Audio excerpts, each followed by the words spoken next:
Testing, testing. Testing.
All right, ladies and gentlemen, thank you all very much. Good morning, and if we could ask folks to please take their places here in the chambers and also to bring the chambers to a hush.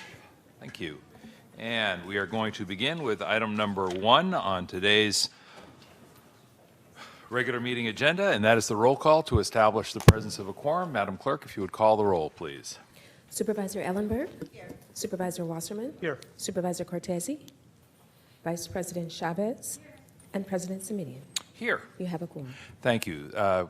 Presence of a quorum has been established, and colleagues, I should just let you, as well as members of the public, know Supervisor Cortese has been briefly delayed. He will be joining us shortly. So thank you very much.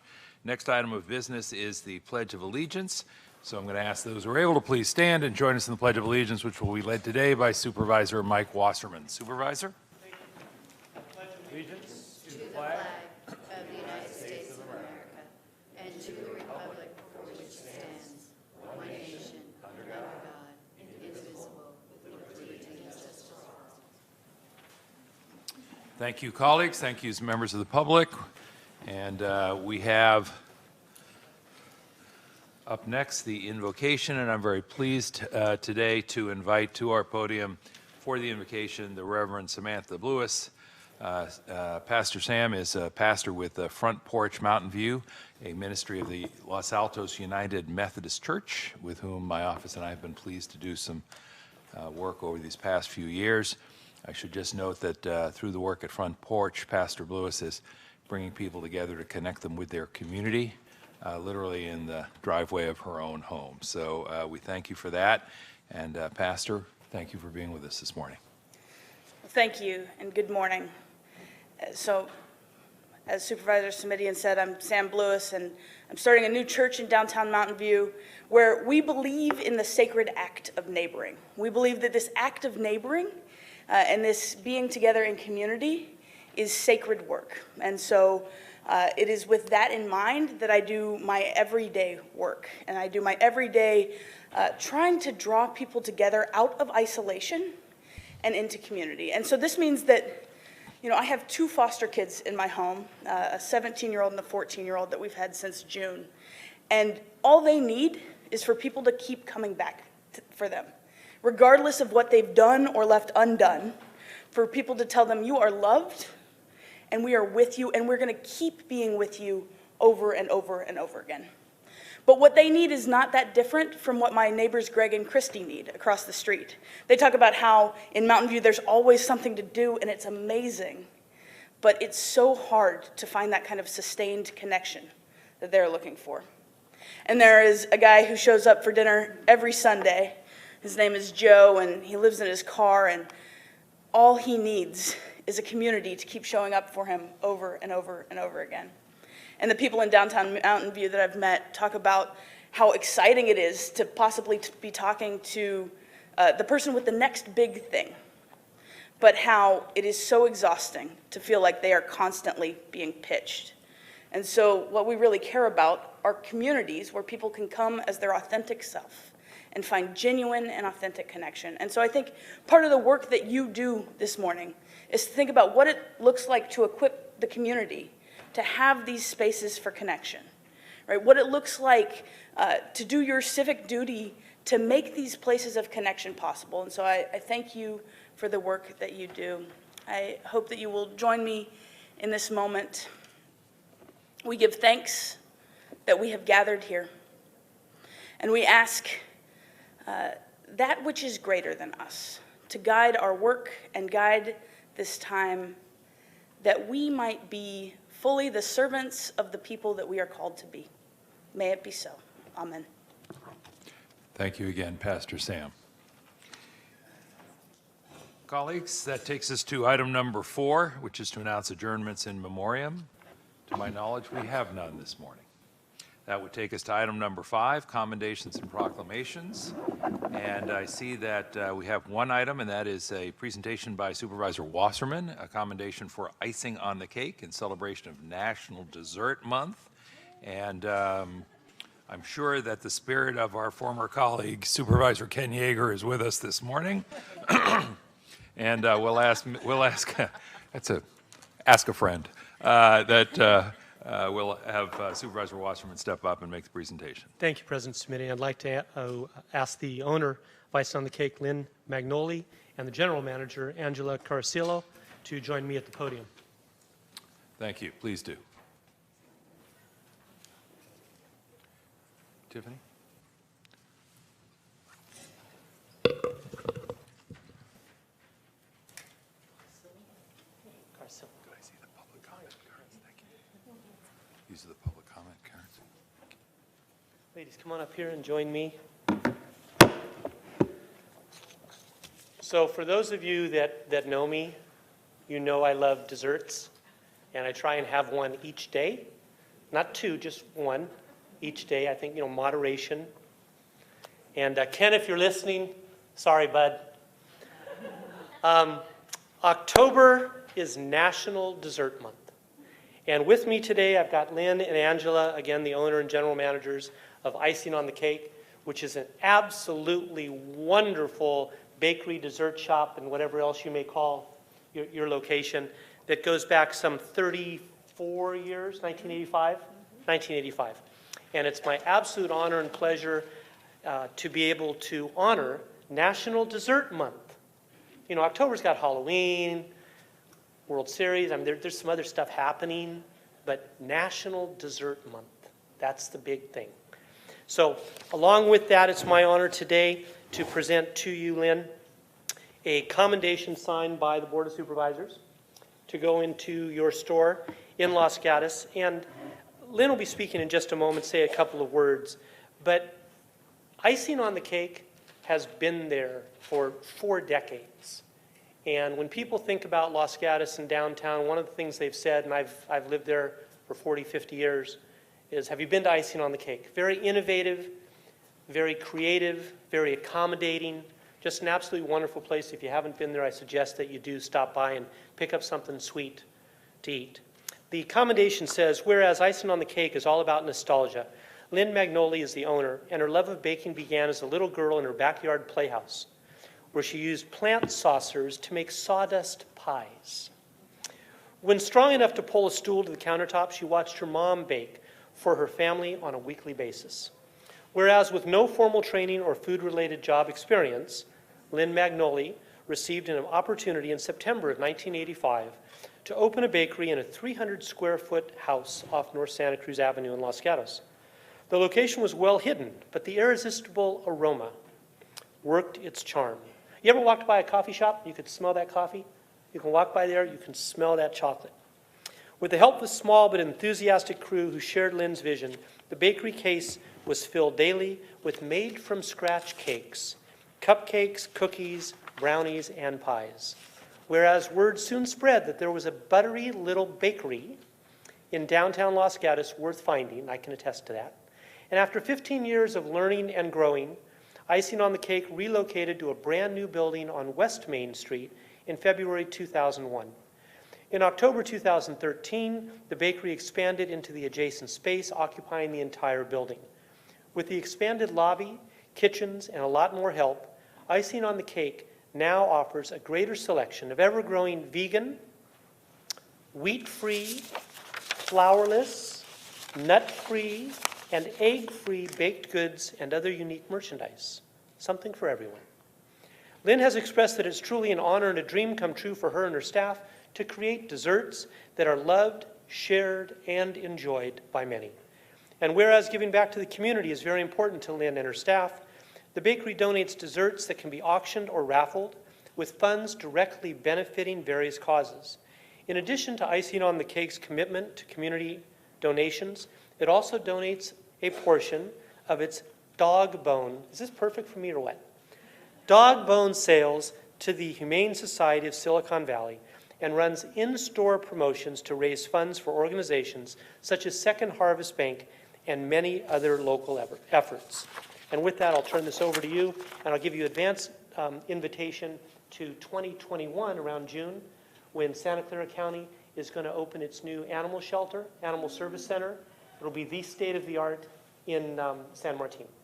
So please. Well, I don't know how to follow that. This means a lot to us. We've been in town a long time. You've just said everything. You've said everything that I would normally say here. I'm proud of the bakery in our community, our customers that come from outside of the community, how popular it is, how heartfelt it is. We work really hard there to make quality desserts, but to get into people's, be part of their celebrations and just part of their lives and traditions. So this is really meaningful, and I appreciate the nod. And I just got done telling you earlier that every month is dessert month. So it's nice that it's this month, but for us, we love that people love desserts so much and appreciate everybody's support of such a sweet product. Yeah, thank you. Such a Thank you sweet very product. much. Let's turn around for a picture right here. Oh, okay.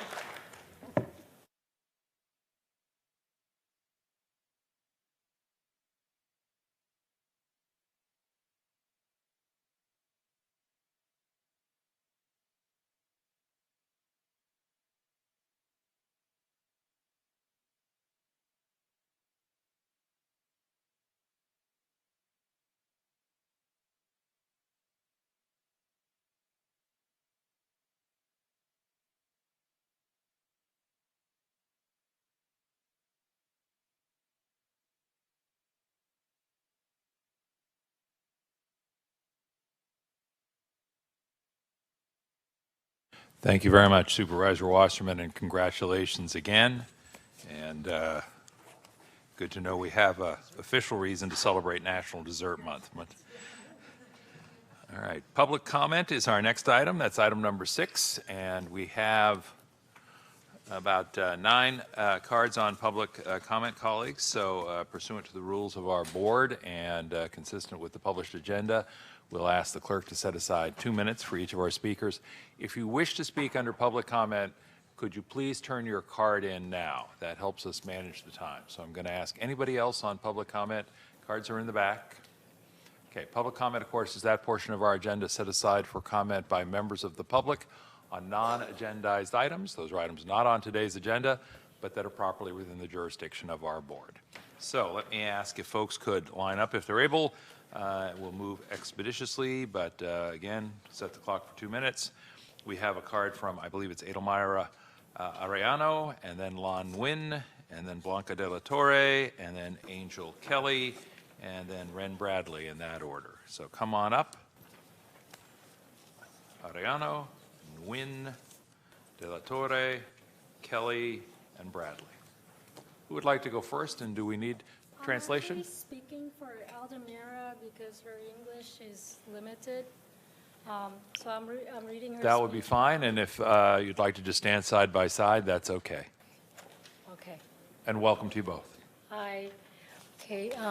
My name is Aldemira Arellano. I am a janitor at O'Connor Hospital, and I've been there for 21 years. I've been here to the board before, and it saddens me to be here again.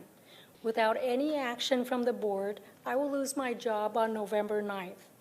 My coworkers and I were so excited when Jeff Smith came to our hospital and told us that we could tear up our 90-day termination notices. It seemed like things were going in the right direction, but at the bargaining table, the labor relations reps, they shrugged it off. Why the torment? Why the stress? Why must those with the least continue to live in such undignified lives? The holes in my walls my landlord refuses to fix, and it lets in the cockroaches. The holes in the promises that Jeff Smith makes lets in despair for my family. Every day I talk to my diabetic son about whether I will keep my job. He asks, how will we pay for my insulin if you lose your health insurance? And I pray none of you ever hear this question from your own children. So I ask you, please use your power to make this right, not just for a few of us, but for all of us. We county residents are who elected you, and show us that we made the right decision. Thank you. Thank you. That takes us to our next speaker, Lan Nguyen, to be followed by Blanca de la Torre. Okay, so my name is Lan Nguyen, and I'd like to say that on October 22nd, Jeff Smith assured the O'Connor Hospital employees that those with 90-day termination notices would be put in unclassified positions. To date, No one has been moved into the 29 unclassified positions that the Board of Supervisors have already approved, nor is there any plans to do so. The ESA has informed Local 521 that there will be no unclassified positions created, nor will the 90-day notices be rescinded. My question is Jeff Smith in charge, or is it the ESA? I honestly don't know. But right now, there are 4 employees at the O'Connor Hospital whose termination notices have already passed. Their managers are scrambling around trying to save these workers, and we don't even know what's going on. They're in limbo. We have no idea. And in about 2.5 weeks, there are many workers in the EVS department that are also going to be terminated. And my question to you is, does anybody care? And if you do, please do the right thing. Please take care of this problem, because last night I talked to the ICU nurses, and they're already emptying their own trash on the graveyard shift. And last night when I worked, I had a lot of problems finding supplies so I can take care of my patients, and that's because the 3 stock clerks that have already been terminated, they're not there to stock the supplies. So please help us with this problem. Thank you. Thank you. Our next speaker is Blanca De La Torre, to be followed by Angel Kelly and Ren Bradley. Good morning to all. Thank you for this opportunity. My name is Blanca De La Torre. I'm really emotional. I'm a financial counselor at O'Connor for the past 4 years. I enjoy assisting our patients in our community. They are the people who inspire me to continue with this career.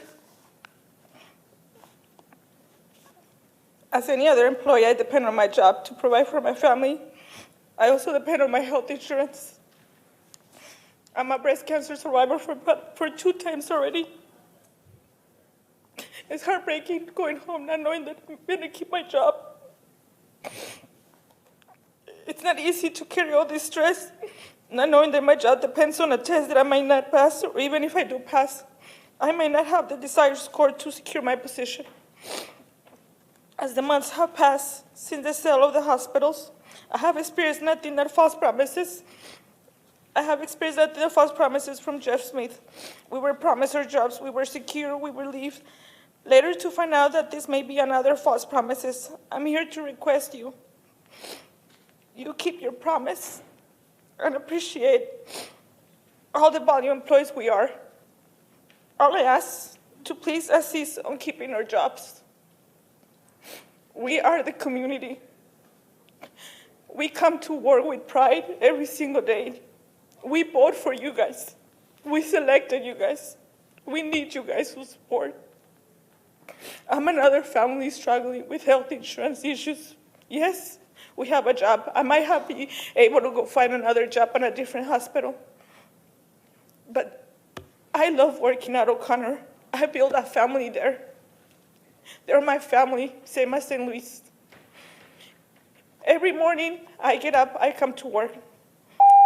Yeah, I see positions open that I might be able to apply. But you know what?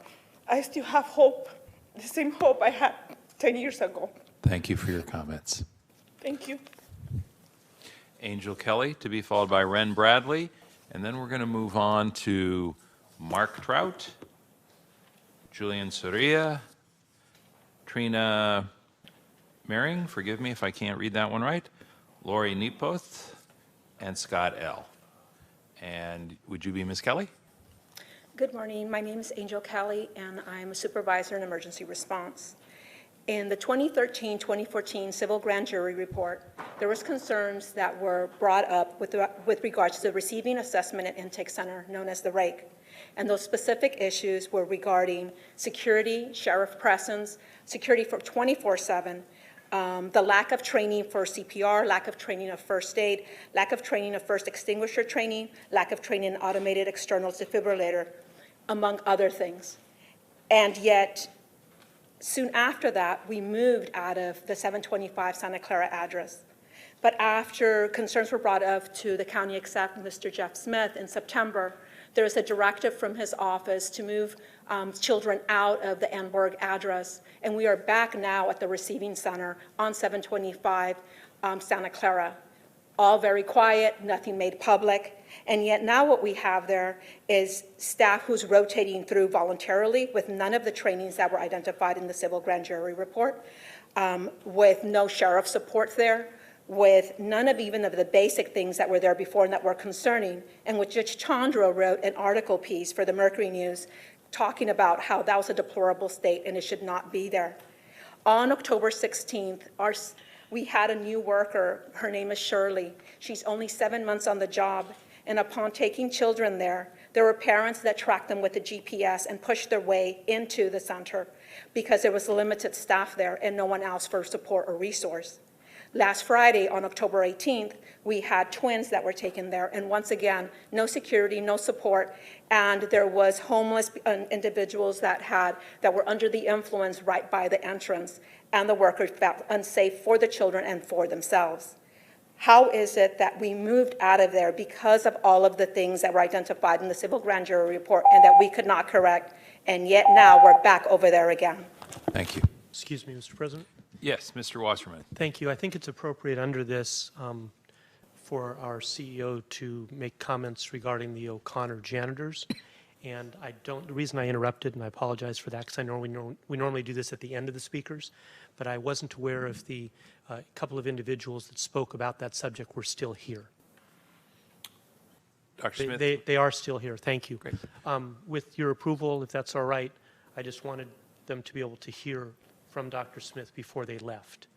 And if I could ask through the chair, if they just remain, we can do it at the end. Dr. Smith, would you like to weigh in at this time? Sure. I'd like to make sure that everyone in the board understands that ESA and the managers are working through the process one by one to move janitors who were in the provisional status into the unclassified positions. The report that I have back from ESA is that they're moving along. The particular individual issues with individuals, I've asked the ESA team that's present here today to talk to them individually. But the intention and process is to move everybody from provisional into unclassified.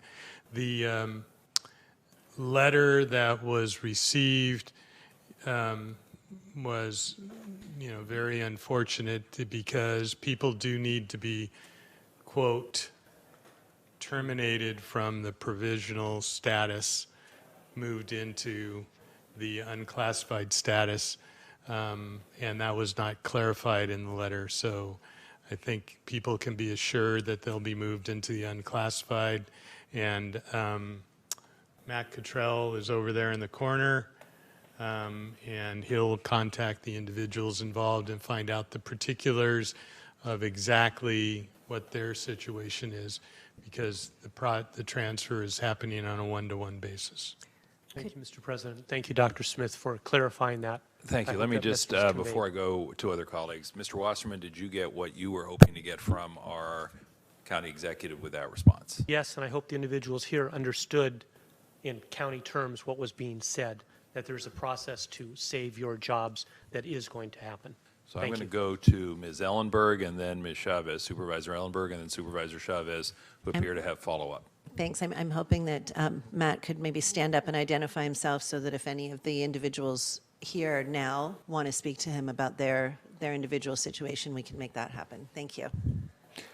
Thank you, Supervisor Ellenberg. Supervisor Chavez. Just two questions. One, for folks who've already been let go, as has been identified by the speakers, I would like to better understand how many people really are out the door and what we're doing about that, especially within these classifications. And then I would also just like to recommend at our next closed session that we get a deeper dive into this subject. And then third, if we could clarify the process in writing so that what you just said gets translated through the staff and to the employees in a much clearer way, like today, I think would be of value. Will do. Thank you. Thank you, colleagues. Thank you to members of the public for that brief delay. I have cards still from Ms. Bradley, then Mark Trout, Julian Soria, Trina, forgive me, Mering, if I'm mispronouncing or misreading, Lori Nepos, and Scott L. Ms. Bradley, welcome. Hi, good morning. My name is Ren Bradley. I'm one of the vice presidents of SEIU 521, and I'm a supervisor in Child Protective Services. I am really trying very, very hard to tame my tongue this morning.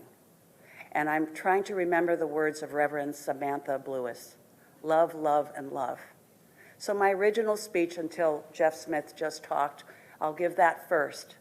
And I want to tell you that I am in love with the workers at St. Louise and O'Connor. And I hope I don't cry, because I didn't know one single worker at St. Louise and O'Connor. And I took the time as the vice president of my union to go out there and to meet these people and to spend time with them. Not just 10 minutes, but full days, and getting to know what it's like to be in a community hospital. I mean, Valley Medical Center is very big, but when you're looking at St. Louise and O'Connor, they're rural hospitals, they are a family. And I felt like I'm part of that family. And I want you all to love these workers just as much as I love them. Every night I go home and I cannot sleep. I cannot sleep because of what's the horrific conditions that they're working under. And this is where I'm going to deviate a little bit and I say, I'm sorry, Jeff, but you have not told the truth. I was there the day you literally took a piece of paper and said, tear up your papers. You will not lose your job. You will all have a job. You will all be unclassified. We have it on tape, and yet here we are today. If these two young women had not stood up to her today, none of you would have asked the question today about what's going on with the janitors. Why do they have to stand up here? I have a solution, and I'm running out of time. You need to hire or redeploy someone, I don't know who it is, but somebody who's good, that will take this on as a mission to advocate for these workers at St. Louise and O'Connor every single day, 8 hours a day, until we get this problem solved. Not somebody from USA. Thank you, Ms. Bradley. Thank you. Thank you. Please, Mark Trout to be followed by Julian Soria, excuse me, and then Trina. Mary. I can't help but wonder if this is not an act of divine retribution in regards to Elijah Cummings having succumbed to the wages of his sin, which is death, as we all will. It's only a matter of time. But he was a baby killer. He lived as a fool. He died as a fool. Yeah. His mom and dad were probably saved. It was a great name. He didn't live up to it. Elijah means the Lord is God. The Lord is God. I'm wondering if Feinstein isn't going to follow suit. Maybe Christine Blasey Ford, Gavin Newsom, I don't know. But I know this. God says, and it was God through the prophet David, it said, he that rules must be just, ruling in the fear of God. And that's a must. And to say that abortion is a woman's right, well, let me put it this way. God requires that which is past. I asked, you see that man right there? See him in the third, far left, third seat back?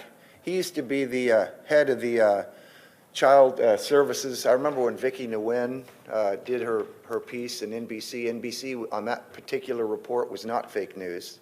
And what happened here with that little girl.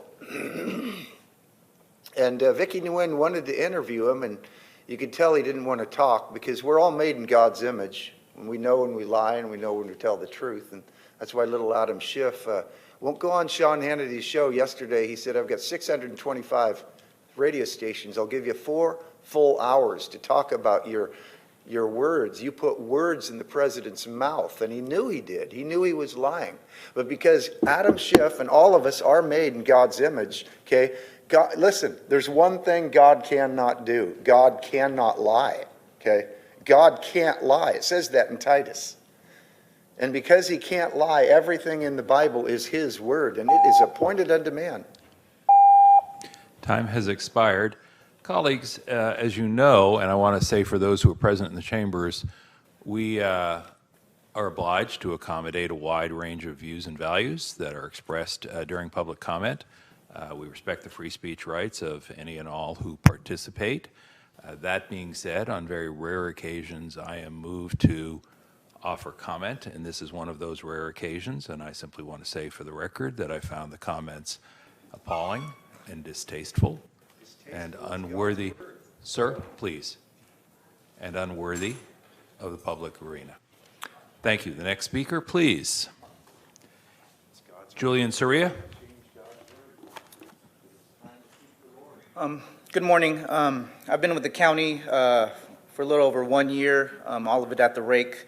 Prior to that, I've worked with numerous school districts, city governments, and in the nonprofit sector, serving children and individuals with developmental disabilities. I've never really felt compelled to speak before anybody before until now. You know, the county has shown an extreme lack of leadership, transparency, and inability to foster effective communication with people that work at and with the rake. This has led to an inadequate training of staff, a lack of clear policy, no consistent programming and behavior management, and unclear responsibilities for staff. So what does this mean for children at the rake?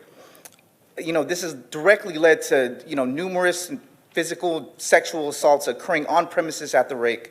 Illicit drugs, cocaine, meth, LSD being used by residents regularly with no directive on how to implement any type of substance abuse intervention. Weapons being found regularly on and off the premises. Restraints having to be implemented when proper training has not been put in place by the county.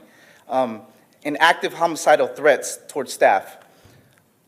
We all know what trauma does on the developing brain.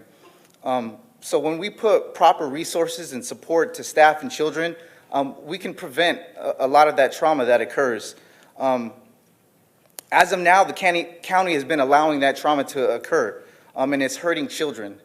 You know, if a 6'2", 200-pound teen threatens to break a glass and stab me in the neck, when I walk into that building, I'm worried about my mental health and I'm worrying about my safety.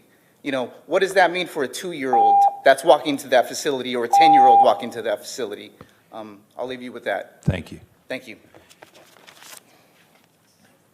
Next speaker is Trina, I believe it's Mooring. And please help me if I'm mangling that last name. My apologies. No, you're good. Thank you. Thanks. I'm a steward at the DA's office. I'm here to talk about the Family Resource Center. I understand that the landlord is, you guys have to move out. We really want to see the center relocated in the general vicinity because of the residents that live there. If you move it out to Julian, it takes away their ability to take the bus to get there. The bus is like a mile from Julian Center.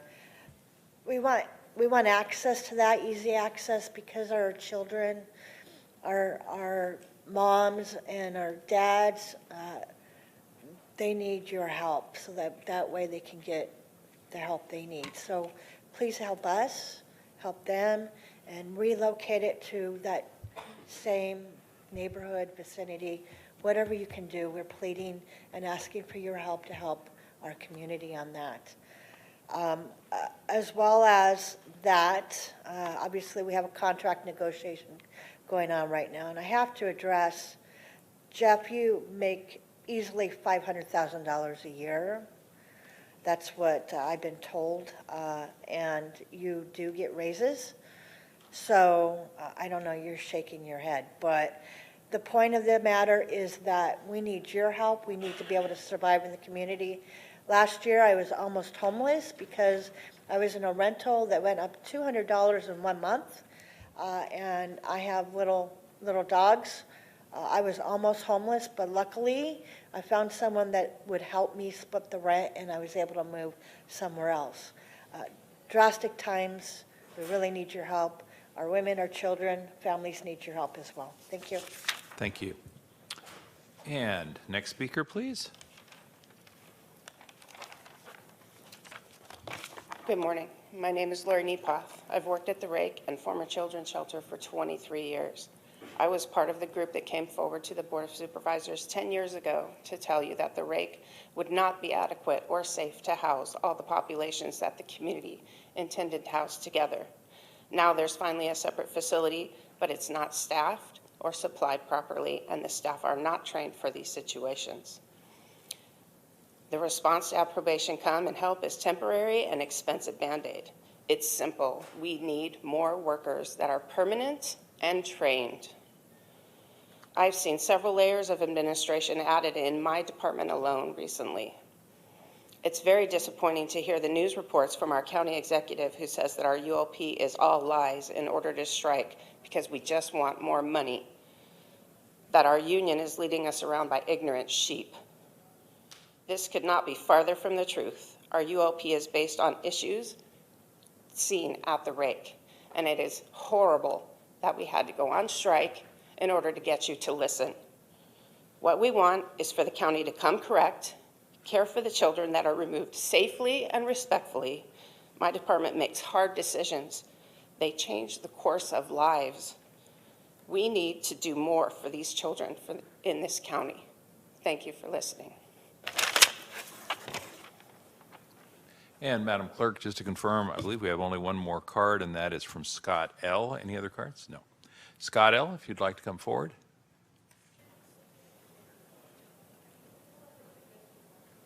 I think the card is from Mr. Largent.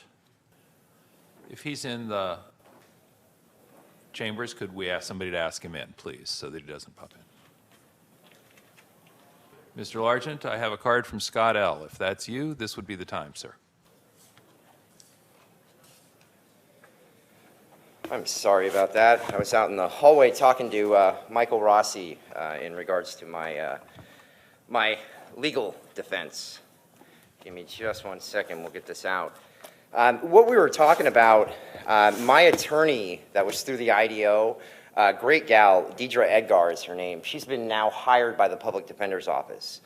Having that IDO attorney, it was a private attorney, they conflicted out, and now I'm kind of kicked off to the side now.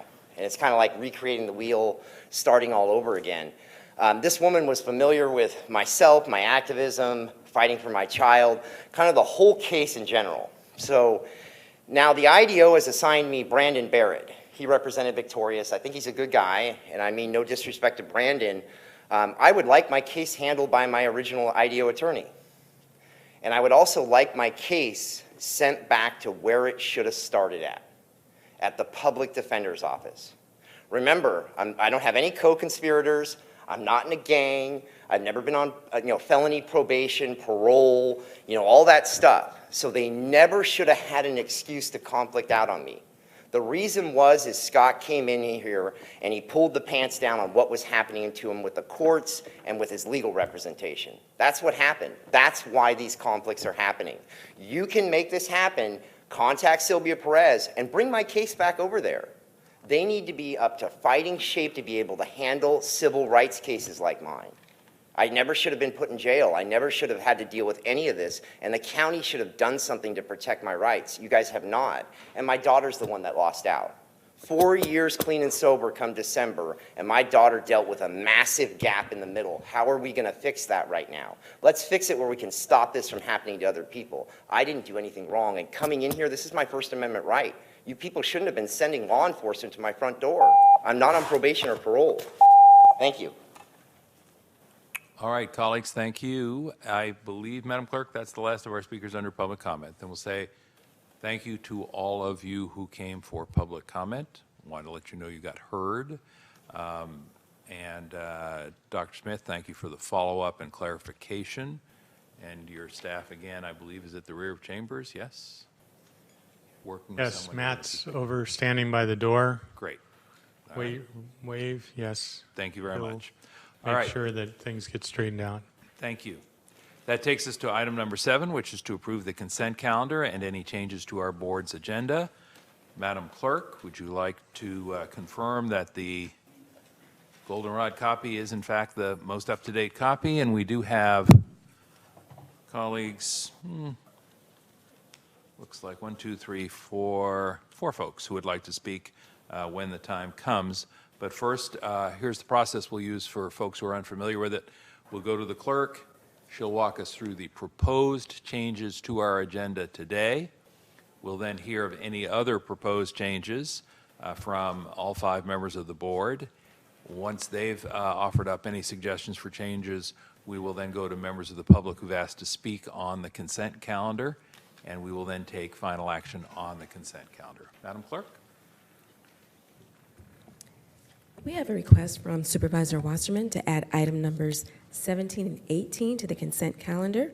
Item number 17 is to receive report from the Social Services Agency relating to the partnership between the County of Santa Clara and the Santa Clara County Office of Education to explore best practices to support children and families in Santa Clara County, as well as child care and early childhood education providers, and the development of a database and the county role in this effort. Item number 18 is to consider recommendations relating to the Universal Access Pilot Extension. We have a request from Supervisors Wasserman and Ellenberg to add item number 19 to the consent calendar. Item number 19 is to receive report from Office of Registrar of Voters relating to efforts to improve the security and integrity of elections in Santa Clara County. We have a request from Supervisor Ellenberg to consider item numbers 20, 21, and 22 concurrently. Item number 20 is to consider recommendations relating to the development of supportive housing. Item number 21 is to approve delegation of authority to the county executive or designee to negotiate, execute, amend, or terminate all legal documents relating to one or more loans to and a sale-leaseback arrangement with Eden Housing or affiliate in an amount not to exceed $26 million for the development of 130 apartments at 425 Azureas Apartments. Item number 22 is to approve delegation of authority to the county executive or designee to negotiate, execute, amend, or terminate all legal documents relating to one or more loans to Eden Housing Incorporated or affiliate in an amount not to exceed $7 million for the development of 46 apartments at the Gallup and Mesa Apartments to be located at 1171 Mesa Drive and 5647 Gallup Drive in San Jose. We have a request from administration to hold item number 26 to date uncertain. Item number 26 is to approve surveillance technology use policies for existing surveillance technologies that have been reviewed and approved by County Council as to form and legality. We have a request from County Council to hold item number 27 to November 5, 2019. Item number 27 is the adoption of ordinance number NS-644, adding Chapter 3 to Division B19 of the County of Santa Clara Ordinance Code relating to the safe storage of firearms in unincorporated areas of the county. We have a request from Vice President Chavez to remove item number 41 from the consent calendar. Item number 41 is to consider recommendations relating to a feasibility assessment for providing child care services to county employees. We have a request from Vice President Chavez to remove item number 60 from the consent calendar to be considered with item number 20. Item number 60 is to receive report from Measure A, Independent Citizens Advisory Committee relating to the Independent Auditor's Fiscal Year 2018-2019 Annual Report. We have a request from administration to hold item number 77 to November 5, 2019. Item number 77 is to consider recommendations relating to building demolition and seismic improvements at the Santa Clara Valley Medical Center, and that concludes my list. Thank you very much. Let me turn to colleagues and see if there are any additional requests for additions, deletions, changes to both our consent calendar and the agenda. Starting with Supervisor Ellenberg and working this way down the dais. Thank you. I don't have any changes, but I want to make two brief comments. The first on item 31. Given the discussions that we've had at HHC and PSJC over the last several months, I am certainly supportive of providing more physician coverage for custody health, but would like to explore the details of this further as part of the HHS Director's Report at the next committee meeting. And with regard to item number 48, consistent with my previous vote, I will be abstaining on this item. Thank you very much. Let me turn then to Supervisor Cortese. Yeah, I just want to ask that we continue item 23 to the November 5th meeting. This has to do with a response to part of a referral that goes back some time on mental health issues and release date issues in the custody system. And it looks like a good report. I've been able to go through some of it, but it's pretty dense. I'd just like to carry it for a couple of weeks to give it a better look.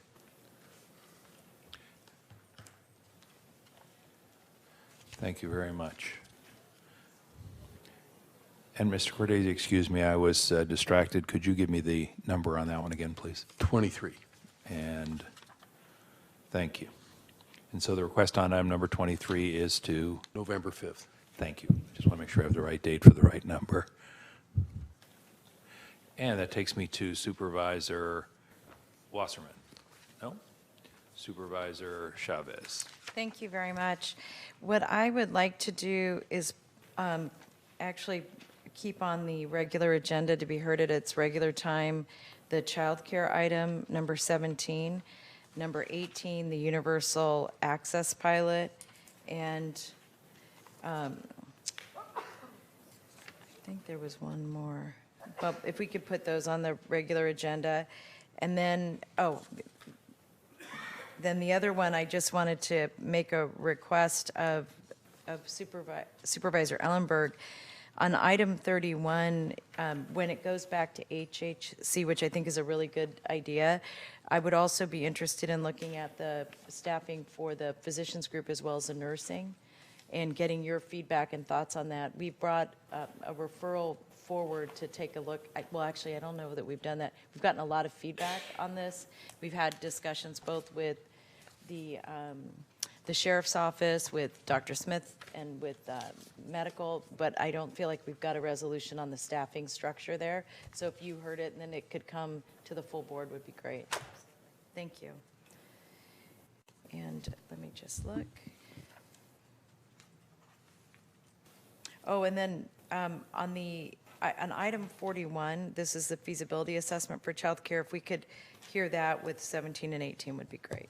Thank you. That was item 41, to be heard at the same time as items 17 and 18. Without objection. And then Supervisor Cortese, your light is still on. Just, nope. I apologize. And Supervisor Chavez, your light is back on. I just wanted to recuse from 55. And that item for the record is? It's a purchase. It's a broad purchase order from our procurement department, and there's a lot in there that I may not be able to vote on. So I just thought I would recuse instead of potentially making a mistake. Thank you very much. All right. So that's what we have in the way of comments. I have none at this time. I'll have one in a moment or two. But we do have cards from, I believe it's Colette Kudumu, but that's on item number 17, which has now been restored to its regular place on the agenda. So we will hear you at that time, if that's okay. Then Kathleen King, that's on item number 18, and that item has also been restored to its regular place on the agenda, so we will hear you at that time. We do have a card from Ted Scarlett, and then one from Scott Largent. And Mr. Scarlett, as you come forward, and let me just look around the room. I'm having trouble spotting my staff, but if I have a member of my staff in the room, would they please come see me, please? Thank you. Mr. Scarlett, welcome. Thank you. Good morning, supervisors, and thank you for giving me this opportunity to speak. I would like to make the point that I tried to get on the public comment, and I was here while that was still being addressed. I was told I couldn't do that. So I don't know, that seems to be a new rule that's been put in place. I would hope that with 8, 9 people still lined up to speak, that I could speak on the public comment, but I am on point because But let me interrupt you for just a moment. I'm going to ask the clerk to reset your time so you get the full 2 minutes. Thank you, Joe. Just want you to understand the process, whether you agree or disagree.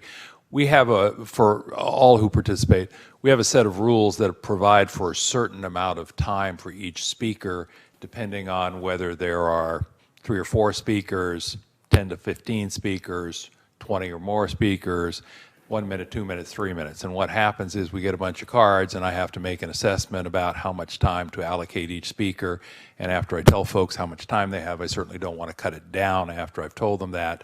So I typically do put out a last call and say, last call, we are at public comment. If you'd like to speak now, please give me your card so I know how much time we can allocate.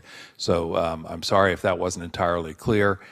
Glad that you have a chance to speak now and want to restore your full 2 minutes, but I did want to explain just so people understood. Thank you. Go right ahead, sir. Thank you, Joe, and that's why you get the big bucks. And, Joe, in the past, I've been a pretty tenacious person. That's my self-description. And, my issues in the past were George Panzer and the terrible things that happened to him by county employees. But I'm here before you today with the concern of, I've found that the county is paying judicial officers, judges, you're paying them, and you're all under the guise of judicial benefits. I want to point out this is a huge problem because this causes a conflict of interest when you're in court. It sets up a bias. For example, if you're in a litigation with the county and the county's paying the judges and now you are before these judges, who do you think the judges are going to rule for? And also, before I forget, Cindy, I saw you on the news last night, and I think that's awesome what you're doing with the housing. I appreciated it very much. So I would really ask you guys to consider stop paying the judicial benefits to these judges. And I have only 30 seconds left, so I'm going to have to come back. I've expressed this before. I have an ongoing case. I've been charged. I've gone to 30 defense lawyers that tell me it's not a crime. And so I want a vote of no confidence on the district attorney because he's prosecuting people that he knows are innocent. I've been going for 5 years, 77th hearing today. I've had 2 heart attacks as a result. This is terrorism, what's going on. So I'll be back. Thank you. Forgive me. Our next speaker is Mr. Scott Largent.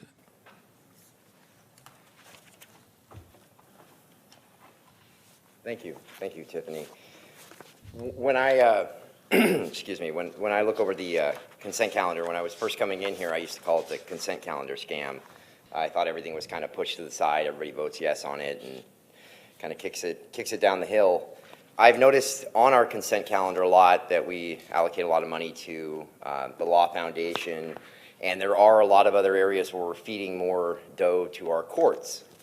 The gentleman that came up here, Ted Scarlett, I believe it was hearing number 78 or maybe even over the 80s now. I got to see something very impressive down there. Now, Ted's got a lot of courage going in there doing what he's doing. He's a smart man for not using the public defender's office. He does not want them playing puppet, and he doesn't want the IDO scam. Ted's an educated person, so he's like, you know what? I'm going to roll it myself. He goes, I don't want to get scammed. Several months ago, I started realizing the same thing. I don't want them to rig my cases anymore. Maybe it's better for me to go pro per. In that proceeding today, it was pretty sad what they tried to do to Ted in there. They start getting on the phone. They start bringing more bailiffs in there. They start trying to make him feel uncomfortable. And then a Santa Clara County judge, what was his name? Nakahichi or something to the effect of that, just one of the corrupt ones over there, just decides to put pressure on poor Ted in there being pro per. Now, the county could do a little more and kind of keep an eye on the DA, the employees. I mean, there's a lot of stuff that you guys could actually be doing with our courts that you're not. When Ted was in there, he asked specifically for who the court reporter's name was, the bailiff's name, the court clerk, and who the prosecuting DA was. Several of these are county employees. That information should be provided, and they just don't give it to Ted. Every time his court appearance, there's different players involved, and he's kind of in the dark. He kind of goes side to side. It's a scam, guys. I would hope you'd do something and maybe pay attention to Ted when he's up here, because he's coming in here. He's got problems, so he's trying to talk to all of you and the public up there. All right, Madam Clerk, let me just confirm that that's the last item on, the last speaker on, folks. And again, for Colette Kadumu, I believe it is, and for Kathleen King, items 17 and 18 respectively, those items will remain on our regular agenda per the request of Supervisor Chavez. All right. Then, Madam Clerk, if we can ask you to please put the voting panel on the screen, and we're going to get a motion to approve from Supervisor Cortese. We have a second from Supervisor Wasserman.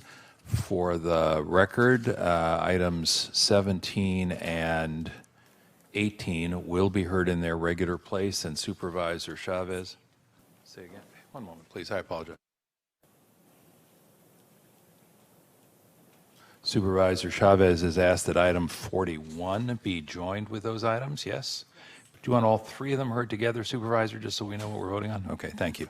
And then Supervisor Cortese asked that item number 23 be held till November 5th. Did I get that right, Supervisor Cortese? Yes.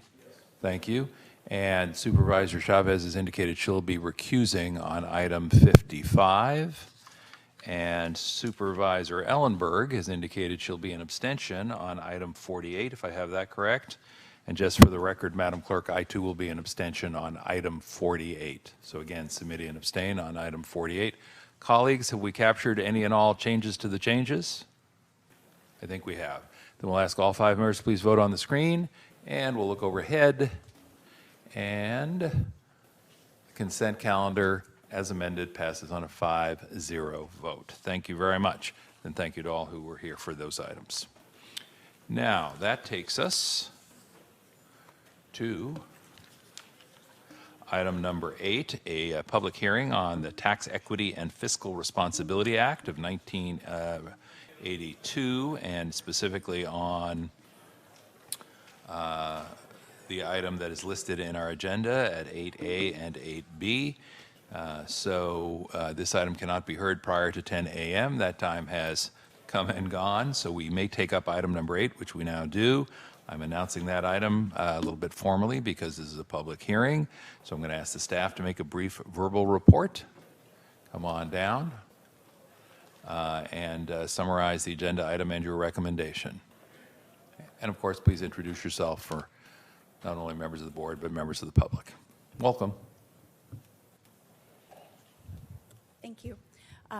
President Semidia, members of the board, I am Maria Oberg. I'm the county's Treasury Administrator. You have before you today 2 items that go together. The first one is a TEFRA hearing to consider the proposed issuance of CMFA multifamily housing revenue bonds for $46 million, $20,000 for the purpose to refinance the acquisition and construction of multifamily rental housing development known as Laurel Grove Apartments. The second item for that is the resolution to approve the issuance of these bonds. And we have members from the Housing Authority and CMFA with us here in the audience if you have any questions. Thank you so much, colleagues. Are there any clarifying questions before we open the public hearing? Seeing none, public hearing is now open. Let me turn to the clerk. Madam Clerk, do we have any cards from speakers who wish to speak on this item? For the record, we do not. Let me ask a second time. Are there any members of the public here who would like to speak on item 8, our public hearing? There are none, so we will formally close the public hearing. And having closed the public hearing, colleagues, that means it's time for discussion or deliberation by board members. Meanwhile, we'll ask the clerk to please post the voting panel on our screen. Comments or questions? There are none. So we'll see if we have a motion, and we do, from Supervisor Chavez. Can we get a second on this item? We have a second from Supervisor Cortese. We'll ask for all 5 members to please vote on the screen. That has now almost been done, Supervisor.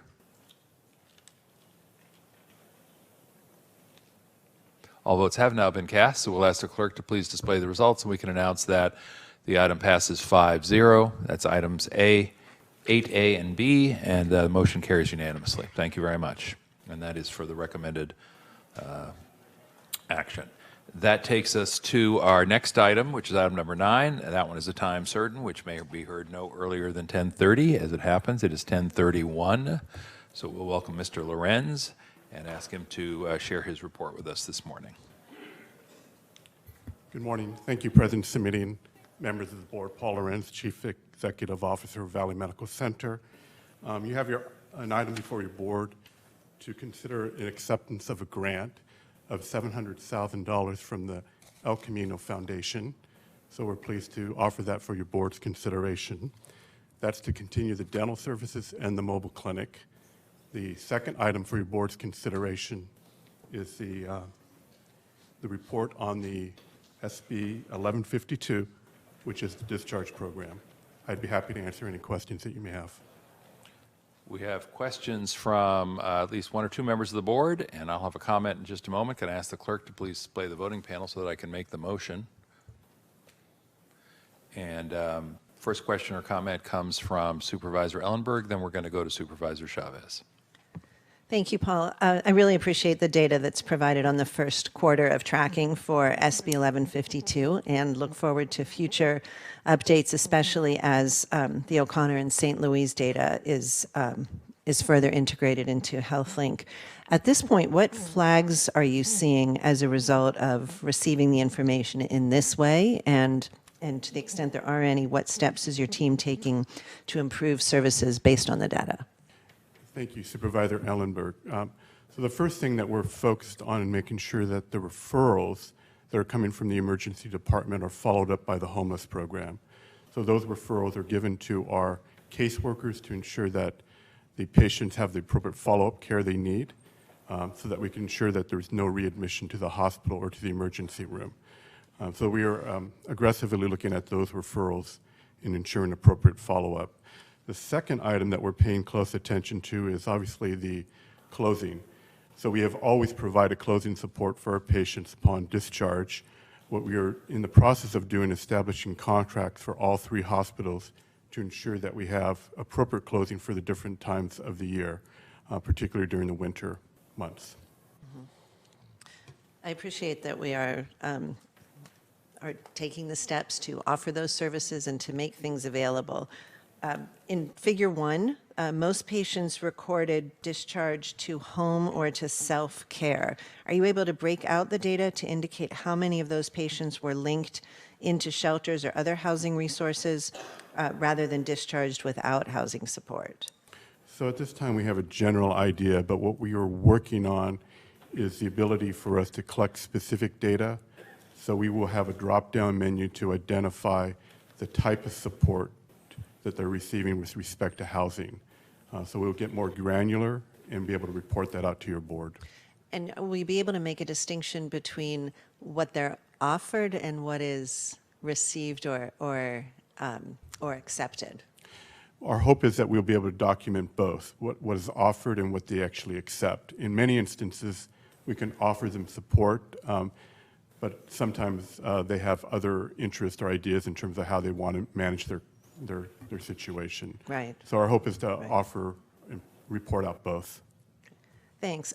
That's all I'll ask now. I'd like my staff to continue exploring the SB 1152 data with your team and have a mid-year review come back in a future VHHP report, please. Thank you, Supervisor. Thank you. Thank you. Supervisor Chavez. Thank you. This is a follow-up on the inquiries that were made by Supervisor Ellenberg. One of the issues that I'm interested in is also what's available at the time that we're making the offerings for people when they're discharged. And what I'm specifically interested in is understanding if we have beds available when they're being discharged for their need or not.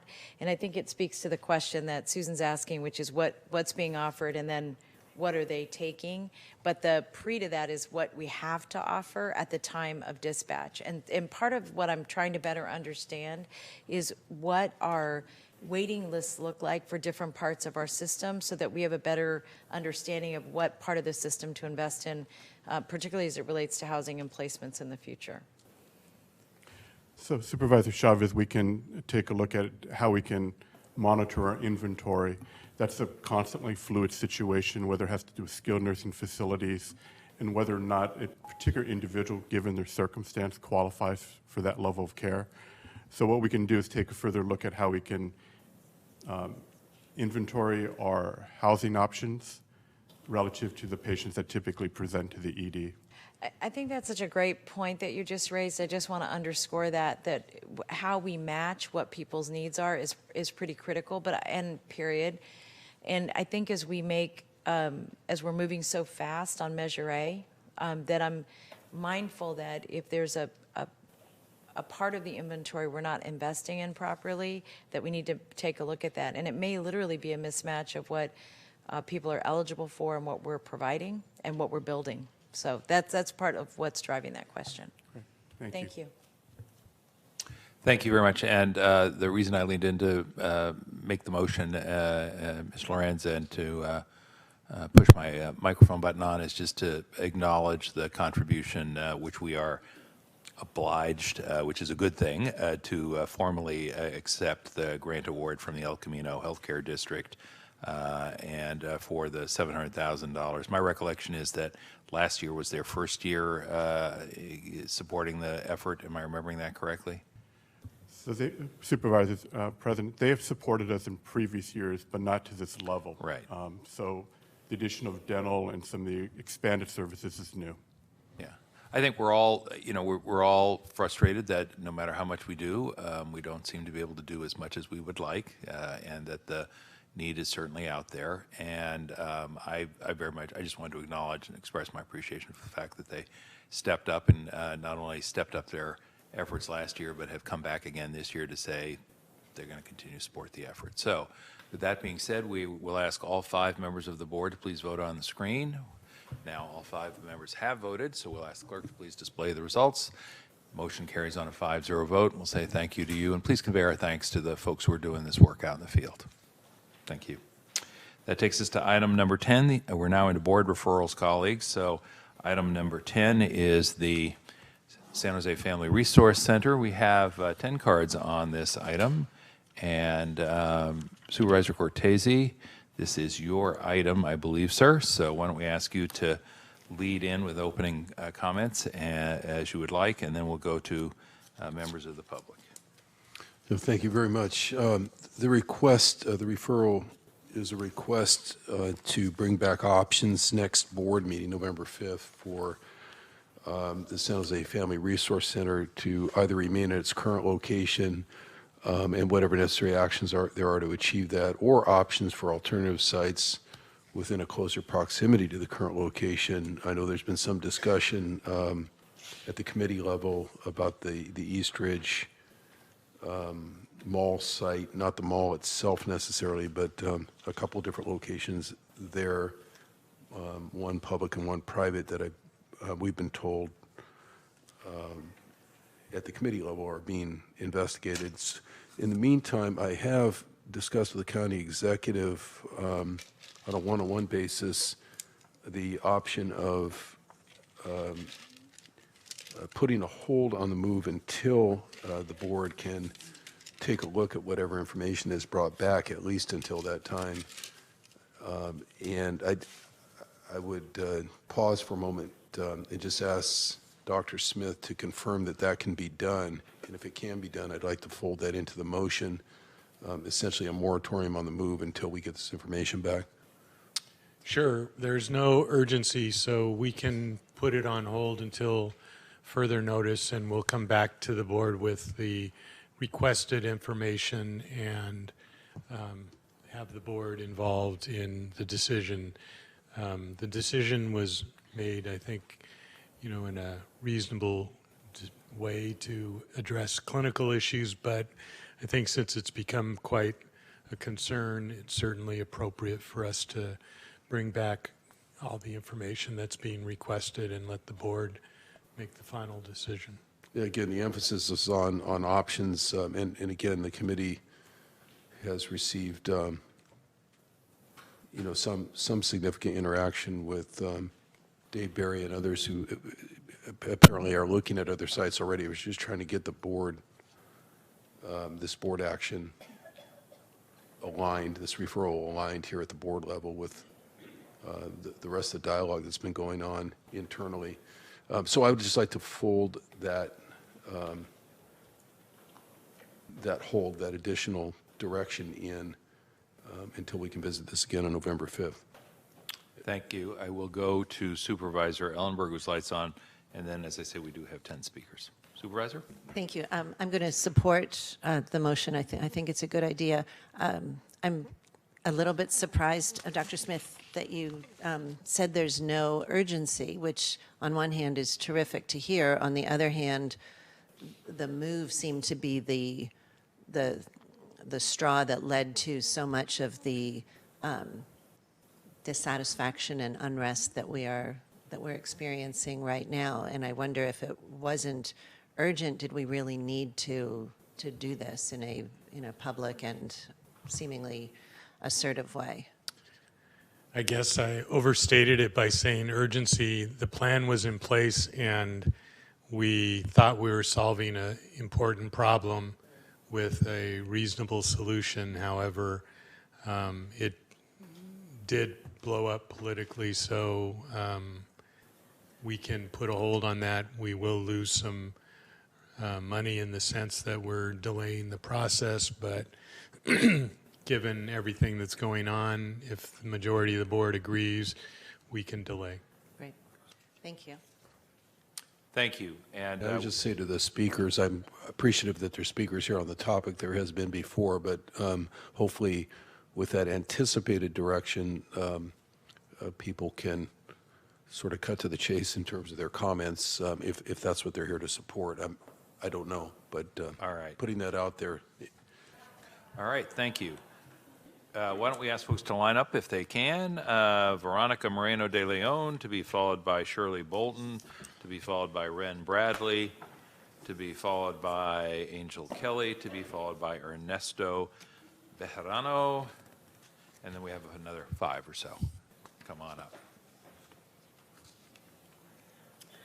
Good morning. I was here just to advocate for the hold on the move. So I just want to appreciate you, and really the Family Resource Center provides a lot of important services to the families, and we do need to be in the community.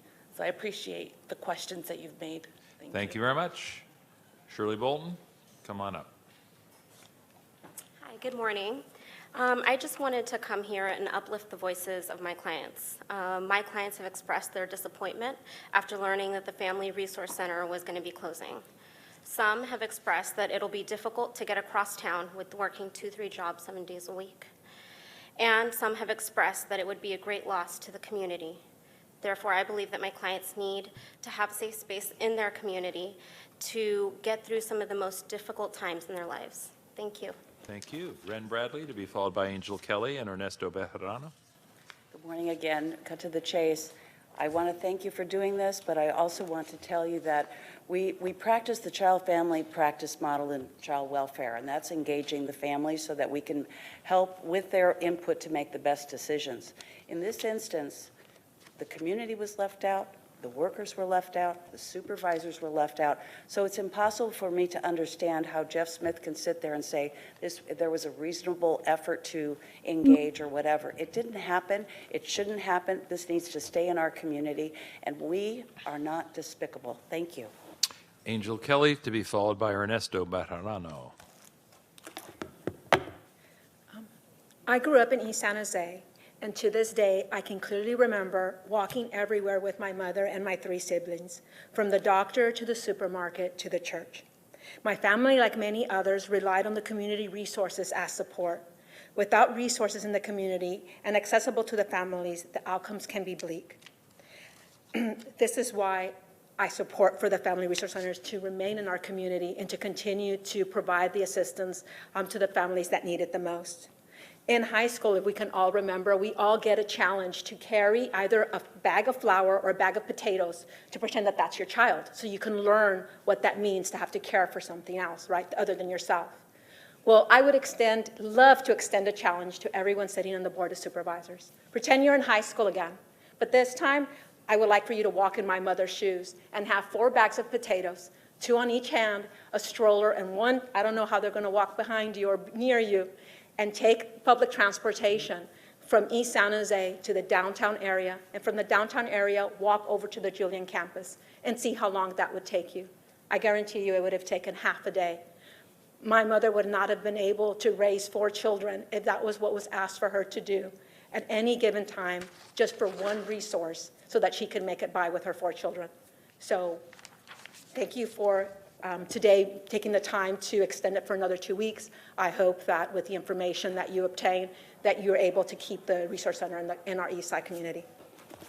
Thank you. Ernesto is our next speaker, and then if we could get Nicole, I believe it's Bonillo, Ken Borelli, Erica Helms, Javier Rodriguez, and Marcela Serrera, I believe it is. Forgive me on the handwriting.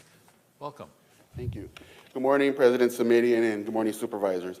My name is Ernesto Bejarano. I've worked for Santa Clara County for 23 years at the original FRC at Nuestra Casa with the original Schooling Services Program, and I've also supervised visitation social workers. I mention this to demonstrate that I'm uniquely familiar with the details of what I'll speak on today.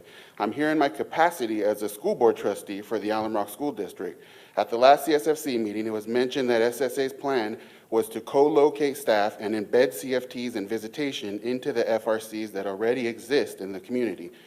About half of the San Jose FRCs identified are school sites in my school district and in Franklin-McKinley. After speaking with colleagues from both districts, it appears as though neither has been approached in any substantial way regarding these plans that already have been set in motion by the county. One of the reasons that cited for the FRC move to Julian is for DFCS to follow the practice model and allow for teaming among social workers. But it appears as though the county has not considered the practice model values of inquiry, engagement, or teaming with my district in Alum Rock as a valued partner in East San Jose. As a school board trustee, I'm certainly always open to the possibility of collaboration to increase services to families in my district. However, in my estimation, the plan described by the county does not align well with voluntary prevention services currently provided at the school site FRCs. In addition, I'm a little wary of when about 70% of child welfare caseload is Latino and 90% of our school district is Latino. And I would want to have at least one conversation about what that partnership might look like before considering approval of DFCS staff and these particular services being embedded in our schools. I would encourage you to consider the appropriateness of the proposed services in the school sites identified by SSA, and feel free to contact me with any questions you may have concerning Alum Rock. Thank you. Thank you.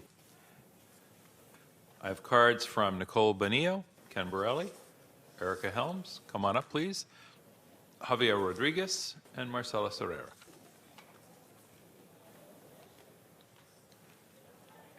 And if you just come straight up to that podium, there is a microphone embedded in it, even though it's invisible. I personally have had 3 classes at that office on King Road.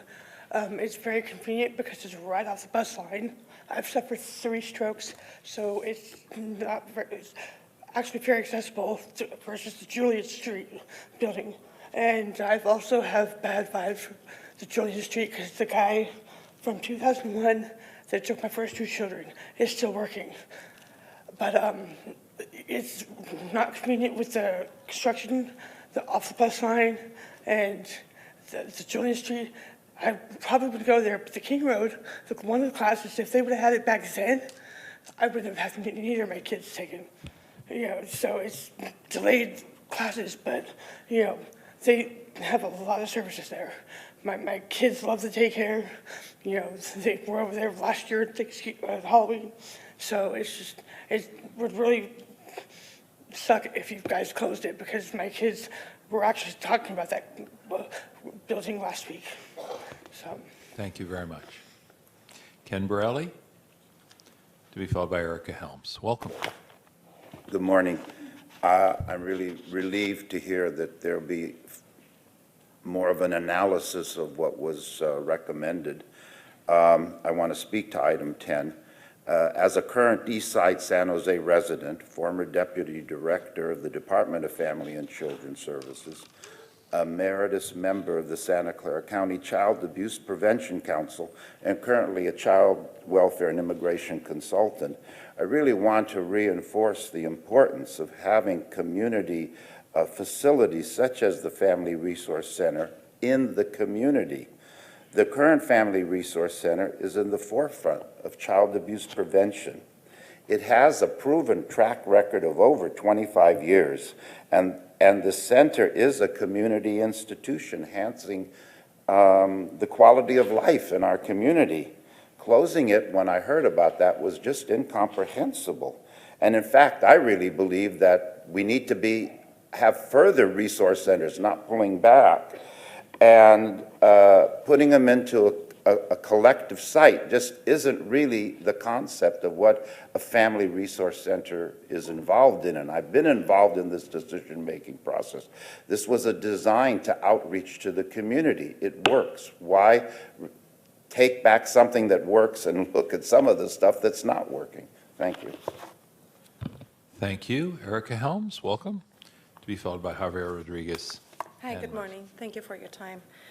First of all, my name is Erica Helms. I'm a social worker at the FRC. I've been with the county since 2001. I just want to say that I agree with Reverend Sam, and she spoke earlier, and she said regarding families needing community support, one person to listen and love. That's very interesting, right? Because we all need that, and our families need that. They need that all the time. You just heard this mom speak. She's had 3 strokes. It would be difficult for her to go to Julian. The Resource Center provides our family with the help they need. As you all know and have heard it, it takes a village to raise a child. Our village is being removed from the community that needs it the most. I ask you, and I know you already voted and are halting our move, but I beg you not to remove the FR Center from the community. Keep us where they need us the most. Our families are going to fail. We're setting them up to fail, and that's not what we're here for. We're here to work with our families, with our clients, to make sure that they're able to reunify with their families and their children and keep them together as a family, because we all love our families. We know that if we move from the FRC, whether it's on King Road or anywhere else, and we go to Julian, there will no longer be any resource centers available to our families. So please, I beg you to keep us there, even after the vote, or even after we come back in November. It saddens me that we had to get to this point, to come here and to go on strike, to get attention for us not to be moved from the community. But I thank you from the bottom of my heart for not taking us from there and giving us an opportunity to continue to stay there. Thank you. Thank you. Next speaker, please come forward. Hello, my name is Leo Estilero. I'm speaking on behalf of Javier Rodriguez, who could not be here today. I have a prepared statement for him. I am a social worker for the Department of Family and Children's Services. As Assistant Director Daniel Little pointed out in last week's board meeting, the majority of services will still be available should the Family Resource Center close and staff relocated to the Julian campus. One service that will not be transitioning, however, is Al-Anon.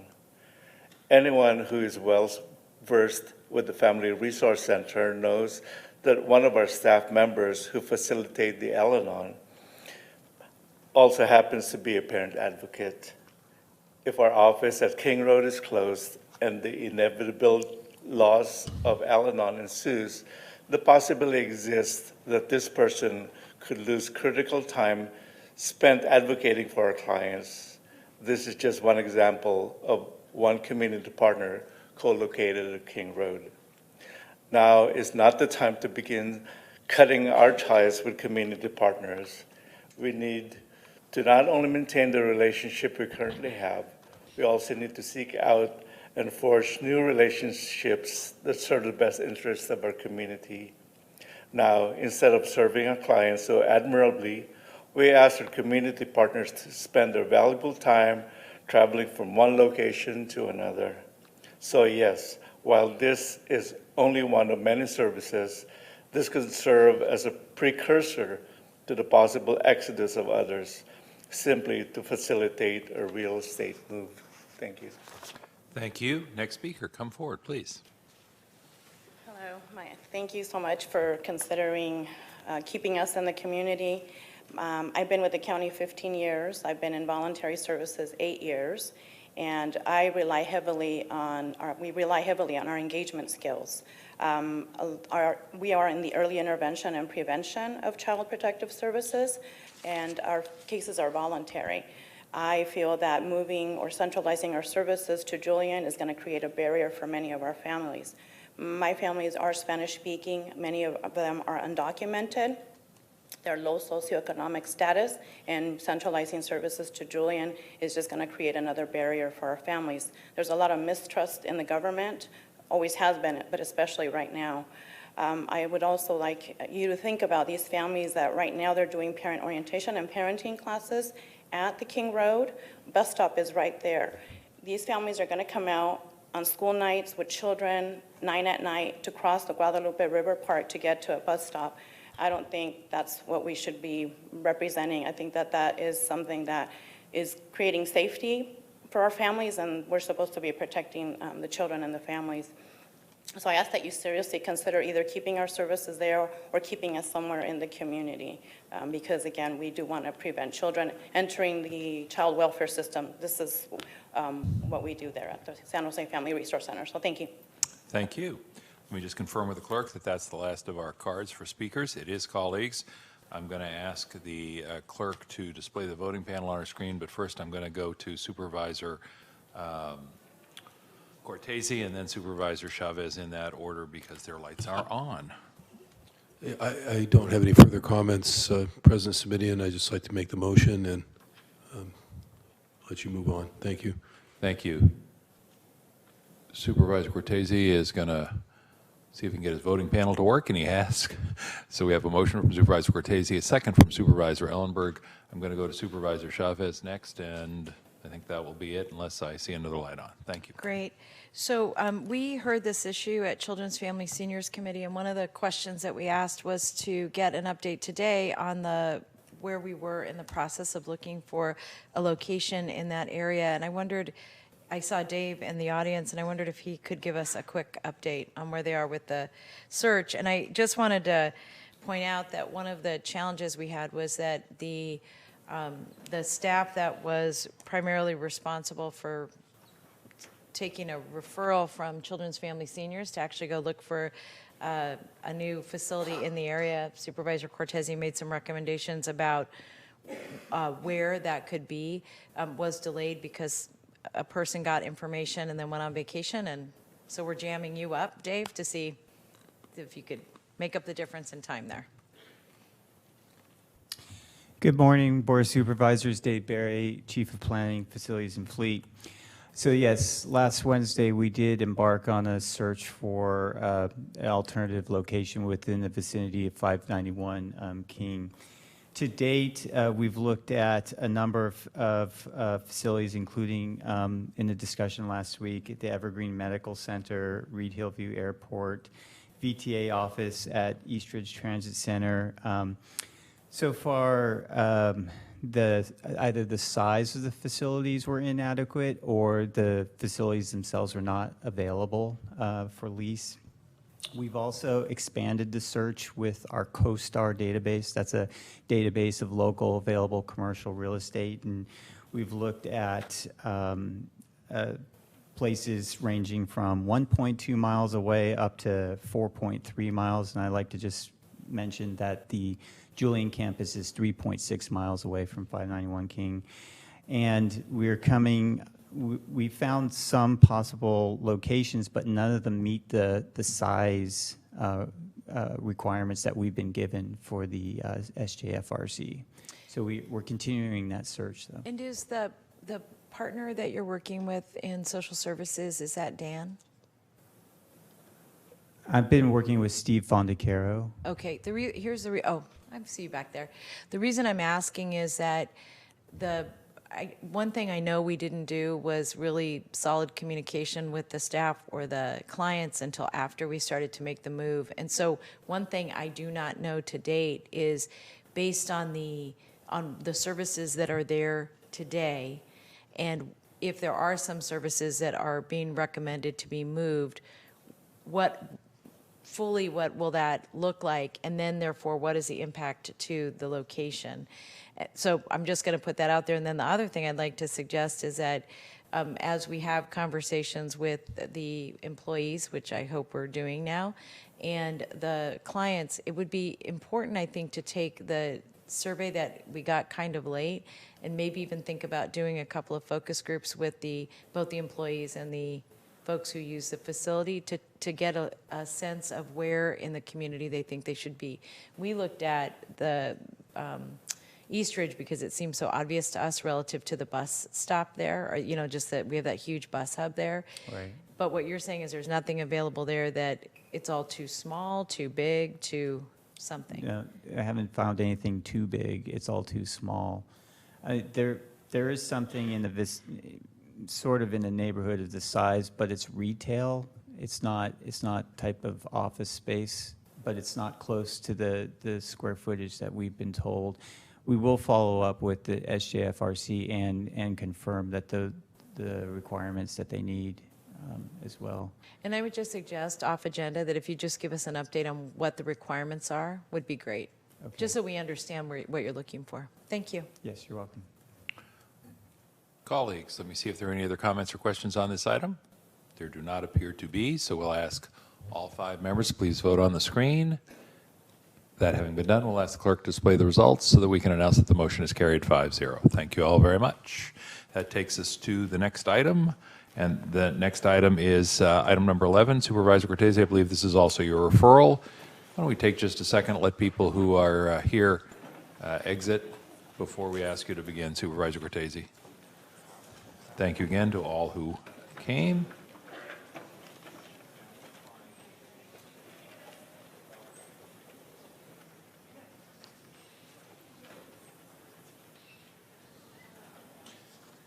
Supervisor Cortese, whenever you are ready, sir, and think the chambers is quiet enough to be heard.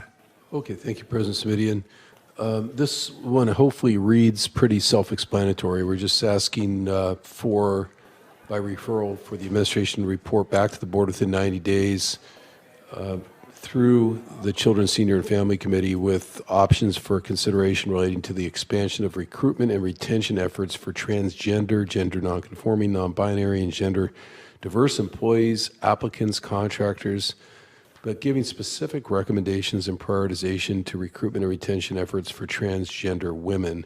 In that last emphasis on the prioritization to recruitment and retention efforts for transgender women is largely based on what I think is valid perception that we need to do a lot of work in that regard in terms of making sure transgender women are not underrepresented in the workforce. That, of course, is sort of an informed speculation at this point, but of course the purpose of the referral is to ask the administration to come back and talk to us about that, particularly in terms of self-identifying applicants, and employees and contractors in this regard, and what's happened with them and what we do in terms of outreach. So again, it's pretty straightforward. It's largely, at this point, a request for information, albeit a significant request for information, but the hope is that when we have that report back at the committee level, we may have enough to make some recommendations to the board that either things are okay or that things need to be augmented in some of these areas, again, particularly in the area of transgender women. Thank you very much. We do have 2 other members of the board who'd like to speak, but what I'd like to suggest is that we go to the one speaker we have a card for, and that would be Gabriela Antolovich. Ask Ms. Antolovich to come forward, hear from her, and then take the matter up for discussion here at the board. Colleagues, okay by you? Yes, thank you. Welcome, Ms. Antolovich. Thank you for bringing this up. We did have, my name's Gabrielle Antolovich, and I'm with the Billy DeFrank LGBTQ+ Community Center. We did have a transgender job fair, thank you to Supervisor Cindy Chavez and everybody else here who helped out. And it was a one-time event, and that was fantastic, but now what was the real question? And the follow-through. I emailed everyone who signed in and only found 2 people replied to me that did apply for county jobs. One was told it would take several months before they would hear back, and the other one hasn't heard back yet. So as an openly gay woman who actually was recruited to the county in the 1990s to the HIV program, I found that working for the county was fantastic because I was actually not able to do my job as an openly gay person doing outreach to the gay community, but my coworkers really benefited from me being who I am and learned how to be with our population better. And there are, God, I wish I had more time. Since I'm the only speaker, can I have more time? There are 2 kinds of jobs in the county. One is regular jobs that transgender people would be qualified for, but other jobs like in mental health, substance use, social work, where it would benefit to have transgender people. I will say thank you for that, and since the item is a referral, there will be other opportunities to share your thinking on this item, as you know. All right, we go now first to Mr. Wasserman, then to Ms. Ellenberg. So, colleagues. Thank you, Mr. President. Through the chair, if I may, to County Council, I just want to confirm the County Council will have input so that the response back is consistent with our equal opportunity employment obligations. We'd be happy to be involved in the response back. Thank you. Supervisor Ellenberg. Thank you, and thank you, Gabrielle, for your comment.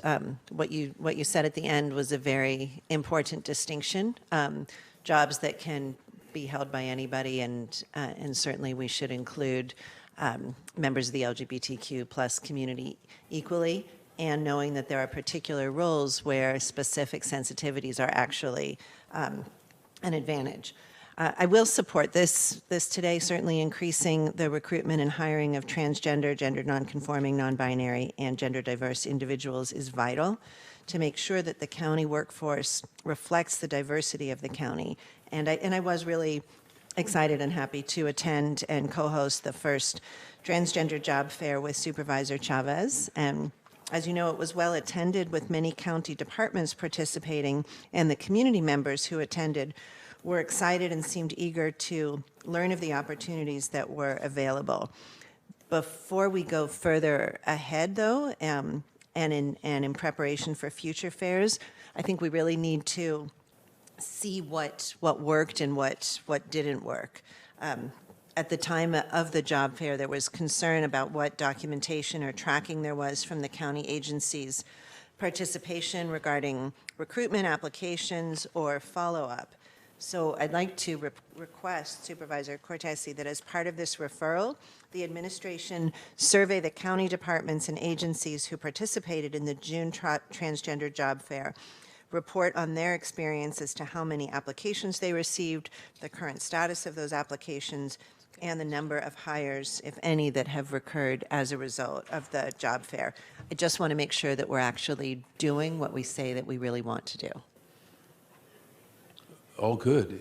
Yeah, and please include all of that, but don't be limited to that either. So certainly look at it all. Thank you very much. Supervisor Cortese, before I go to Supervisor Chavez, let me just check with Supervisor Wasserman. Supervisor Wasserman, did you want to ask that your request for council's engagement also be part of the motion? And Supervisor Cortese, is that agreeable? Yes, absolutely. Yes, please, do the motion. Both sets of comments. Duly noted. Included in the motion. Thank you so much. As soon as I make it. All right. We'll ask the clerk to put the voting panel on the screen so you can do that. And meanwhile, we'll go to Supervisor Chavez. Thank you. So I wanted to say thanks, Dave, for bringing this forward. I really appreciate it. And I do just want to say to Gabriela, like, the amazing work that you all are doing really should be supported in a more consistent, thoughtful way. So I'm looking forward to getting more of your feedback about how we proceed. And including, how we do these community gatherings, because I actually think part of the challenge is we really want this to feel like an open environment, and part of that is having these, I think, events in the community, and especially at Billy DeFrank. So a couple things I just want to make sure that get included for consideration, and that is that we're in the process now of doing an audit of our hiring practices through FGOC. And it appears to me that one of the opportunities is really to take a deep dive at how we're training not just ESA staff, but also the hiring managers and all the departments to be both inclusive, but also to understand. I know we're doing a lot on implicit bias and that kind of thing, but also to get deeper into how do you create workplaces that are, in a very meaningful way, inclusive. And I don't think we're there yet, but I do think that taking a deeper dive into how we support the transgender, gender nonconforming, non-binary, gender diverse applicants, and then once we hire people is going to be really pretty critical. So anyway, I'm really excited about this, Dave. Thank you. And if those could be considered by staff as well, I'd appreciate it. Yes, happy to fold this or cross-reference this with the audit work at FGOC as you just described on the motion. And I do want to just acknowledge, President Smitty, now that we're at this concluding point, the help of the Office of LGBTQ Affairs in supporting this referral, helping us take a look at it and essentially sign off on it. So thank you, Maribel Martinez, for your cooperation. Thank you. All right. Unless there are any other comments, and I don't see any other lights on, we'll ask all 5 members to please vote on the screen. That having been done, we'll ask the clerk to please display the results overhead, and we'll announce that the motion has carried 5-0. Again, that's item number 11, 5-0, with the amendments incorporated by Supervisor Cortese. Thank you. That takes us to our next item. That is item number 12.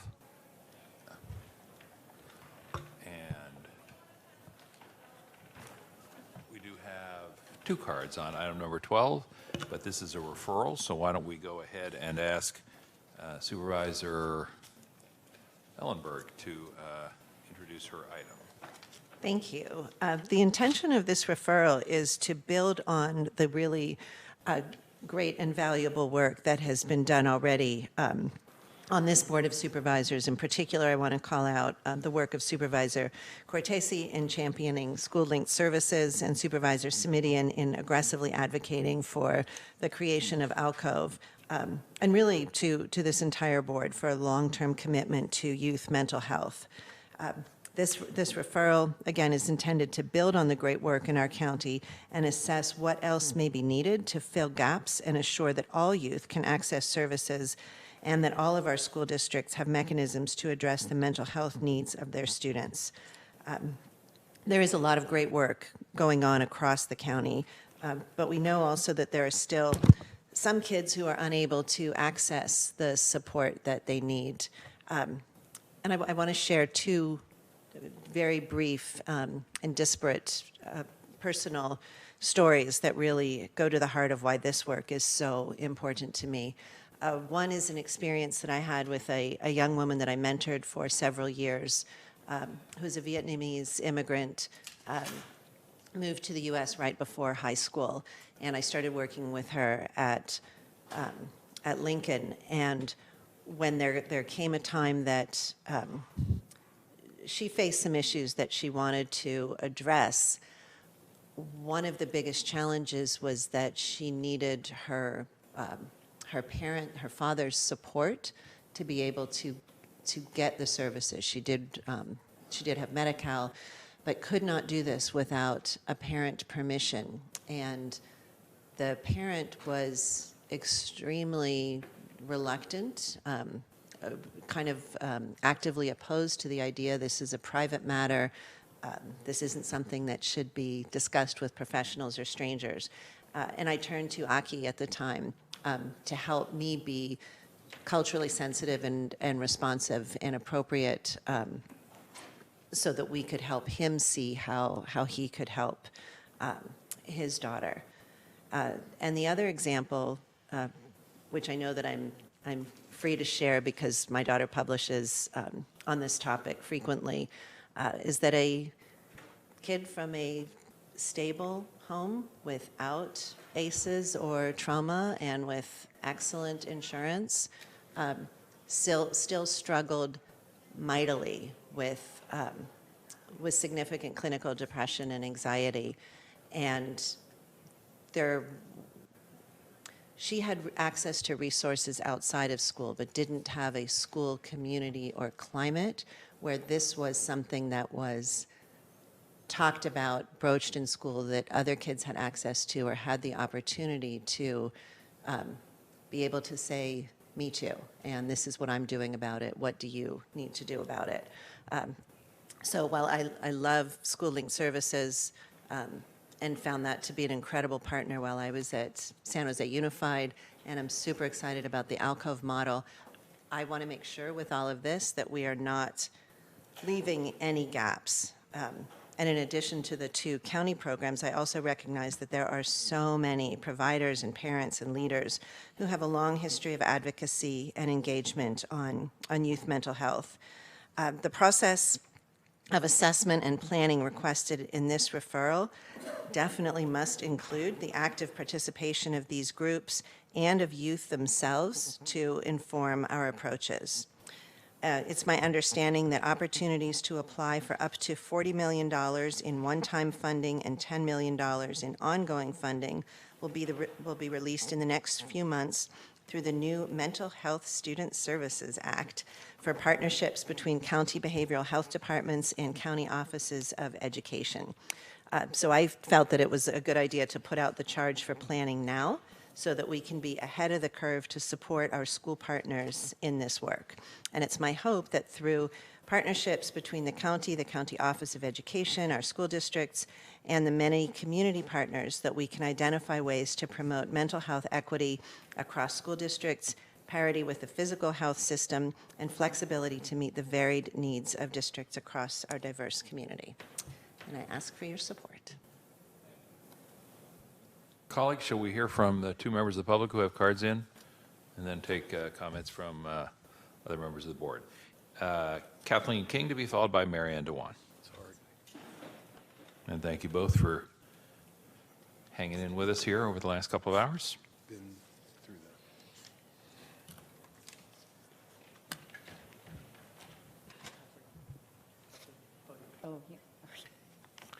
Forgive us, that microphone is invisible, but it's loud and clear when you speak into it. Okay, thank you. I was listening, maybe not paying enough attention. I first want to thank Joe Simitian for thanking us. I appreciate that. My name's Kathleen King, and I'm with Healthier Kids Foundation. And Healthier Kids Foundation is evaluating whether a simple, well-documented mental health prevention screening effort could occur in grades for children 7 to 14 years old, and further case management could be set up to break barriers down for families and help them access the resources they are eligible for in coordination of our other screenings. As the Australian model says, young people have a reluctance to seek help, and I think, as many of us know, young people just think it's stress and they can't diagnose themselves. So we believe early intervention is essential. At Healthier Kids, we sit at the intersection of health and education. We've offered over 277,000 services in the last, since mid-2017. And we currently work with 6 of the most underserved districts. Completing vision, dental, and hearing screenings, we hope that we could combine a mental health short screening along with that, and case manage with the families any referrals. Our trends are all moving positively, but we've learned that partnership and trust is critical between the districts and us, and may save a tremendous amount of long-term family suffering. And so I appreciate Supervisor Ellenberg bringing this one forward. Thank you again. Ms. Dewan. Good morning, everyone. Thank you so much for your leadership and partnership in this area over the years. And Supervisor Cortese, you know we've been a longtime partner in SchoolLink services, and all of you have contributed greatly to the support. And yet we know and still in Santa Clara County that many students need services and have difficulty accessing them. The California Mental Health Services Oversight and Accountability Commission is recommending collaborations and partnership to find out the feasibility of increasing services, improving outcomes, and supporting prevention by having more services available on school campuses. These collaborative models would also need to ensure equitable and sustainable funding. This review may help promote readiness for grants and other new funding to be released by the state of California. And these new grants will support services provided on school campuses, require collaboration between behavioral health and County Office of Education, and can help us focus on high-risk youth, foster youth, LGBTQ, and students who've been expelled or suspended from school. They also are targeted at suicide prevention. So we think that it's really an essential time for us to elevate our partnerships, study what's been working well, and be ready to access this increased funding for our county. Thank you. Thank you very much. Colleagues, I'm going to confirm with the clerk that those are the only two cards we had. Indeed, they were. So we'll come back to the board. Supervisor Cortese, I see your light is on, and then I'll go to Supervisor Chavez. Yes, first of all, I'm very supportive of Supervisor Ellenberg's referral in a couple of ways. Obviously, without yet having seen exactly how this will happen. But that said, I'm for anything that gets us to the point essentially of universal clinical coverage in our schools. And I think the SchoolLink services process has ramped up pretty dramatically over the last just a few years. I think it's four plus years now to get to 200 schools that actually have coordination and coordinators assigned, which is, I'm sure I'll never be satisfied until it's 100% of the schools in the county. But to put that in perspective, that would be if it was in one city, that would be enough to cover the entire city of San Jose, for example. We just have a lot more schools than that county-wide. So just the thrust, just the push to leave no gaps is really important. And thank you for that. And I hope, after I leave this board, that you'll, Supervisor Ellenberg, continue to champion a gap-free mental health services approach, building on SchoolLink services and any other best practices that are out there. I do want to say that it isn't directly referenced here one way or the other, but investment has always been the issue, not training, not our ability to somehow get people out there or get coordinators there. The school districts oftentimes have the ability to share a half an FTE with us, or to get creative in the ways to do that. But either way, it costs money. So I'm appreciative of hearing that you've done some research on where the next round of money might come from. I've always been proud of the fact that the county administration helped figure out a way not to use general fund money as a primary funding source for this, but Mental Health Services Act money. And despite the criticism we hear from pundits out in the community about we're not doing enough for mental health, and we're not putting enough resources in, and I mean sometimes goes right over people's heads that we're close to, I think, a $40 million annual investment in Mental Health Services Act money through our behavioral health department. That's funneled into the schools that we are connected with. But I've always said that SchoolLink services is whatever issues it's dealing with out there, and there are obviously many, especially in the K through 12 world among young people, that it is a diversion program first and foremost. If there was a lot of angst early on about, well, what really is going services? And to simplify it, I think we just keep coming around to the fact that we have a diversion philosophy here in the county when it comes to behavioral health, when it comes to justice issues, when it comes to restorative justice issues. The idea is to intercept folks, kids, young people especially, before they get caught up, in a criminal system or a system that mimics the criminal system, which I think is what happens in terms of my own lived experience, Supervisor Ellenberg, when things get too far and diversion hasn't happened. Unfortunately, the response looks like handcuffs, lockdown, badges and guns showing up at people's doors or outside of a school somewhere. So again, I'm very appreciative that you're taking the leadership role of trying to close these gaps. I do think that it would be helpful, and I don't know how Supervisor Chavez feels about this, but I heard that she's being recognized next, to have us get a chance to look at work and details as this toggles back and forth between the administration and the full board at CSFC. And it's not because I have any concerns or any interest in doing anything other than keeping this moving quickly. I have no substantive concerns that I can see with what you're proposing. So I don't want it to go to CSFC so I can micromanage what's going on. But I do think there are issues that we deal with there that sort of create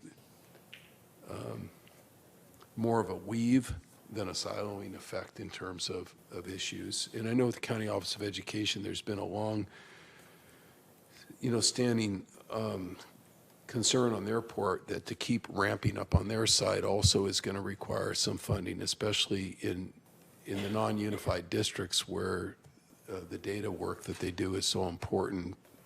With the 7 feeder districts that feed into Eastside Union, for example, not only do the 7 feeders are they not on the same information sharing platforms, but they're not on the same information sharing platform with the high school district. So it's hard to do diversion if you're getting your information, 6 months, 7 months, 8 months late because nobody is sharing information. And I think the county office, to their credit, has made a lot of progress in at least making the tools available if the school districts want to use them to share that kind of information, along with some support from from the county here, making sure whatever they're doing is especially with our participation, is done legally and in terms of appropriate privacy privacy issues. So with that said, it was just the idea that however fast this is going to come back to the board, that's great, but I do think CSFC should be involved in in helping provide some guidance on it. I appreciate that. I see that we're all going to want a part of it. The board is going to get a report and recommendations in November. Clearly, it sounds like it's a good fit because we're talking about kids, but it's also squarely health-related because it's a little bit narrower than the full SLS program, which includes not only linkage to mental and behavioral health services, but housing, as you know, and food, and it's a broader component. This is specifically for mental health resources, ideally to be implemented with funding from mental and behavioral health reports to the Health and Hospital Committee. I love that we're all excited about hearing how it goes. I wonder if we could wait until we get a report back in November and see what the direction is that's recommended. before necessarily making a committee decision, which will be Susan? later with the implementation, because I would really like to be able to keep a close watch on it in HHS. What if we do, sometimes we do this with things that have so much crossover, is we just put them through both committees. And the reason I recommend that is it will mean that 4 people on the board at any given time are going to be prioritizing it, which is a little cheating, but might be something to think about. Well, if it's not actually cheating, that's something No, that no, would, but would certainly yeah. appeal to me. I don't want to create extra work, but if it's the same report being given to both committees, that's not a problem. So I'm going to call on myself now, and I see that you've just come back. So here's some requests I want to make to staff. So you're recommending through Dr. Smith that this go directly to behavioral health. And so here are 3 things that I want to make sure that get included for review. One is something that Supervisor Cortese alluded to, and that is one challenge we're having with some of the schools and some of the school districts is the lack of coordination with Data Zone. And frankly, I felt so strongly about this that I wanted to make it a precursor to us expanding programs, that we have folks invested in Data Zone or some mechanism of making sure that we're tracking the, in a good way, the child, so that we're better able to share information about when it's appropriate, how to support that child throughout their educational career. So I'm just going to ask staff, as you think about this, how do we do that, and how do we make sure that we can understand dosage and all the other things that we think we're going to learn from this aggregate data?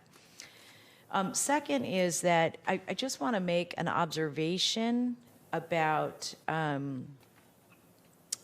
the direction we're going in, and this speaks to why the 2 committees may make some sense.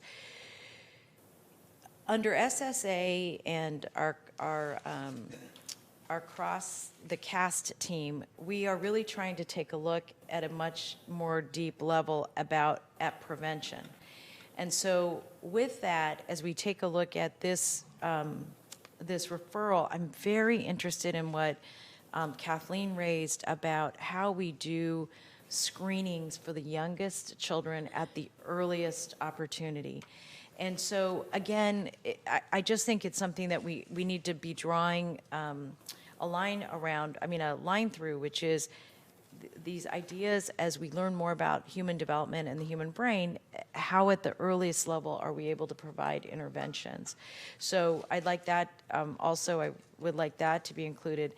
And then the last issue that I think, I have a feeling that Tony has shared this with us in the past, but I'll use a different example to make this point. So we've been trying to figure out a way to get more children dental appointments at, when they're really little at an earlier stage. The thing we found out is there aren't that many children's dentists. So we were trying to squeeze like a bunch of kids into a tube instead of like out. I mean, it's kind of a mess. And so one other thing that I do think we're going to need to better understand is what are the actual services that are going to be available for these kids, like what exists in the county, so that we don't have unrealistic expectations about how quickly we can get someone services, because I do think that's a big part of our challenge, particularly with children who are demonstrating mental health issues at a young age.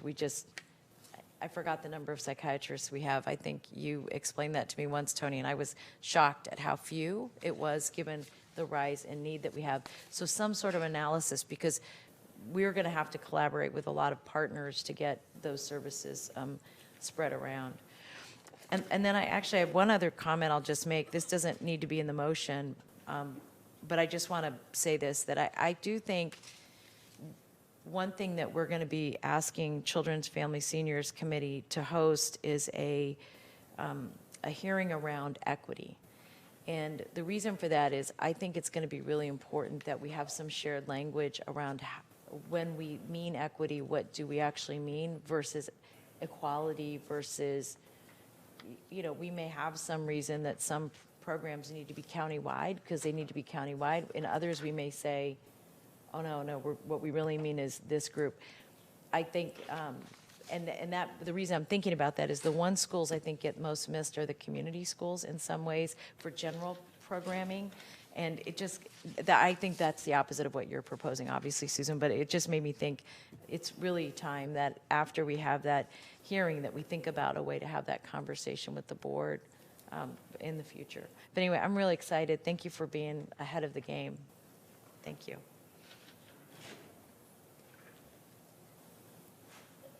Thank you very much. I'm going to ask the clerk to display the voting panel on our screen so that Supervisor Ellenberg can offer the motion at this time if she chooses to do so, which I'm guessing she will. Voting panel is up. Thank you, Supervisor Ellenberg, for the motion. Second from Supervisor Cortese. And colleagues, there is much that I could say on this subject, but most of it has been said by either the members of the public who spoke, thank you again for being here, or by my colleagues. So please don't take my lack of comment as anything other than an attempt to help move a good item on the way. If I could.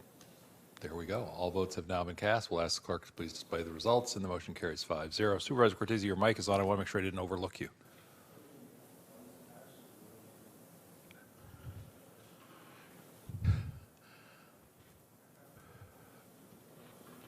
Okay. All right.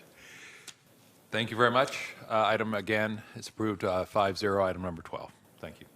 That takes us to item number 13. I do think that is your item, Supervisor Cortese, so I'm going to hope that that item, that the microphone is now working and you can present your item, your referral. We do have, I guess, 3 or 4 folks who would like to speak on this item. Yeah, it's back working again. Button's getting a little worn out.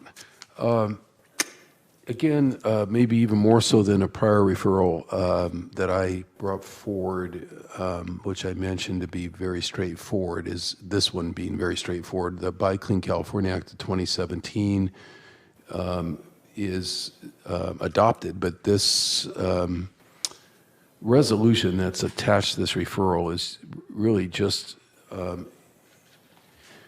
asking and directing, I suppose is a better word for it, the county administration, all of us here at the county, to take whatever steps necessary to make sure that that the act is actually implemented, which also means pushing hard in California, in the state of California, to make sure that they're spending money the way that the 2017 Act asked that the money be spent.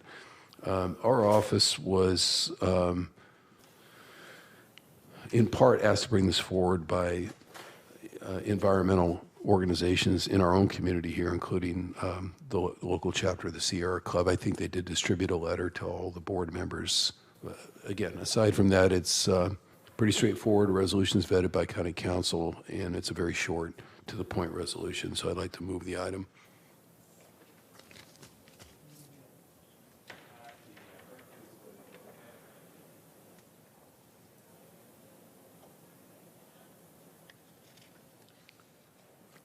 Forgive me, we do have, colleagues, we do have speakers before we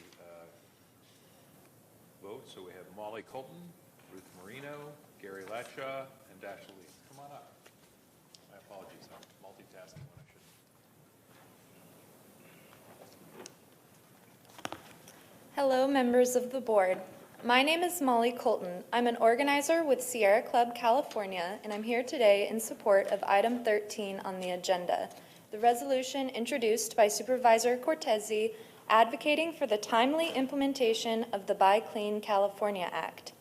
Signed into law by Governor Jerry Brown in 2017, Buy Clean California directs state agencies to purchase certain construction materials for public works projects from less polluting manufacturers. The law is based on a phased-in timeline and will take effect over the next 2 years. Buy Clean policies aim to align the state's purchasing power with our environmental values and closes the carbon loophole of embedded carbon emissions within state purchasing. The Santa Clara County Board of Supervisors declared that we are facing a climate crisis, and the Buy Clean California Act will encourage manufacturers to reduce their greenhouse gas pollution if they want to remain competitive in the California market. Please join Berkeley, Richmond, Cupertino, Santa Cruz County, and the Los Angeles City Council in unanimously approving this resolution in support of Buy Clean. Thank you. Thank you. That takes us to Ruth Marino. Welcome. Good morning. I'm Ruth Marino, and I'm speaking on behalf of San Jose Community Energy Advocates. We are a community group that advocates for reducing greenhouse gas emissions and also for community choice energy. We support this resolution that encourages timely implementation of the Buy Clean California Act law because it will reduce GHG emissions. The bidders for state construction contracts will be required to disclose their GHG emissions information for certain construction materials in an environmental product declaration. Specifically, they will disclose those emissions created during raw materials acquisition and manufacture of the products they will use during construction. Therefore, the Buy Clean California Act aligns public spending with the state's environmental goals. As Molly stated, the jurisdictions of Berkeley, Richmond, Cupertino, Santa Cruz County, and LA have already unanimously adopted resolutions in support of Buy Clean California. We ask you to do the same. Thank you. Thank you. Carrie Latshaw and then Dashiell Leeds. Welcome. Good afternoon. Thank you for the opportunity to speak to you today. I speak to you as a member of the Sierra Club, but more importantly, as a grandfather of 4 children, 1 through 6. And I speak to you as a physicist who now in retirement has even studied more about the climate crisis. This is a crisis. This is a potential catastrophe. The catastrophe is likely to fall primarily on them, but if you read carefully in the 1,400-page most recent IPCC report on Chapter 3, if the Arctic warms sufficiently, it can cause major weather changes within our mid-latitude communities, which is ours, of course.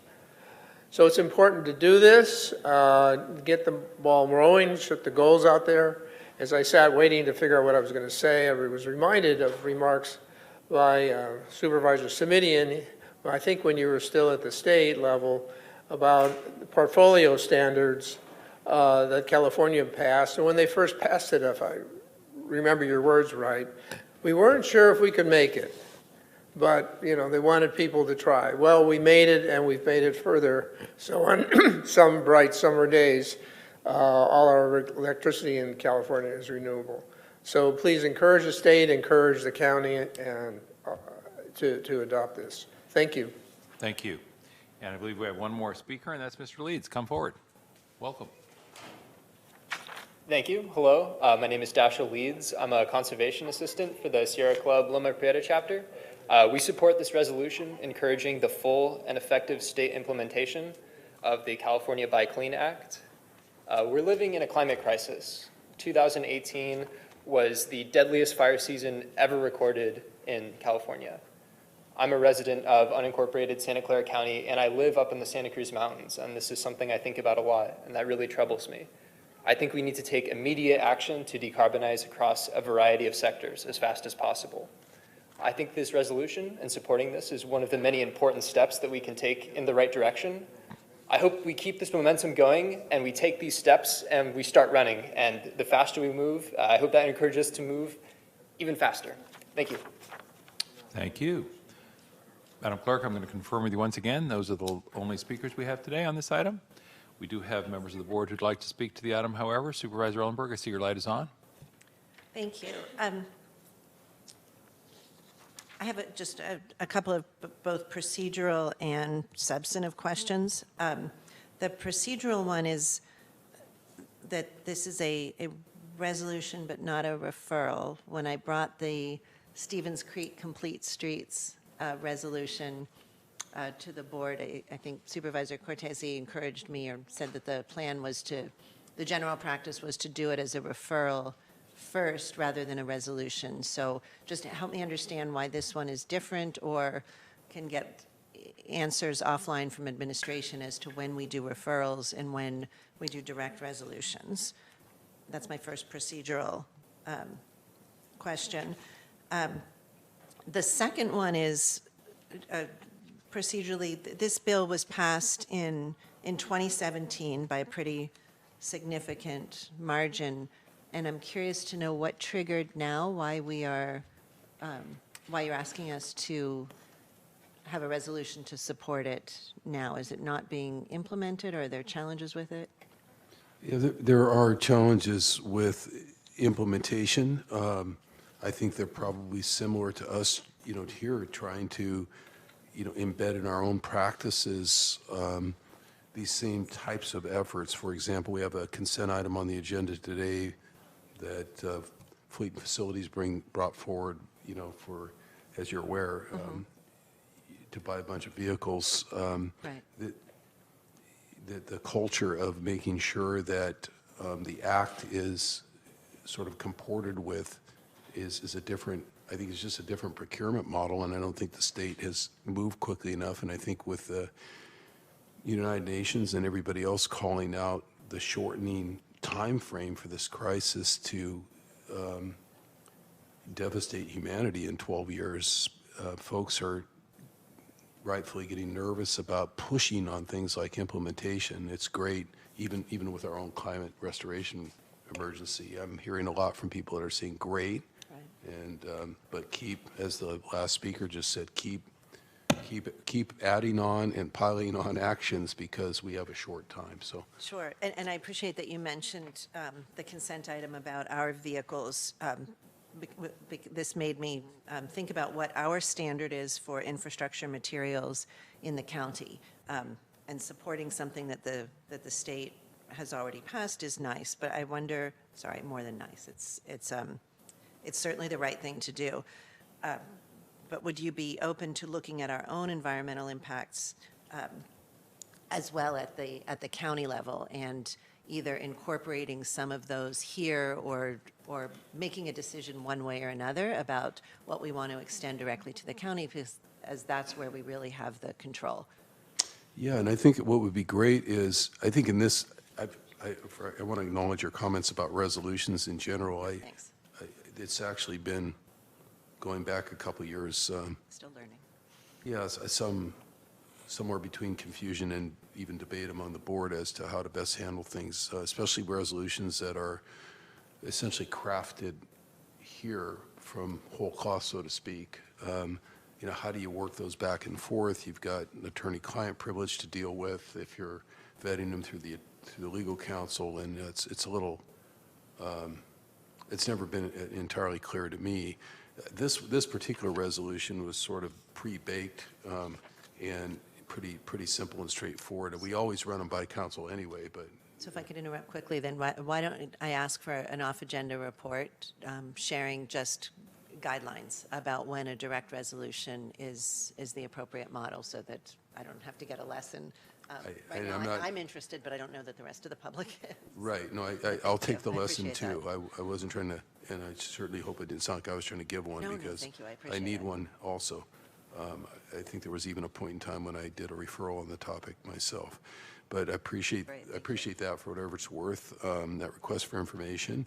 And back to the substance of it, I'm wondering if, so that this can move forward, given that it is pretty straightforward on this very specific topic as to the State Act, I'm kind of wheels turning, kind of excited to hear you talking about what would we need to do to essentially abide by the same implementation standards that we're asking of under the state to do under the State Act here at the county is sort of what I heard you say.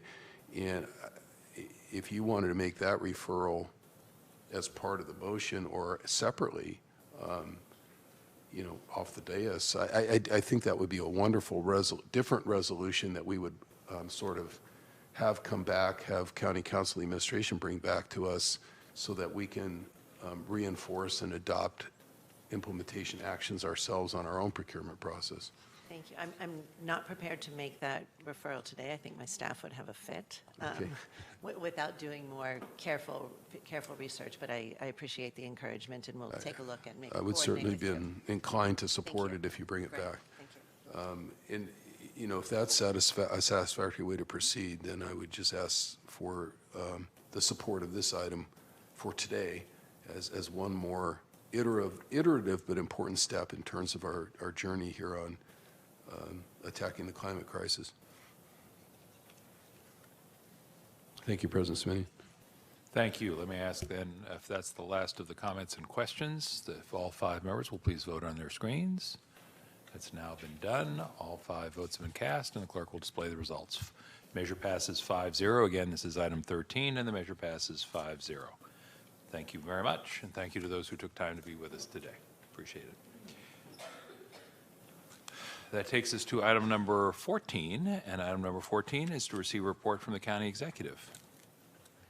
Thank you, Mr. President, members of the board. I wanted to spend some time talking about the recent public safety power shutoff by PG&E and the upcoming notification. We haven't had a chance to talk about the last one because our last board meeting was in the middle of it. However, I'm glad to report that despite PG&E's negligence, we were able to respond well in this county. There were no major, well, I shouldn't say that. There were no disastrous problems that were identified, but there are a lot of problems that individuals felt with having their power out for significant periods of time and being at risk for problems associated like food spoilage and other issues related to needing electricity. The county buildings, county government buildings were all well served and did not have outages except for the ranch and also the DePaul campus. For DePaul campus, we moved in a portable clinic and were able to continue seeing patients without interruption, but we did have the inconvenience of having the portable clinic. For the ranch, we were able to get their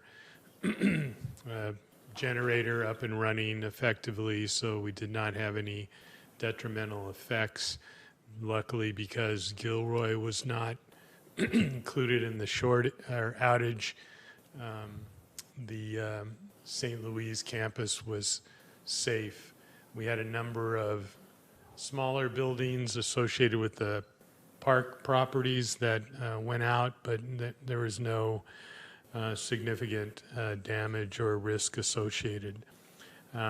As I pointed out, the president of PG&E publicly admitted that they didn't do a good enough job, although he didn't really give an explanation of what they're going to do differently in the future to make sure they did a better job.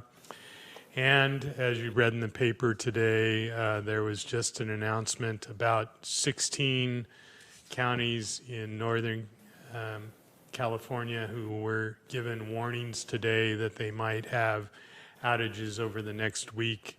There's anticipated strong gusts and very dry weather for the rest of the week.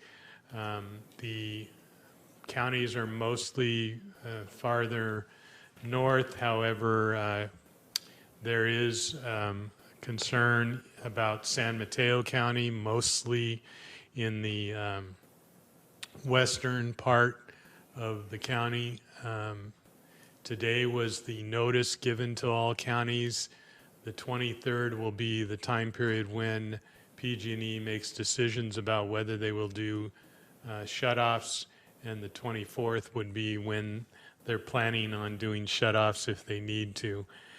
Initially, we had the rumor that it might also involve our county because they're anticipating high winds in the eastern hills and the San Antonio Valley. However, we have not been given a formal warning. Of course, that doesn't mean that things won't change in the near future. Our EOC is doing a formal debriefing of the past process, and we're keeping a close eye on ongoing problems from PG&E. They're also cooperating with the state and regional authorities to make sure we have a coordinated understanding of the risks involved. Currently, about 190,000 PG&E customers are at risk in the 16 counties that I mentioned, and we will be watching very closely. That's about all I have unless there are questions. Questions from or comments from members of the board on this item? I see Supervisor Wasserman's light is on. Thank you, Dr. Smith. I appreciate your position. Certainly, tons of our constituents feel the same way. The part I don't understand, and when you happen to interact with PG&E at whatever level that you do, I would appreciate hearing, because many of the counties, the 16 counties being identified now, are similar to the ones that were affected before. And I understand, you know, humidity 20, 30%, and then the high winds from the 40s to the 60s raising the likelihood of a fire or a fire spreading.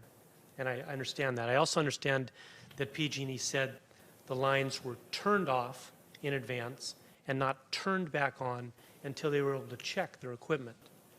To me, if they were able to check their equipment, any problems that they discovered, I would assume that they remedied. So what concerns me is, are we going to go through the same fear type situation every single time humidity drops from 30% or below and winds go from 25 miles an hour and above forever? So I personally am looking for PG&E to say, hey, by doing this, we learned we had a weak spot here, a weak spot here. We took care of that. We replaced that. We insulated that. This can't be the new normal. If PG&E has equipment that is likely to cause fires in the event of low humidity and high winds, then they need to replace or insulate or repair that equipment. Well, during the activation that we had the first week of October, which the EOC did a fabulous job on, and we obviously had a lot of our employees from multiple departments involved, and we were very proud to be able to showcase our efforts to state and local other agencies because we did a fabulous job. But during that process, we received very inconsistent and poor communication from PG&E about a number of things. And it became clear, at least to me, now this is an editorial comment, that they really didn't know what they were doing. They knew that they were going to be turning off major power lines, but they weren't real clear what impact that was going to have at the ground level. And they did a less than adequate job of communication to the customers, so that we were and other EOCs were trying to make up the differential in communication and preparation. And like I said, the president has not expressed what they're going to do to make it different in the future. And that's why the EOCs are very concerned. We were one, I think, of 2 counties that declared emergency, which you subsequently ratified. There's lots of concern about the expenditures of resources and the need for future resources. It's not clear that the state is going to also backfill any of those costs. So it's a source of lots of frustration, and I don't think I can reassure you that this is not the new normal. Thank you. I appreciate that. I just feel any utility company has the obligation to provide safe, reliable services. And they can't. Doing something like this, I understood. It was an opportunity for them to check out their system, make repairs, et cetera. But they can't just be turning off power to people relying on breathing machines, hospitals, public safety, businesses. You know, it's not just the people with the 32 cubic foot refrigerator, it's the restaurants, it's the businesses that are open each day that need to sell their products in order to make a profit, to pay their rent, to pay their mortgage, et cetera. And there can be a huge ripple effect. If businesses aren't selling, then they're not buying. And if they're not buying, then manufacturers aren't producing. And if manufacturers aren't producing, you don't need to have so many people working. So I don't want to be overly dramatic here, but if this continues on for a while or becomes the new normal, we're going to have people laid off. There's a huge ripple effect. It really bothers me about this. Thank you, Mr. President. Thank you. Supervisor Chavez. Thank you.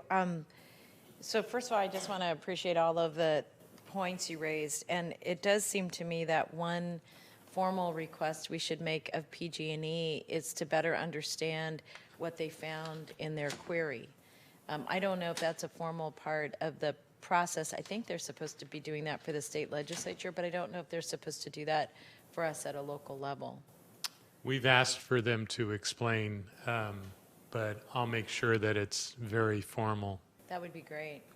And then the second thing I wanted to raise is that the Silicon Valley Community Foundation is our partner organization when there's an emergency. So they're supposed to be able to receive funds if we stay in an extended challenge. One request I would make is that when we, but prior to PG&E doing this again, that we have a conversation with them so that they're part of our when we activate the EEOC, that they are a formal part of that. I do not believe they are yet. I think that's part of our contract, but I just think we hadn't had the practice before. I did have a conversation with them because someone had reached out to me that wanted to make a donation, and I remembered that we had that contract because we'd voted on it a couple of years ago. So I made that connection, and I think it would be better if it weren't me doing that. Okay, we'll make sure we follow up on that. Thank you.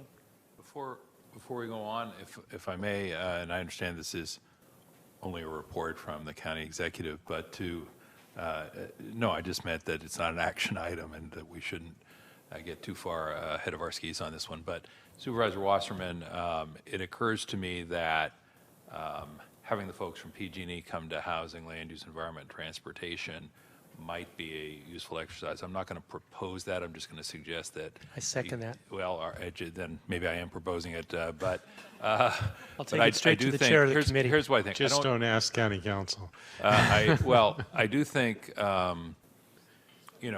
do think the world's not going to change if just because we have a representative from PG&E come. On the other hand, I think if we don't communicate very directly to representatives of the organization the experience and concerns we've had, they will walk away saying, hey, no one told us they had a problem. And I don't think we want to be in that situation. So I think we want to be of record. The other thing I would say is if we go down that path, and I want to be gracious about this, but I would push to get someone at a higher level. My experience with PG&E over a great many years now is that they have a group of talented, often very well-intended people serving as their local liaison, but that those poor folks get sent out to take the heat whenever there's a problem, and they don't really have any decision-making authority. And so, if you choose to go down that path, happy to work with you to see if we can't identify somebody who's both got a little clout to make things better, but also who's high enough placed in the organization so that if he or she goes back to the organization and says, ouch, that somebody will care, as opposed to just thinking, well, we threw another one of our local folks at the quote problem, and that's what they get paid for, which is not the outcome I think any of us are hoping for. All right. Supervisor Cortese, I see I just wanted to say that I think that's a great idea. I was hoping that would come up, the idea of getting in the committee.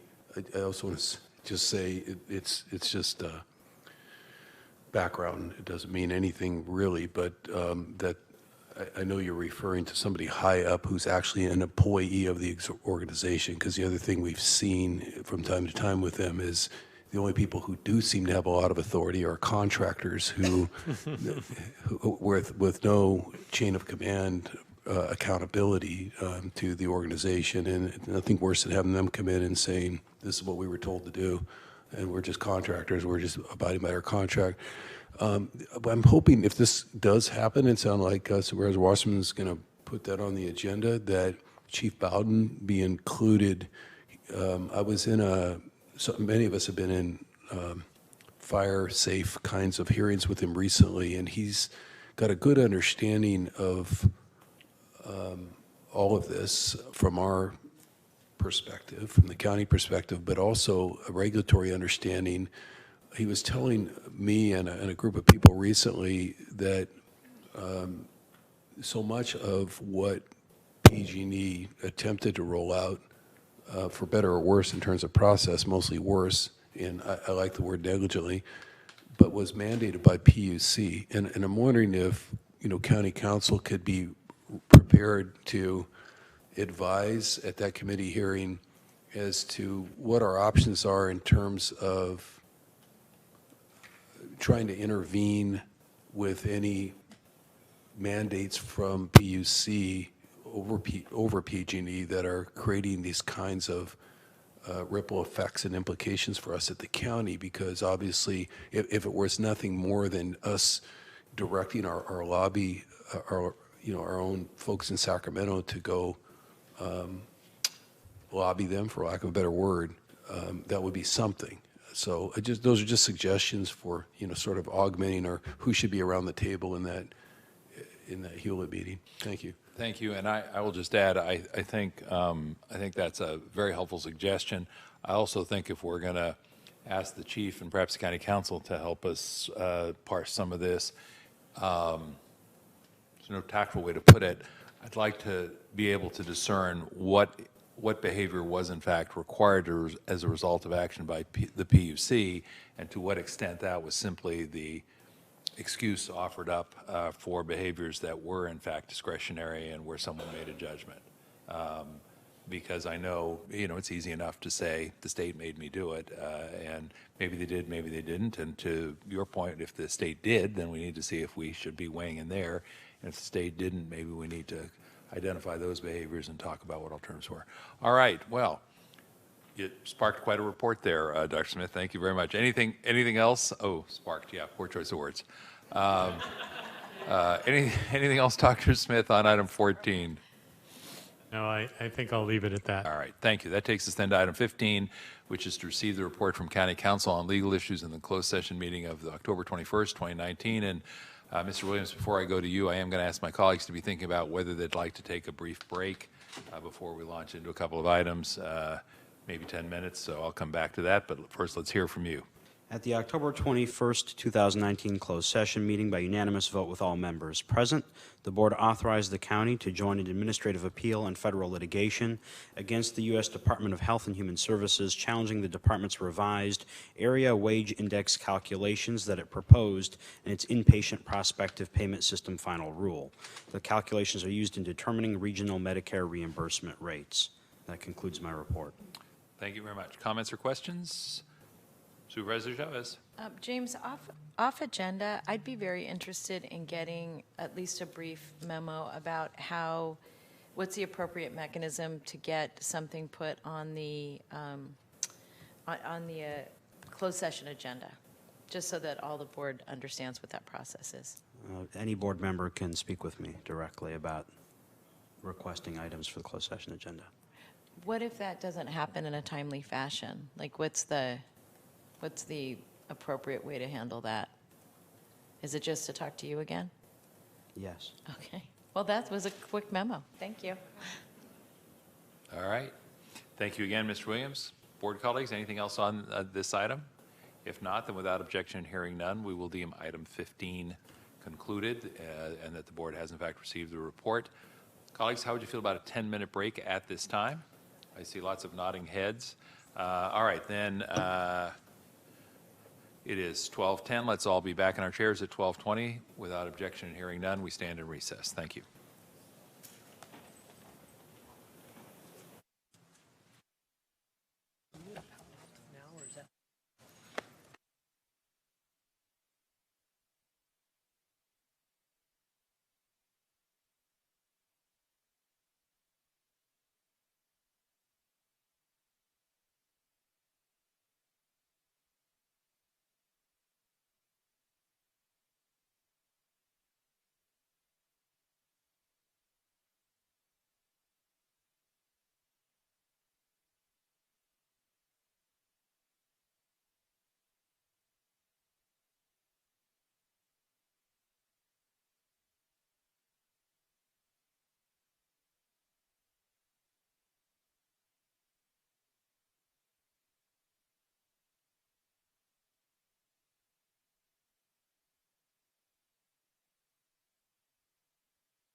All right, ladies and gentlemen, if we could call our colleagues back to the chambers. So board members, if you're within the sound of my voice, I hope you'll return to the chamber so we can pull together a quorum and take up these next items. We have items yet to be heard, obviously, and we're going to ask members to please join us here. All right. Thank you all. Dr. Smith, the next item is item 16. This is the VMC. So for the record, we are back in session. A quorum has been established. Thank you very much. Item 16, VMC, St. Louis Regional Hospital Security Camera System. We had a couple of issues that were of concern to me that I identified at our last meeting. We have back with us today Laura Rosas, Ethics and Compliance Officer for the health system. and also And Mike Shapiro, Chief Privacy Officer. great. And you may never hear me say this again, so take it and go with it.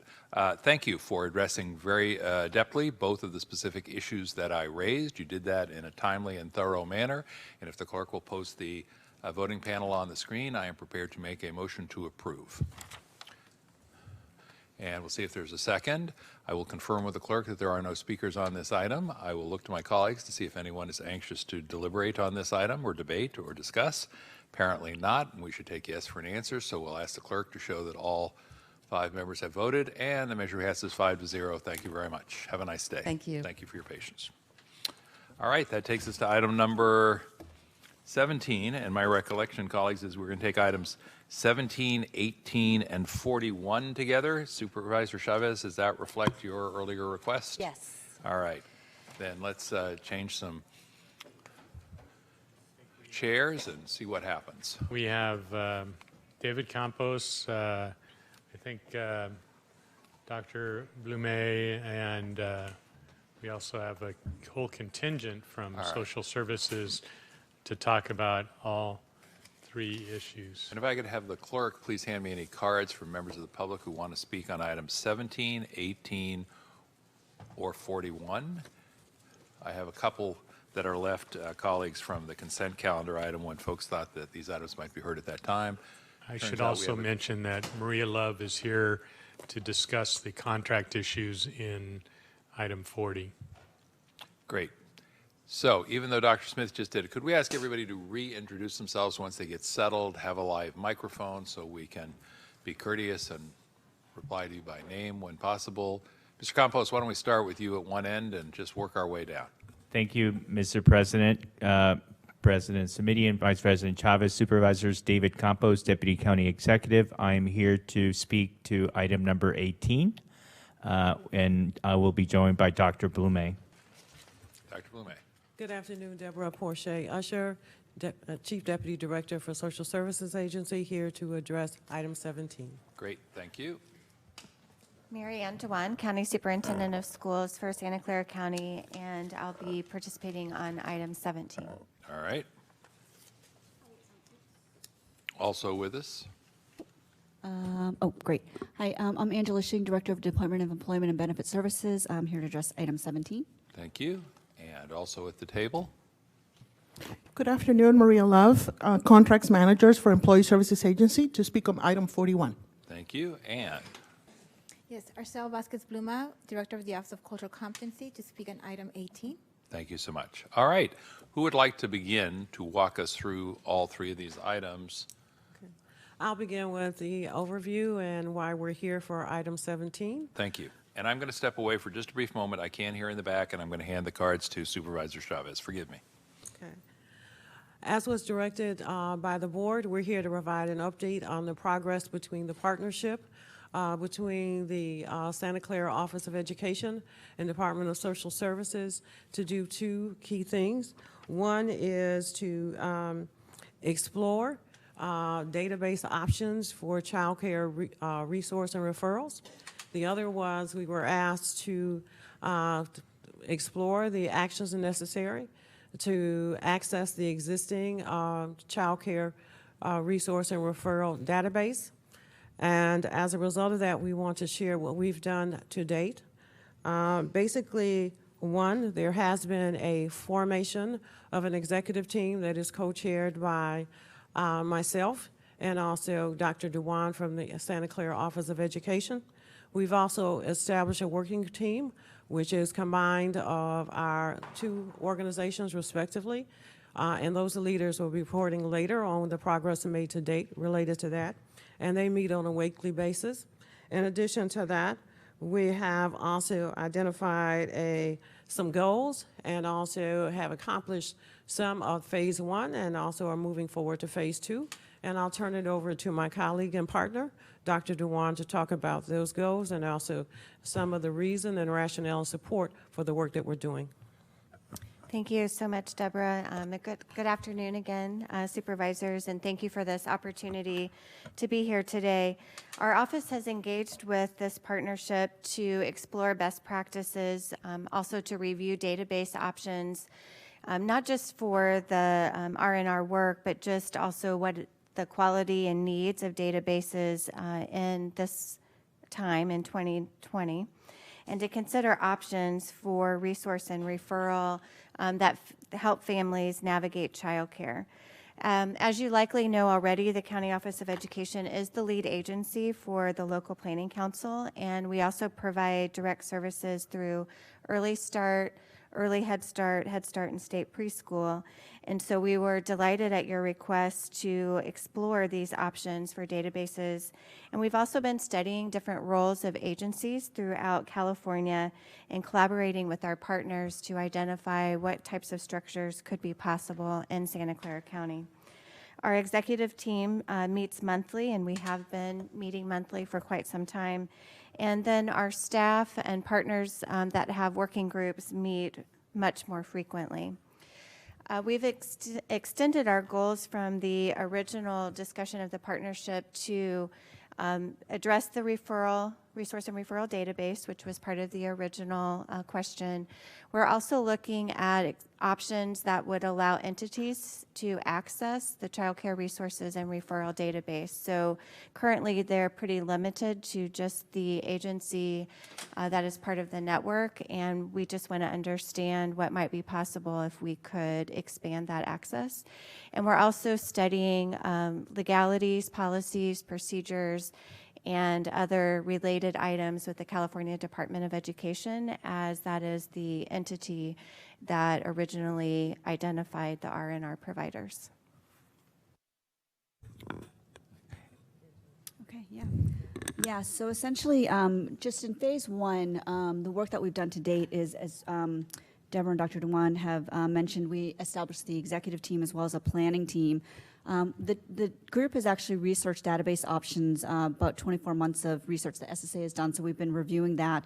There also is the California Department of Education statewide database project called My Child Care Plan, which is looking to link provider database into a one-stop access of child care providers and child development resources, as well as the research on legislative options to become a child care resource and referral service provider. That inquiry continues.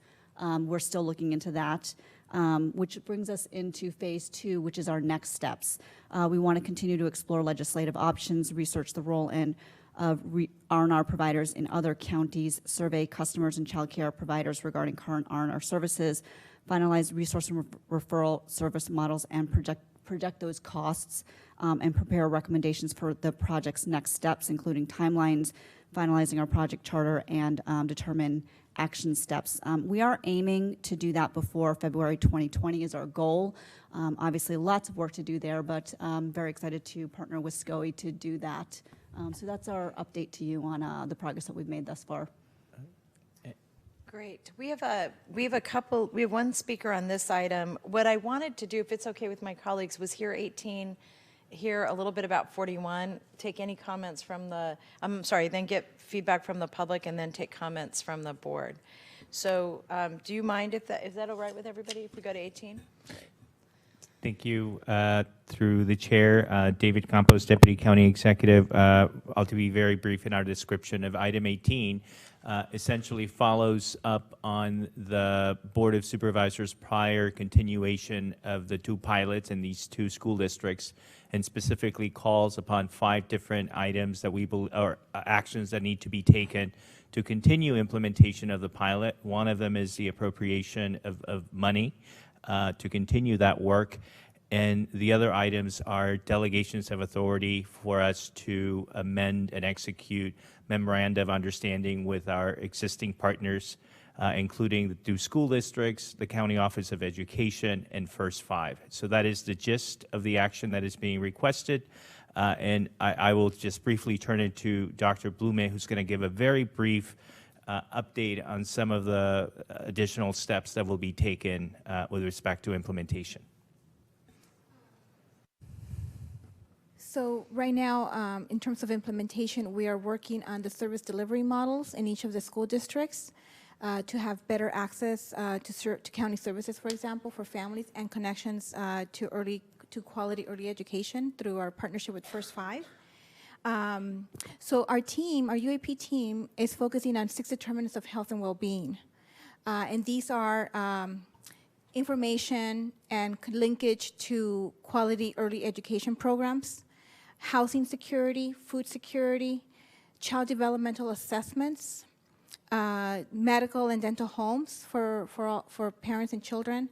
And we just added a 6th one, which is school engagement, even at the preschool level, so that families can begin to build that muscle of engaging and sending their children to school. Because we see that in other systems that it becomes a problem.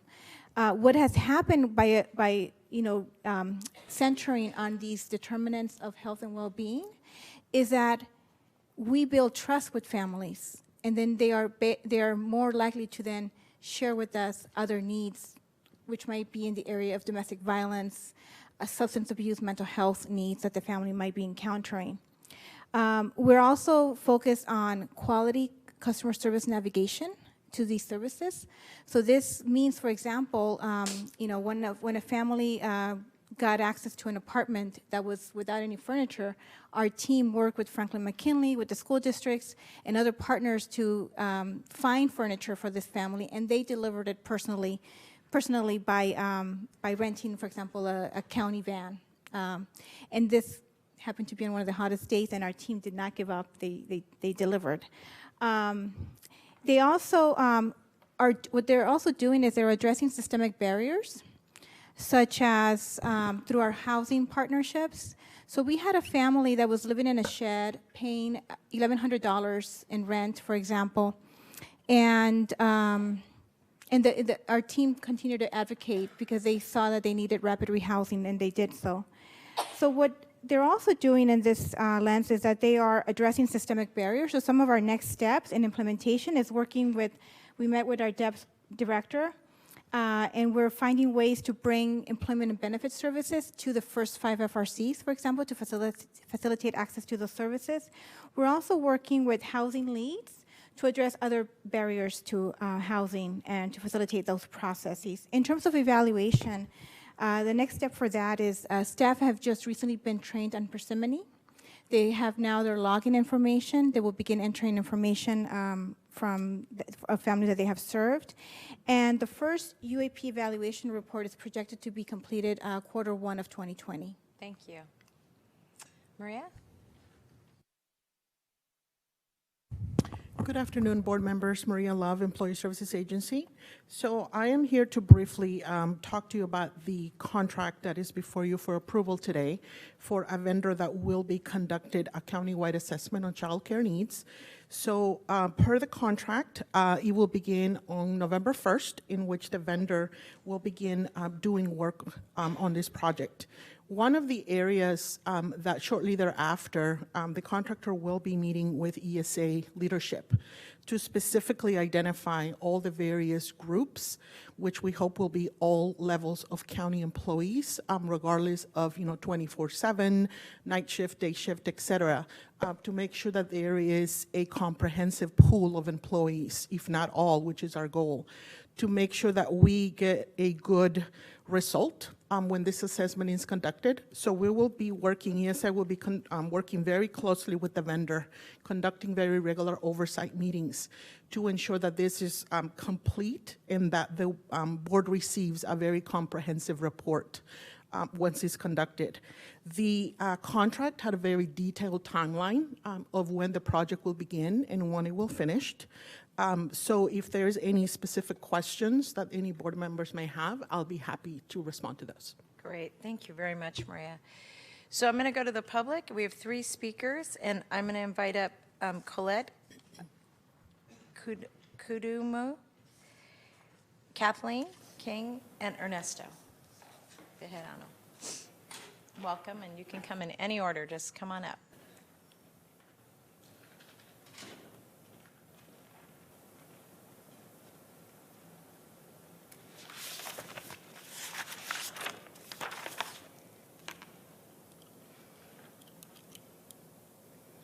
Good afternoon, members of the Board of Supervisors. My name is Colette Kudumu, and I'm speaking as a concerned citizen of Santa Clara County. So Santa Clara County has a community-based initiative which strives, quote, strives to provide the highest quality of services to the Santa Clara County community by improving communications, trust, and partnerships with community-based organizations. Santa Clara County's goal is to promote collaboration between the county and the CBO community, improve county contracting processes, and build partnerships that lead to quality service outcomes.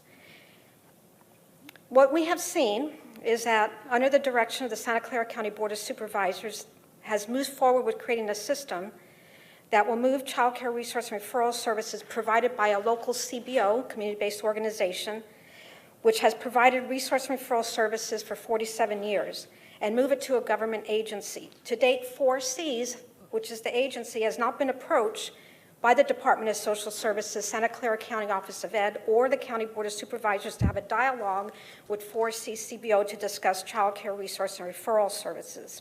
Instead, as we heard, there was a formation of an executive team headed by Santa Clara County Office of Ed Superintendent Dr. Mary Ann Dewan and SSA Chief Deputy Director Deborah Portia Usher to create the action plan and make decisions as to what to include in the plan. Not once was 4Cs invited to the table.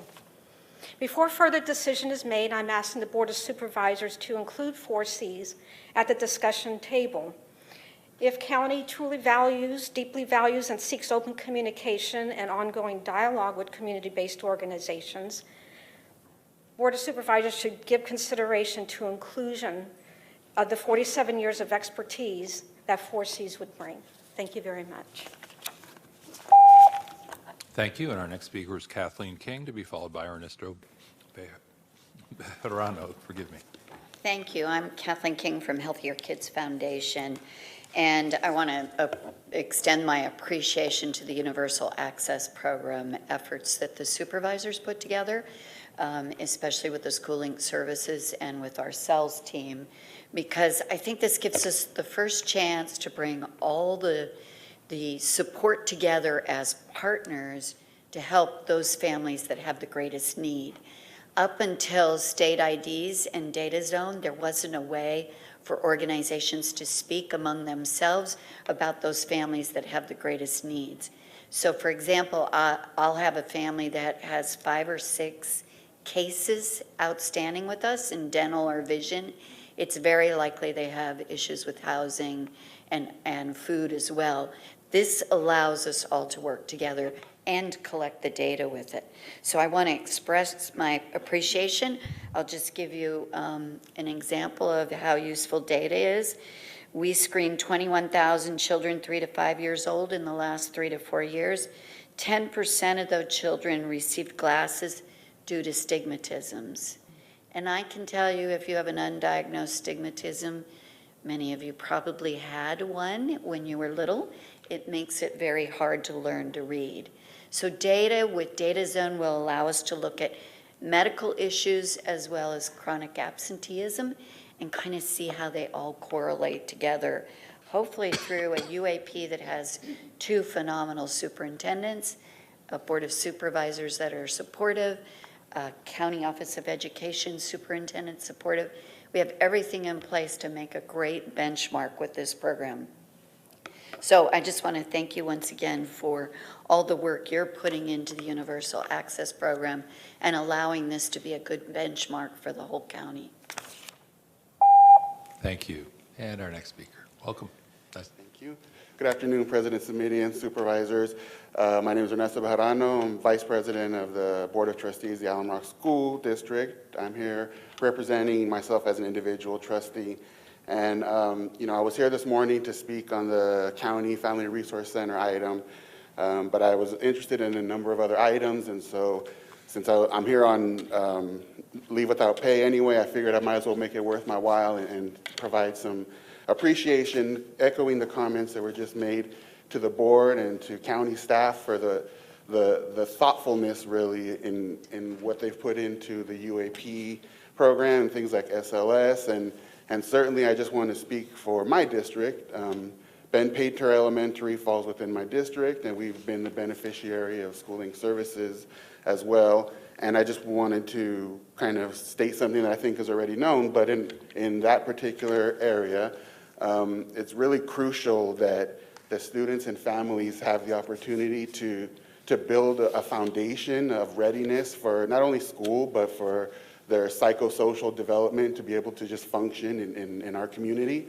And so I think the way that the board and staff has thought through all these different services and how they interconnect and how they can leverage kind of the resources to be really efficient and continue to grow and look at implementation of that and what might be the best way to go about implementation.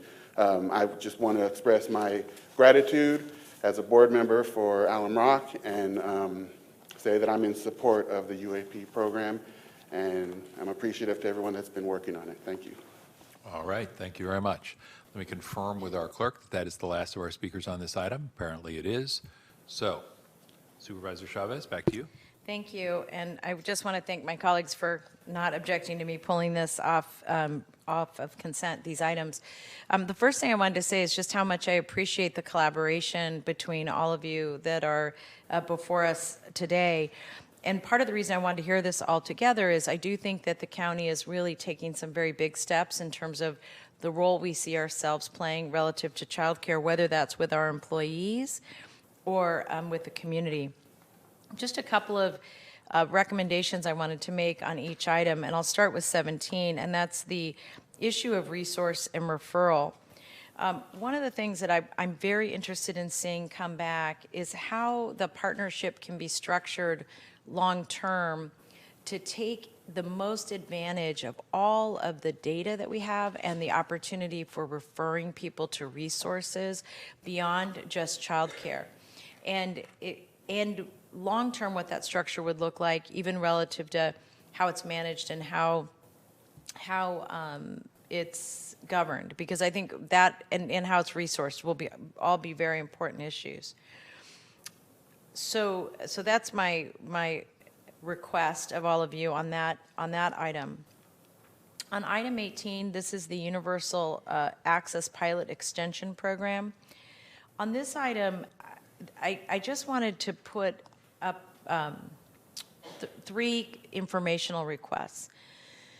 One is that as part of the evaluation that comes to the board after a whole completed year one, I think it's going to be very important to understand the investment strategies that we're looking to in terms of the long-term funding of this item. What I am somewhat concerned about is at what point do we get to scale in terms of how we're providing services in addition to excellent quality childcare? And I think that's going to be a very important question to answer because it's going to be the most difficult thing to fund long term if we don't have some very identified funding partners, but also if we don't understand what dosage requirements are as the program gets bigger. So very interested in understanding the investment strategy and the dosage costs and then the outcomes of that. And again, I think this aligns really nicely with the work you're already doing on prevention. And if we're really thinking about it that way, I think it's going to help us leverage other activities. The other is that I am concerned that we not expand services until we have figured out how to access the services to date that are not fully being used. And I mention that because I read back through the original reports that came to us. I think it might have been in May of last year. And one of the things that we talked about was expansion. And I think the most critical question to ask is, when we have childcare slots in poor neighborhoods that are not being accessed, why? And then what's the remedy for that? And that the remedy that we figure out how to access resources we already have first, and then have a conversation about strategies for expansion. Any thoughts or concerns about any of the issues I've just raised? I've raised 4 of them thus far. Does that sound like, were you already planning it and you're saying of course? Who'd like to jump in on Supervisor Chavez's 4-part question? You can pick Well, any it's or really all not a question, any, it's a direction, Any yeah. or point, rather, any or all of the 4 points. If I in all may, seriousness. through to the Please. chair, Supervisor Chavez, we are mindful of those issues. And I think the idea with respect to expansion is, and maybe expansion is not necessarily the right word, it is actually making sure that we're filling in the gaps where you have services that are not being accessed. So to expand access is part of it before we start talking about growing beyond, what's there. But we understand the point and, are very mindful of the fact that the main thing here is to figure out how you maximize access. And then the second point, which is, I think, going back to what you just said, is how do you scale it? How do you take it in a way that can be replicated across the board? And quite frankly, that's something that the evaluation hopefully will shed some light in terms of what is working, what isn't working in the 2 districts. And, each district is unique in many respects. And that's one of the reasons that we had 2 pilots, so that we could actually see what actually could be exported countywide.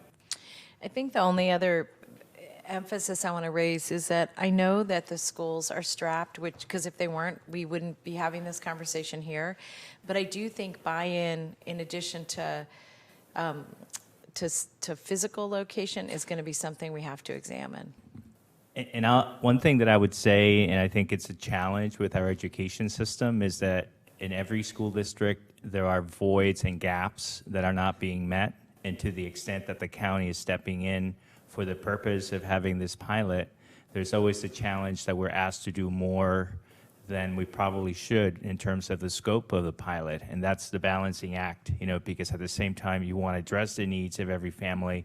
And so that's an ongoing conversation and discussion that the steering group that works on each one of the pilots discusses on an ongoing basis. And I think part of it is it's just really talking about what are the funding sources. Now, the one great thing I think about this is we've got all the right people at the table to have these conversations. I'm just really mindful that we're going to need to really think even, like we're in year 1, but by the time year 4 comes up, we're going to want to be able to respond to those issues sooner rather than later. And I know the other thing is you're all experts that the state is constantly reaching out to get your thoughts. So part of why I want to make sure this is shaped in very defined ways is I think it will give us the flexibility to be responsive to new initiatives that the state's coming up with in terms of how the money should come down, to whom, and in what buckets. Because one of the things I think that's a kind of a serious mismatch right now, even on the housing money that we're trying to get from the state, because we're a self-help county in many respects, we're not able to leverage the state to the degree I would like to. And, and part of that is the way that money is funded. So. The last point I wanted to make was on item 41. I am very excited that this is moving forward. I do want to make sure that when I'm presuming that the experts that we have, that when they start to do surveys, Maria, I want to make sure that we've talked to the partners in our organization that are starting to gain an expertise in childcare, are able to look at the survey questions so that we are not asking people to answer things that aren't in their language. So, for example, we use a fancier name for home child care. We have all kinds of terms for it. I want to make sure we're not being fancy. We're saying, is your mother or your grandmother, who's taking care of your child? Are they in a, so that we understand the circumstances today, but that when we do these surveys, we're really comparing apples to apples.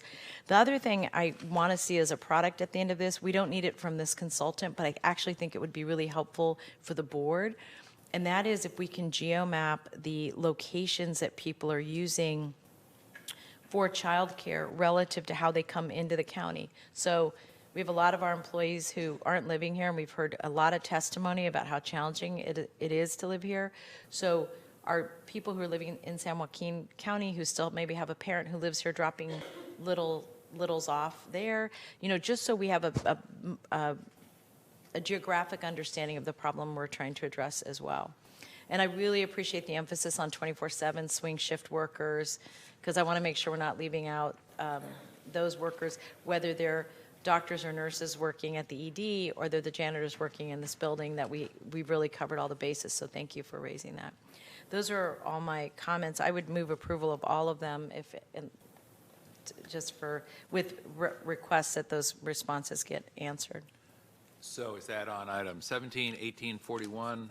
What do we, so shall we pull up the Yes, screen it on was each one 17, individually? 18, 41. All right, Madam Clerk, let's do this in 3 separate votes just to see if we can just keep the screens clean. So this is item 17, and we have a motion to approve from Supervisor Chavez. Last call on comments, questions. We've heard from members of the public. All right, all 5 members will please vote on the screen. We have 1 more member who's going to vote. And we'll now ask the clerk to display the results and announce that motion carries on a 5-0 vote. Thank you very much. That takes us to the motion for item 18.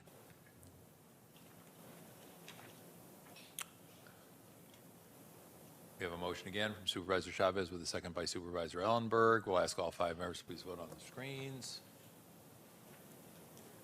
We have 1 more supervisor who we need to get on the screen. Sometimes the screens are a little slow to react. Now we have all 5 votes recorded, and we'll ask the clerk to display. Thank you. Passes 5-0. Item 41.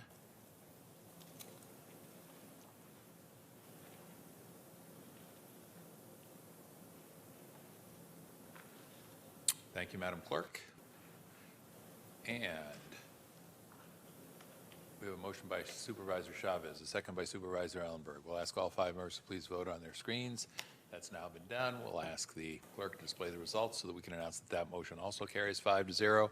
We'll say thank you, thank you, thank you, thank you, thank you, and thank you, as well as thank you, thank you, and thank you to the speakers. And that means we have completed items 17, 18, and 41. So thank you all very much. Thank you. Madam Clerk, I believe that takes us to items 20, 21, and 22, which we're also going to hear concurrently. And then we're also going to hear Item 60? Is item 60 part of those Yes. as well? It is. All right, thank you.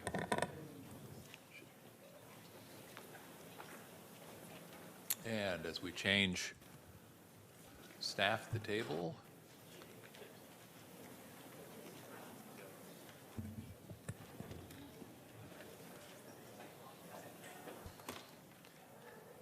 and we'll ask Key Lee to please introduce both himself and his team. Thank you, Supervisors. Key Lee, Director, Office of Supportive Housing. I'm here with Consuelo Hernandez, Housing and Community Development Manager, along with Eloisa Murillo Garcia, a Program Manager in that section.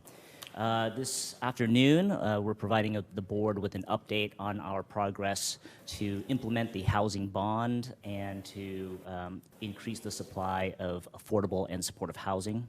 The administration is also recommending that the board allocate up to $33 million to support 2 new developments in San Jose.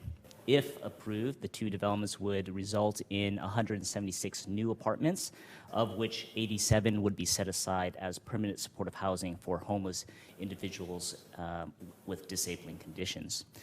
Looking ahead, in December or January 2019, we intend to provide the board with a more detailed report on the progress of Empower Homebuyers SCC, which is the housing bond funded first-time homebuyer program. We also anticipate an additional development for Measure A funding by the end of the calendar year. This particular project was supposed to be included in today's recommendations, but we need additional time to complete our financial analysis. We anticipate bringing the 5th cohort of developments to the board for consideration in February of 2020, and the 6th cohort is expected to be ready in the 1st or 2nd quarter of fiscal year 21. We're also available to answer any questions about the fiscal year 2019 annual report from the Measure A Independent Citizens Advisory Committee. Now I'd like to turn it over to Consuelo and Eloisa for the presentation. Thank you. Good afternoon, Consuelo Hernandez. We have a few slides to share with you and also give you an update of some of the pre-Measure A projects that are under construction that this board funded in the past. So if you see the table above, this shows a summary of the Measure A rounds that we've approved in the past, including the 2 developments that are up for consideration by the board today. As Key mentioned, collectively, the 2 housing development sites will add 176 new apartments. Just wanted to give you what that means from a county investment perspective. Collectively adding 2,097 units to our housing development pipeline with the county investment of $249 million. That results in a county contribution of less than $120,000 per unit. And for every dollar of county investment, there's $2.97 in other funds. This includes tax credits, subsidies coming in from other cities, state funding, and in some instances, private dollars that come into the deal. One thing to highlight here is that we heard from the board last time that you wanted to understand what that means in the number of people that we are actually serving through these housing units. So based on the standard requirements of occupancy that are set by the state, for the 2,097 units, we estimate roughly about 3,700 people that will be living in the units, and we will make sure to include that in our report moving forward, just to give the board a sense of who you're serving and how many people. As you might recall, when we started to implement the bond, we put a package together of measurable outcomes in our implementation of Measure A. So we set 4 primary goals to distinguish between our progress and who we're housing. So the 4 goals will show 1,800 units for permanent supportive housing, 1,600 for rapid rehousing, 800 units affordable to households earning 30% of the area median income or less, 600 units for those households who are at the VLI level. While we do end up constructing units that are not restricted, these are the basic goals that we like to highlight and let the community know. If the board approves the 2 action items today, then we will have reached 33% of our housing production goals. And if you look at the county's investment only on these 4 measurable outcomes that you've approved, it's a county contribution of approximately $160,000 per supportive housing unit, ELI, or VLI unit. We wanted to make that distinction so that you see what our funding, how our funding is contributing, and how the oversight committee tracks our leveraging amounts. And to give you an update, since 2015, we've been very busy building and funding supportive housing. Before 2015, there wasn't a lot of production or focus on ELI or housing for as permanent supportive housing. So since 2015, this board has approved or funded, is either under construction or in the pipeline of 1,624 total units. Of those, a little over 1,000 are units that are funded primarily through the Measure A housing bond. We have a couple of examples here of pre-Measure A and non-Measure A examples. All of those properties are in operation today with the exception of Renaissance Place. A little bit more about the projects that you're considering this afternoon. Both sites are located in the city of San Jose. As you can see, the Azarias Apartments, both projects are proposed by Eden Housing. They are a newer developer for our affordable housing bond implementation. We did negotiate maybe about 4 or 5 different construction deals, acquisition rehabilitation prior to Measure A in South County with Eden Housing. We have a very strong partnership, but this is the first time that they've submitted an application for Measure A, so that adds to the bandwidth of developers that we have that are building Measure A eligible projects. To give you a quick highlight here that we wanted to point out, The county is a recipient of No Place Like Home funds as an alternative county process.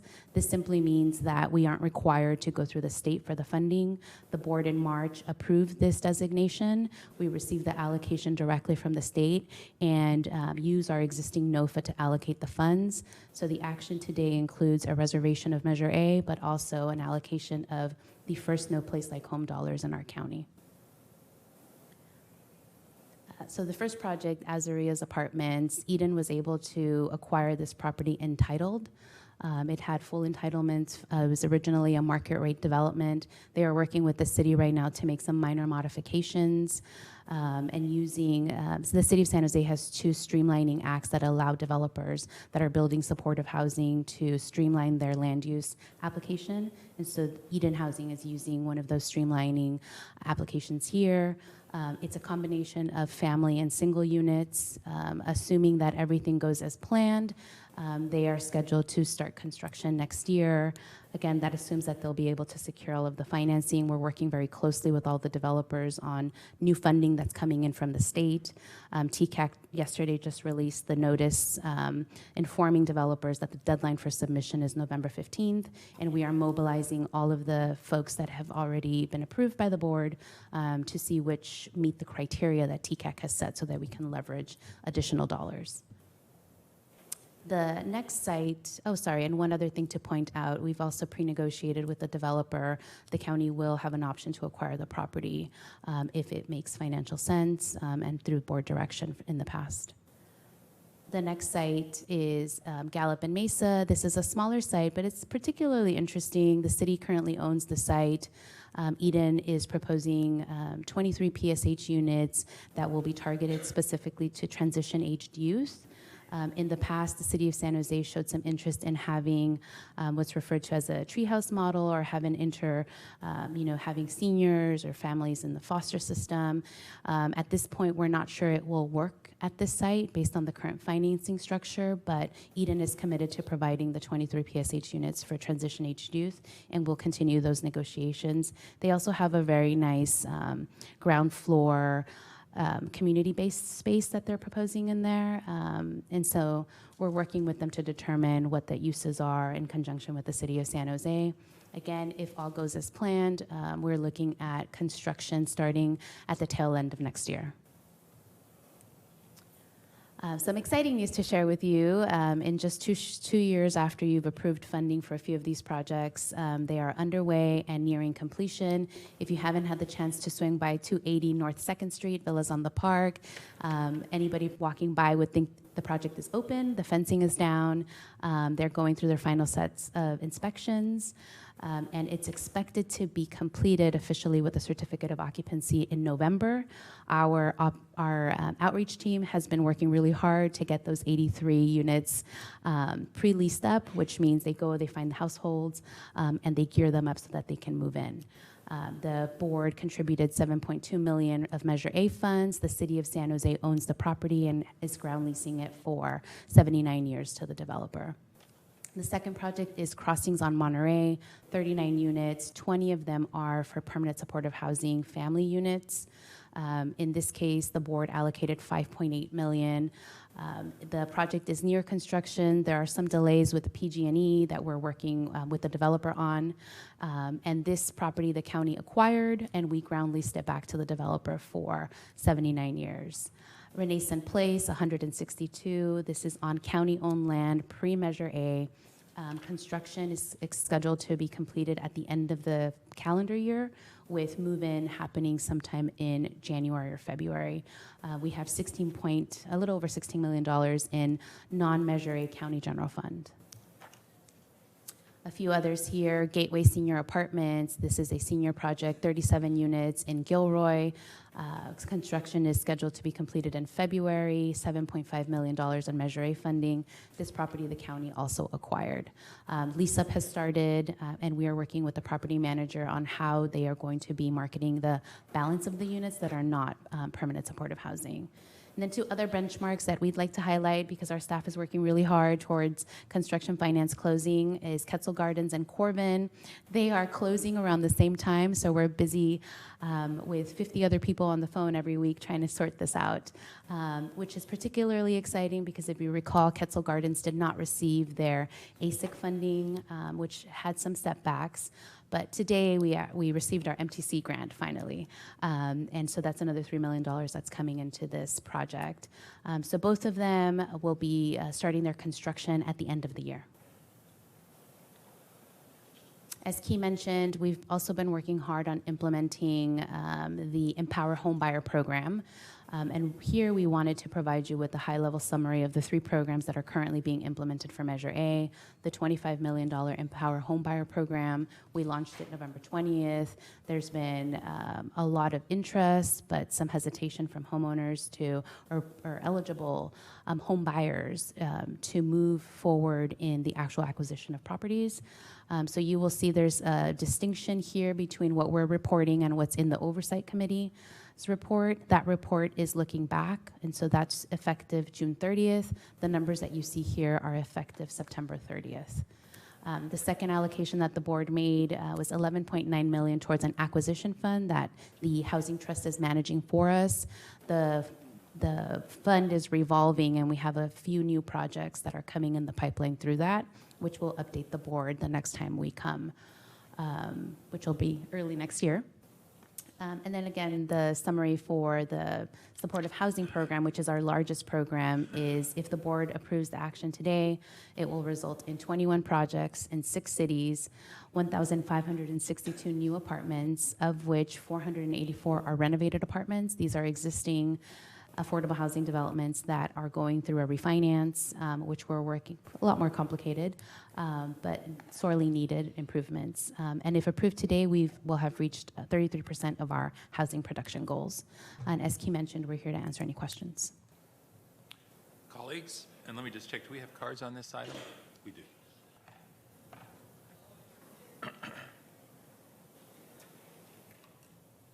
Thank you.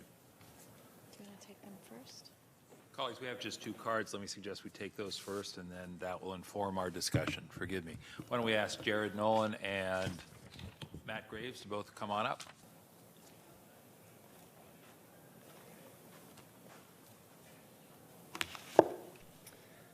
Hi, my name is Jared Nolan. I'm a project manager at Eden Housing working on the 425 Ozare Apartments.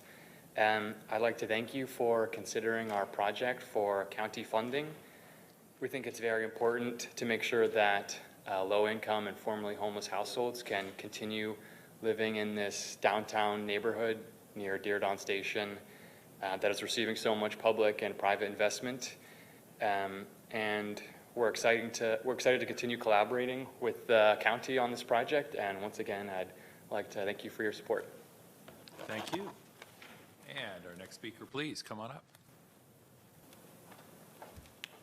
Hello, I'm Matt Graves. I'm also with Eden Housing as a project developer, and I am project managing Galva Mesa, the 46-unit building that will house 23 TEI residents. Also want to express our gratitude to Consuelo and her team, and to you guys for considering the recommendation for funding. We're very excited about the project. We have a lot of support with the city. We've done community outreach already. They want some community space, which is the community room that was mentioned in the report. So the community is excited about that, and an active conversation with the city as well. And our whole team back at Eden is very excited. They all know that Jared and I are both here right now. They're rooting for us, so thank you very much. We hope to send you back none the worse for wear. All right, colleagues. Supervisor Chavez will be followed by Supervisor Wasserman. Great.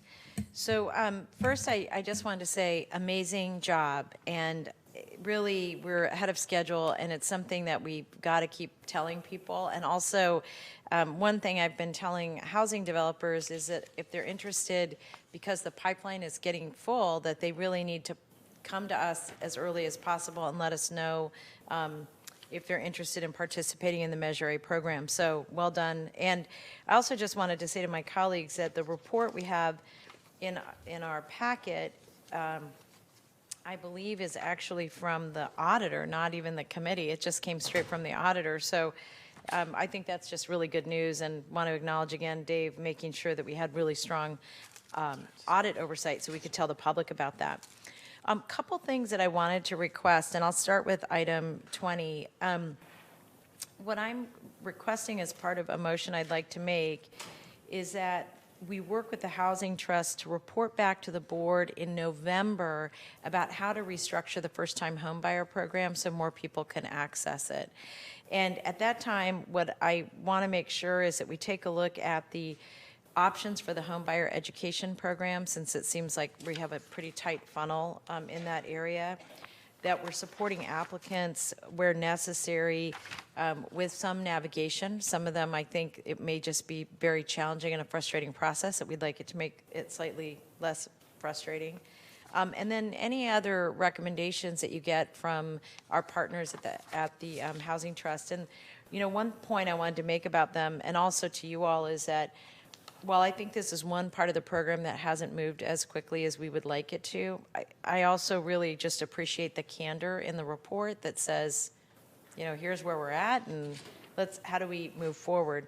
So I am really interested in getting your opinions about what the fixes are and how the board should approach them in November.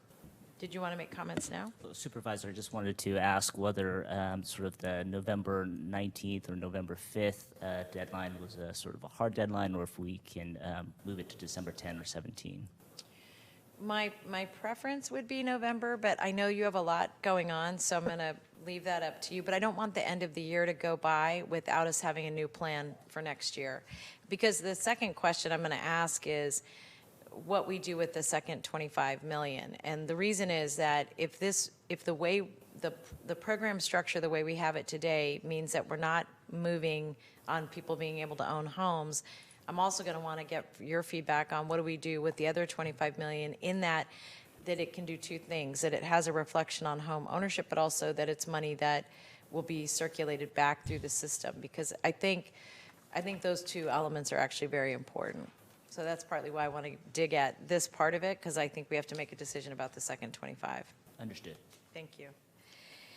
The other thing that I just wanted to make sure I reinforce is I can't continue to emphasize enough how important I think it is that we really consider our role relative to ownership, and mostly because it's not going to be for any of us here. It'll be long-term. Well, maybe you all are very young, so maybe you'll get a chance to argue with people about how much more money they need in the future and all of that. But I just want to say, I know you're trying to do that, but I just really, really want us to encourage you to keep looking at that. And where we have challenges with that, I'd like to understand why. You know, and again, this is something you can bring back to us in the future. Under what terms and conditions should we be rethinking this now that we have so many projects under our belt? And then one last question, kind of observation.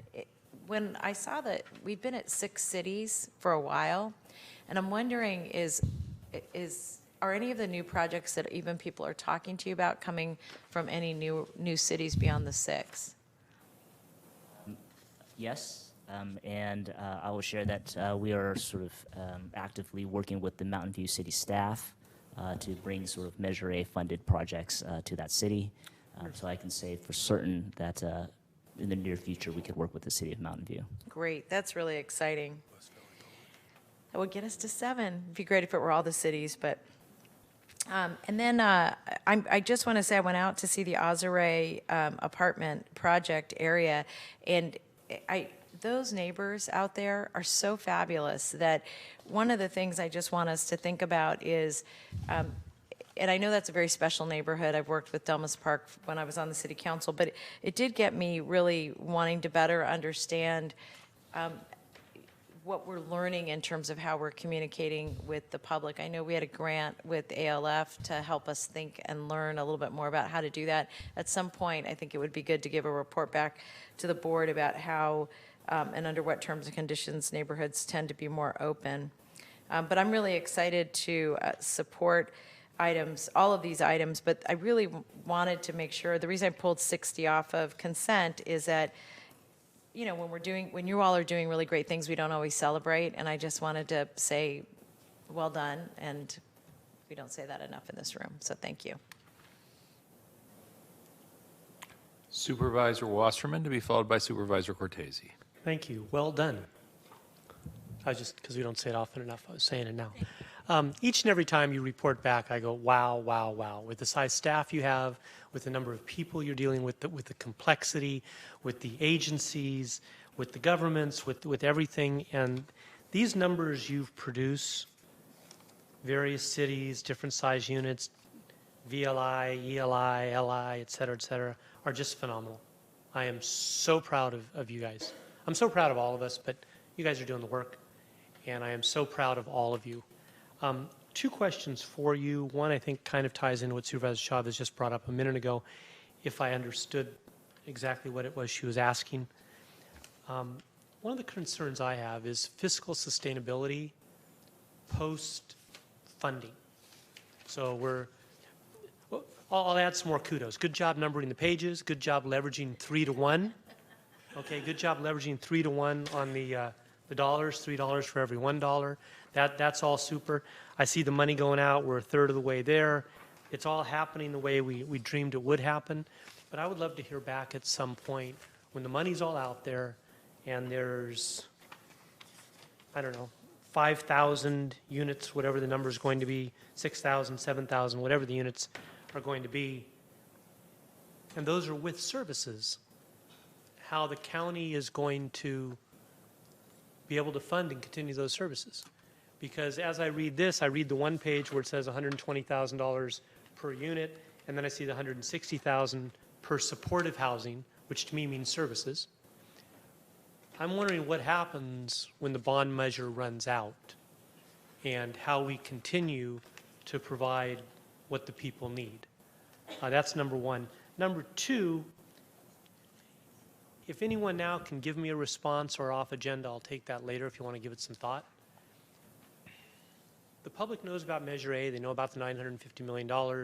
When each of us is speaking to various community groups, we brag and crow about the wonderful work the county's doing with the money that the public chose to tax themselves on. When somebody asks me, so how many homeless people did you house? I'm not really sure what to say. You know, the ELI, the VLI, et cetera.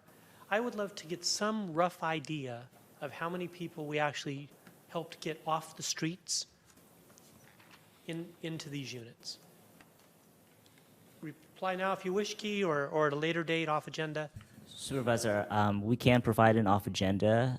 Can or can't? We will provide an off agenda specific to sort of the Measure A and sort of the pre-Measure A funded units regarding number of people housed. But I'm also hearing that, you know, as part of our sort of recommendations, we can provide an update to the board on sort of not just what units have been produced, but sort of how many people is assisted following that.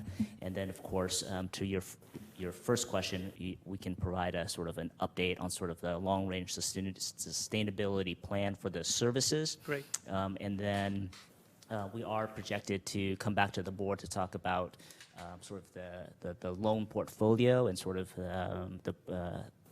the performance of that portfolio, and then we can provide some comment on sort of what could or should or might happen sort of once all of the housing bond funds are committed. Super. Thank you, Mr. President. Thank you. Supervisor Cortese. Thank you, President Simitian. First question, the MTC grant that you referred to, is that from the Regional Housing Trust? Or is it transportation money? Or do you know? Thank you, Supervisor. It's transportation money that revolved that was not allocated to any other use, and the MTC ABAC committee allocated a certain portion of that funding for counties that passed local measures. San Francisco, San Mateo, Alameda, and Santa Clara County are recipients of that. But let me clarify the question. Did it come through the Regional Housing Trust or directly from MTC, or do you know? Directly from MTC. Okay. I'd like to make sure we're getting our share of matching money and gap money from the trust, the regional trust too, because we're in essence indirectly paying pretty heavily into that as the largest county in the region. So it's not a criticism of anybody, and we may be getting our fair share. I just want to make sure, as a board appointee to MTC, that you can go in when you need 3 million here and 2 million there, and you can tap into that, because that's what it's there for. This $3 million was a part of the $10 million Jumpstart program, but we will confirm based on your questions. Right, that may be actually the same thing. We just may be using different nomenclature. Thank you. Similar to Supervisor Wasserman's question, when you were talking about the villas on the park, pre-leasing process, where are those apps coming from demographically? I mean, I understand it's extremely low income. I understand we're focusing on housing the homeless, but what would the day in the life of an application look like? Is it getting referred from somebody who's on a waiting list at a shelter or that we're otherwise in contact with? I understand there's more than one source, but I just want to get a feel for that, an idea for that. Sure. I'll try to summarize today, and then if there are further questions, we can provide a sort of more detailed off-agenda report. But essentially, for the last 5 years, we've been implementing sort of a coordinated assessment system. So individuals at shelters, on the street, coming out of hospitals are being assessed using a sort of standardized tool by all agencies. Then that tool determines whether individuals need a certain level of housing. Permanent supportive housing is one of those levels. And within that registry, this dynamic registry of individuals who need permanent supportive housing, our office is sort of the coordinated entry coordinator, if you will, and then we're making referrals to the various programs. So when Villas on the Park is available, we anticipate the lease-up date. Our teams identify the individuals, go out and find them, engage them, determine eligibility, and then sort of connect them, walk them through the sort of screening and eligibility process. So they're usually coming from all over. However, for developments, we are making sort of a coordinated effort to sort of outreach in that sort of vicinity, sort of around the time of referral, so we can we can assist as many individuals in that community as possible. That's very impressive. And what I'd like to suggest, this goes back to an old recurring theme, I suppose, in terms of whatever we want to call that, branding and public communications and so forth, is maybe we can start small, but start putting a little bit of a 30-second PSA together, even if it's just broadcasting on some of the radio stations and so forth, that you could sort of do what you just did in 30 seconds. Because, and I know you appreciate the fact that we do constituent services and constituent inquiries. So our side of it is what's happening, which is unfortunate, and it's not an epidemic yet, but people are starting to think they're not really putting the homeless in these permanent supportive housing projects, which I suppose is a logical conclusion when you see more tents popping up because of the uphill battle we're having right now with just keeping up with homelessness in general. So I think it would be really helpful, and it's not so much it's a defensive posture or anything like that. I just think it creates great hopefulness in the community when they can hear that this is happening. I mean, what you just described is a very impressive, comprehensive process of outreach and sort of recruitment of exactly the right people. I think the public intended this money to benefit, and it's just if we had thousands of people attending these meetings and watching them on Create TV, I'd feel less concerned about it. But it's just a message that gets turned into a completely different narrative out there, just based on what people see. And I think human nature, they create their own narrative. So I don't know how we can assist with that as a board, if it requires some production money, or if Create TV can help with that, if somebody can help with just putting Mr. Lee on a 30-second public service announcement, letting people know what a great job you're doing for their own benefit.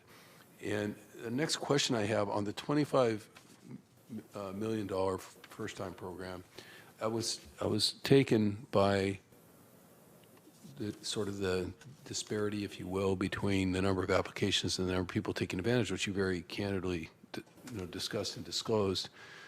I'm curious as to what you think the reason is for that, or possible reasons.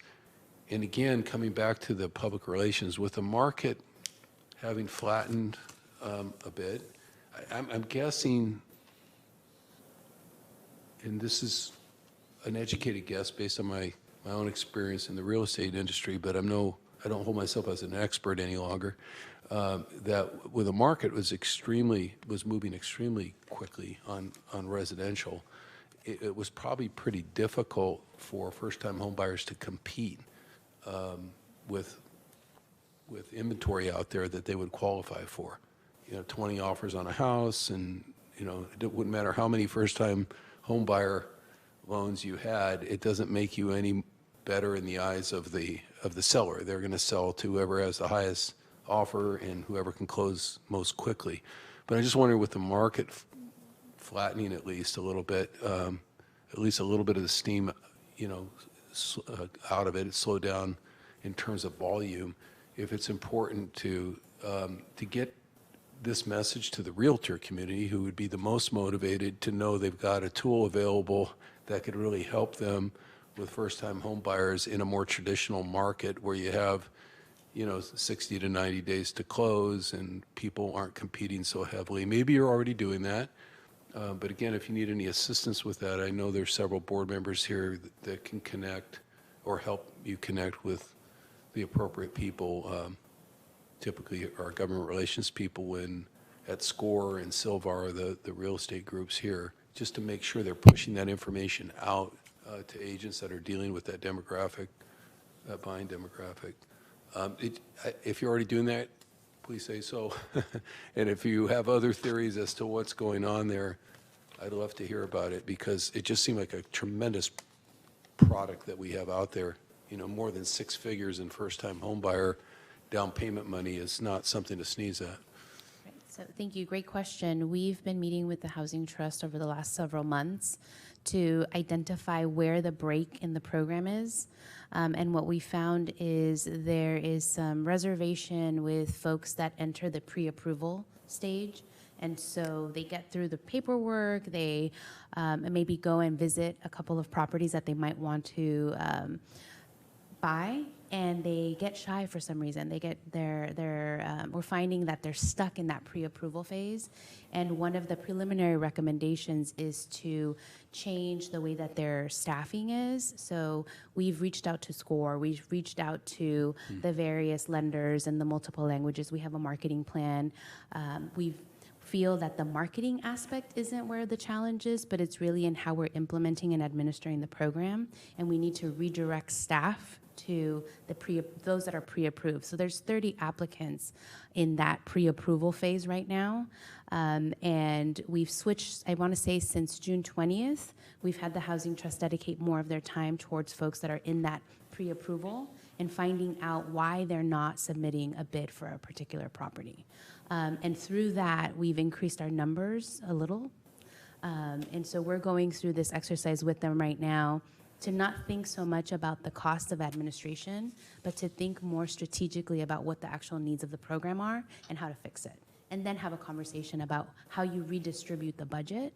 And so as Key mentioned, we've started those conversations. We're working on a report back to the board, but I can disclose that's one immediate finding that we've made, temporarily readjusting the staff, but there might need to be more that happens in that pre-approval phase.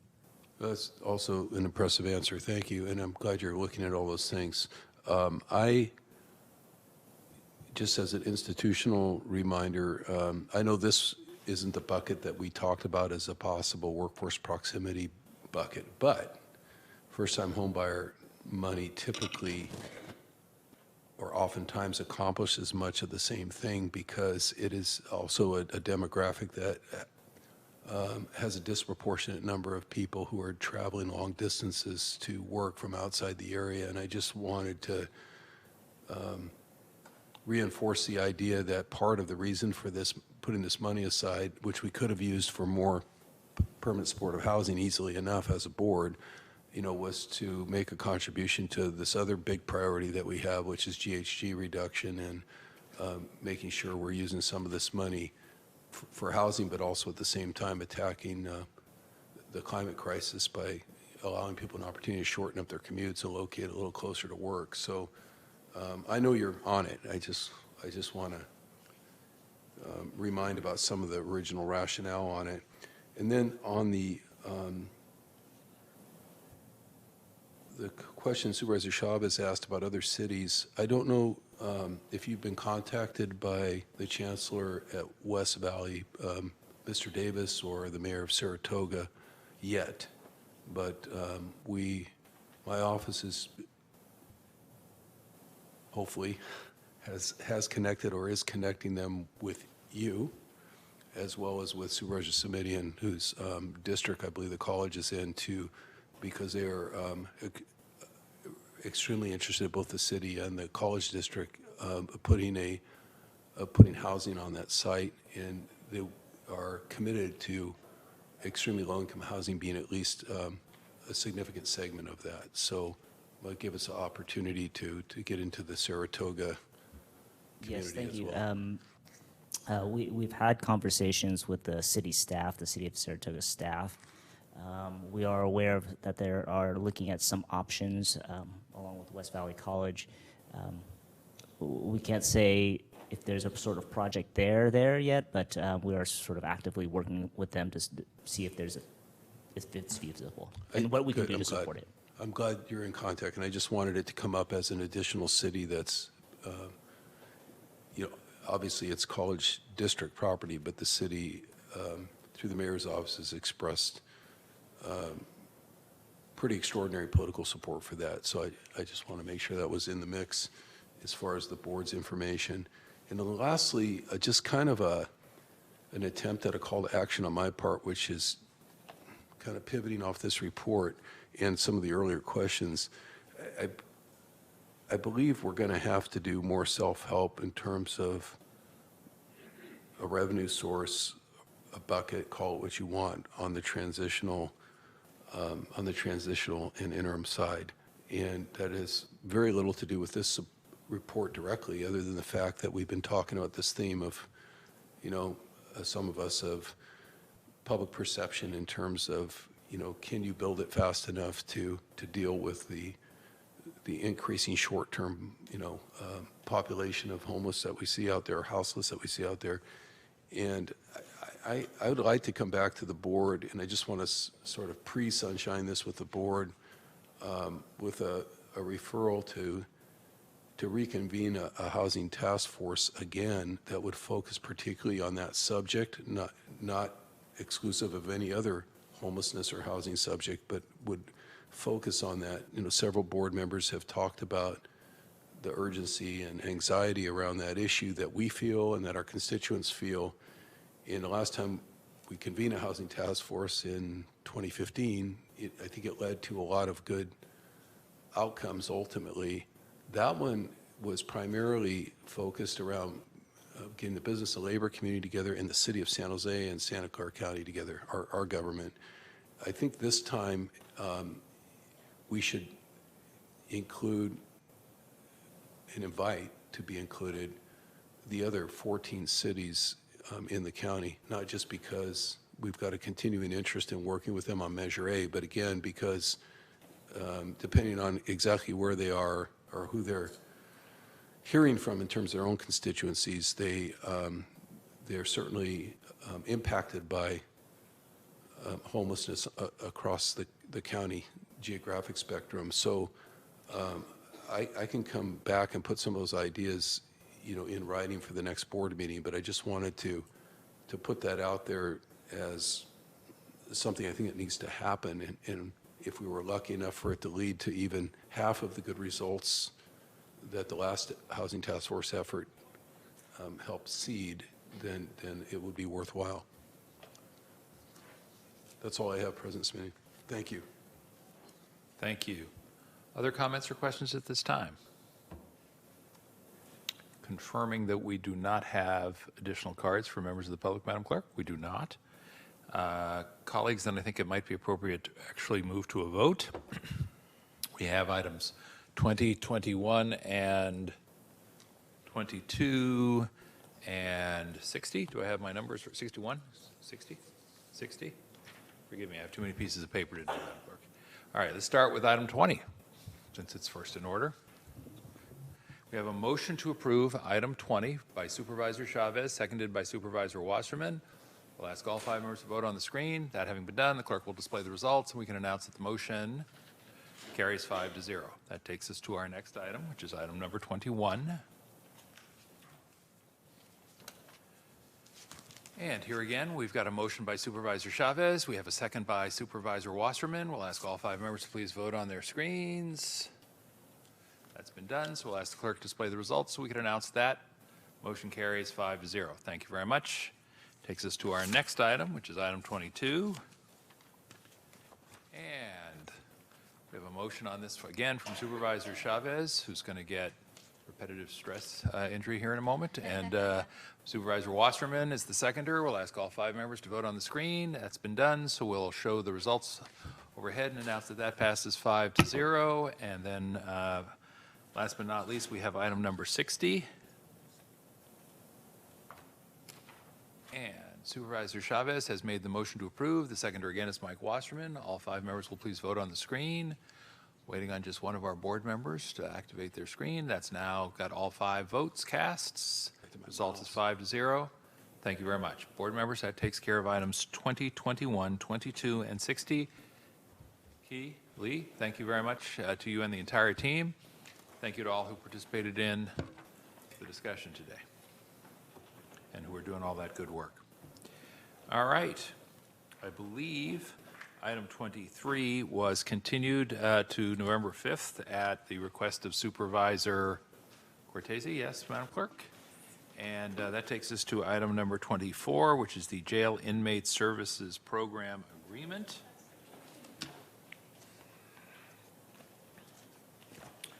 And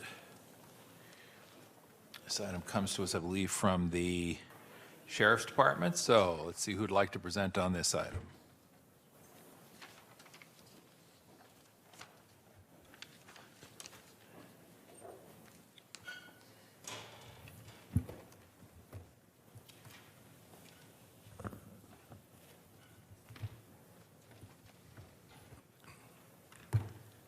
Good afternoon. Before you today are recommendations as they relate to inmate communications, including phone and tablet services, and the policies that go with those services. These recommendations are as a result of a process that was actually initiated in July of 2017. Most recently, the recommendations were taken to the Public Safety and Justice Committee. This legacy contract has been brought before the board for consideration since May of 2019, and we hope to address any remaining questions and concerns so that the transition between the current vendor and the selected vendor is seamless, so we don't have any interruption of telephone services as they are today. Approval today would also mean not having to amend the current vendor contract once again for an extension. Our revised policy on access to jail phone calls was presented to the members of the Santa Clara County Police Chiefs Association for their review and concurrence. I've also had individual conversations with both the district attorney and the public defender, and I believe together we've reached a consensus in the matter. We've outlined in our policy what types of phone calls will not be recorded or disseminated, and those are attorney-client, physician communication, and clergy communication. Additionally, we've committed to the district attorney and the Police Chiefs Association a 48-hour turnaround time for phone requests, and since making that representation, we've been able to meet that time frame. So the scope of the project is to procure phone and tablet services for inmates, including the replacement and installation of new telephone banks in the jails. With the subsequent introduction of tablets, inmates will be able to access educational and vocational content, allowing for significant enhancements to their existing programs that they have in the jails. And the tablets will also include the technological solution, so we won't have to handle the paperwork for for submitting commissary orders, grievance complaints, inmate requests, and access to the rule book. One of the issues that we've had a lot of conversation about is the future potential uses of the tablets, using them for emails and for text messaging. And prior to implementation of either of those types of services, a contract amendment would be required prior to any kind of activation. Additionally, we'll bring the respective contract amendment to the Public Safety and Justice Committee for vetting and then review prior to it coming back to the Board of Supervisors for approval.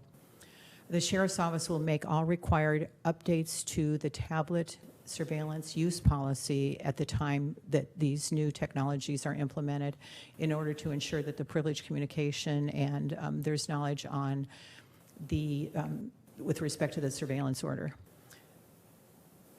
policy. Present today is Assistant Sheriff Taylor, who can answer any questions concerning the selection of the vendor or the scope. Assistant Sheriff Binder, who's worked with County Counsel Rob Coelho on the surveillance use policy. And Captain Duran, who's in charge of classification, will be able to answer any questions on process and procedure for agencies requesting phone calls on inmate communications. Director Juan Gallardo can address technology and procurement, and I understand that Teresa Theralis and Michelle McCarthy from procurement are also here if there's any questions from procurement. And I'd just like to add that they've been exceptional to work with through this long process, but we've had a really good partnership. We have people here who can answer any questions that you may have about the technology or anything about what we're proposing today. Thank you very much. And I see that Supervisor Ellenberg's light is on. We do have one card. Would you like to accommodate that member of the public first? A card from Ron Hansen. Why don't we ask Mr. Hansen to come on up?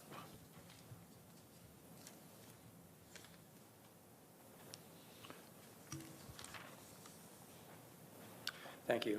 I'll be brief. Good afternoon, supervisors. I'm Ron Hansen. I'm affiliated with PACT, People Acting in Community Together. As you have heard on several previous occasions, the effort to provide 21st century communications capability for those detained in our jail system has been what I would call an ultra-marathon, a course nearly 4.5 years in length. However, so that we are clear, today's vote is not the finish line, but rather it reflects our finally having turned into the home stretch, as I would term it. The finish line is in sight. Not to take the race analogy too far, but what is needed now is a sprint to the finish line by those county agencies that are responsible for the phone and tablet implementation in our jail, namely the Office of the Sheriff, TSS, and to the extent necessary, procurement. Those at the finish line are depending on your best efforts. Thank you, supervisors, for your vote today in support of this vital and important element in our county's jail reform efforts. Thank you very much. Thank you. Supervisor Ellenberg, your light is on. Thank you. Ron, the analogy is not too far off. I think I first heard about this when I was sitting on the Commission on the Status of Women, and the novel idea of tablets came up, and I am very glad to be here today. I want to thank you, Sheriff Smith, very much for working in collaboration with the public defender toward a compromise on this surveillance use policy. And also just to confirm that you'll return to the Board of Supervisors at a later date for contract approval and an amended use policy once we are ready to implement messaging. Yes. Great, thank you. Thank you again so much for your work on this. I'm really excited about it. Thank you. Supervisor Chavez? So I also will lend my thanks both to the Sheriff's Office and our procurement department, and Ron, to you and other advocates who've just really kept us on the path. I know that part of the holdup has been me wanting to make sure that this was something that really reflected the feedback we got from the members of the Blue Ribbon Commission. The one area that I just will highlight or sunshine for my colleagues that I'm still really concerned about is our ability to let people make their medical requests on the tablet. And I know that that was just not possible in this process. But what I'm wondering is, is this something that we think the vendor is going to keep working on, or what possible next steps could we have to streamline that? And I'll just say to my colleagues, part of the reason I want to do that is this has been an area where it's been more difficult to maintain accountability in terms of our responsiveness. Yes, we've been working very close with TSS and HHS to figure out how much work we can do as a county to provide those capabilities, but the bulk of that work is going to land on the vendor and their ability to make the tablet device HIPAA compliant. The contract does allow for a certain amount to be placed towards the compliance of the vendor, and that's something that we were planning to begin working on as soon as this contract was finalized. And really just working with the vendor in order to help move the tablet ecosystem towards HIPAA compliance. Thank you. Thank you. Supervisor Ellenberg, I'm guessing that in a moment, if we were to pull up the motion button, you would be making a motion to approve. But before we do that, I would like to just clarify one thing, and it may be implicit, but on page 5 of 9, and the sheriff referenced this, I want to read the whole paragraph. And is it pronounced Edovo? Is that the proper pronunciation? Yeah. While Edovo Mail, Edovo Messenger, voicemail, and video messaging services are optional, each will require a contract amendment prior to activation. Additionally, the Sheriff's Office will bring the respective contract amendment to the Public Safety Justice Committee for vetting and review prior to submitting to the Board of Supervisors for approval. And then this is the key sentence that I'm concerned about. Lastly, the Sheriff's Office will make all required updates to the tablet surveillance use policy in order to ensure privileged communication occurring on the tablets continues to be safeguarded. Pleased to hear that that's the plan, but just want to confirm for the record, Sheriff, with you and your team, and if you want to huddle, I certainly understand that there's no intention for those updates to the tablet surveillance use policy to be done unilaterally, but rather because it would involve new technology, that the changes to the policy would come back to this board for review and approval here.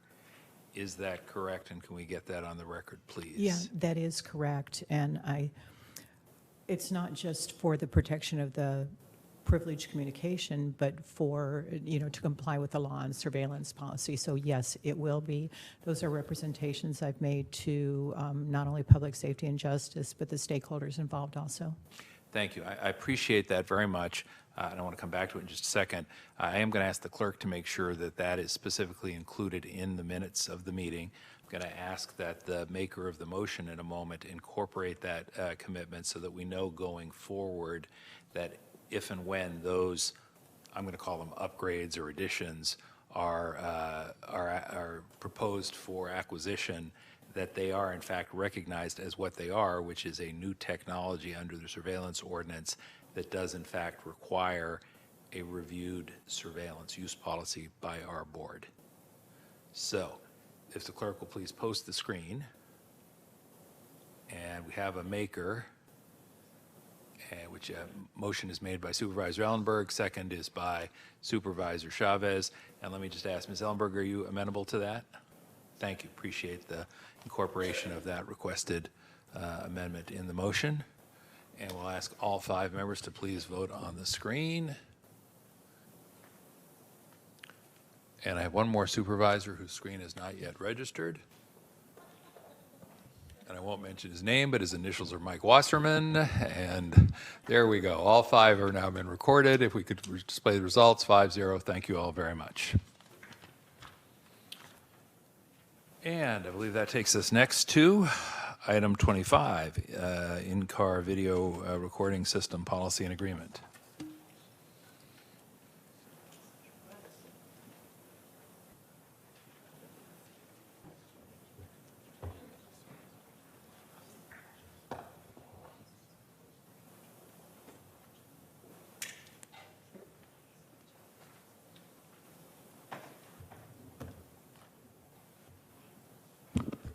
And gentlemen, if you'd like to, and ladies, if you would like to introduce selves, plural, and who would like to present on this item? Good afternoon. Somebody with a live mic, hopefully. Good afternoon, President Simitian, honorable members of the Board of Supervisors. Assistant Sheriff Ken Binder, we have Captain Durr with us as well. If the others two want to. Sure. Chief Privacy Officer Mike Shapiro.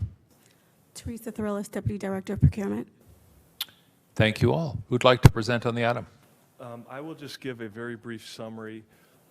This is a request. We've had a dash cam system that has, with the former vendor L3 that is no longer supported. This is a request to get an updated vendor. We have the contract and the updated surveillance use policy before the board. And this has gone to the Public Safety and Justice Committee very recently and is now back to the Board of Supervisors with their recommendations. Thank you. And Assistant Sheriff Binder, my understanding is there's sort of a 12th hour update on what the policy proposal is or isn't. Am I correct in my understanding? The update was actually done before the Public Safety and Justice Committee meeting, and there was an issue with that update being carried over in minute track to the Board of Supervisors. We did catch that last night, that apparently the old submission at the last Board of Supervisors meeting had initially just been carried over, but that was not correct. So we do have the updated policy that's also, I believe, been printed and provided. All right. I'll have some questions about it in a minute. We'll see if any other supervisor has need of a copy. I do have my revised copy. Thank you for reaching out to my office. First, let me check with the clerk to see if we have any members of the public who wish to speak on this item. We do not. Colleagues, I've got some questions, comments. I don't see anybody else leaning in. Apparently, this is my opportunity. So, Assistant Sheriff Binder, let me just say I am,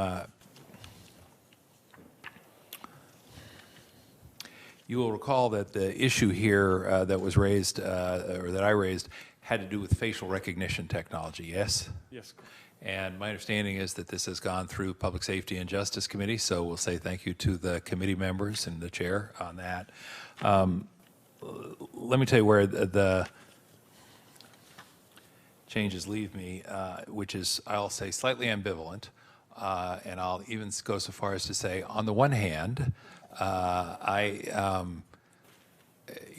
you will recall I advocated for the body cameras a couple of years back, and should acknowledge the sheriff's support in that effort, because I believe that they really do provide a useful measure of transparency, that's not only good in terms of reducing use of force problems, but it's also good, frankly, for the protection of our own employees and our liability limitations, because things that didn't happen are less likely to get reported as happening if there's some record. So I'm comfortable with the concept of dash cams. The issue that came up was, of course, the issue of the integration of the dash cam technology with the facial recognition technology. And the facial recognition technology, of course, has been subject of concern for a long time, but particularly recently highlighted by virtue of some state and national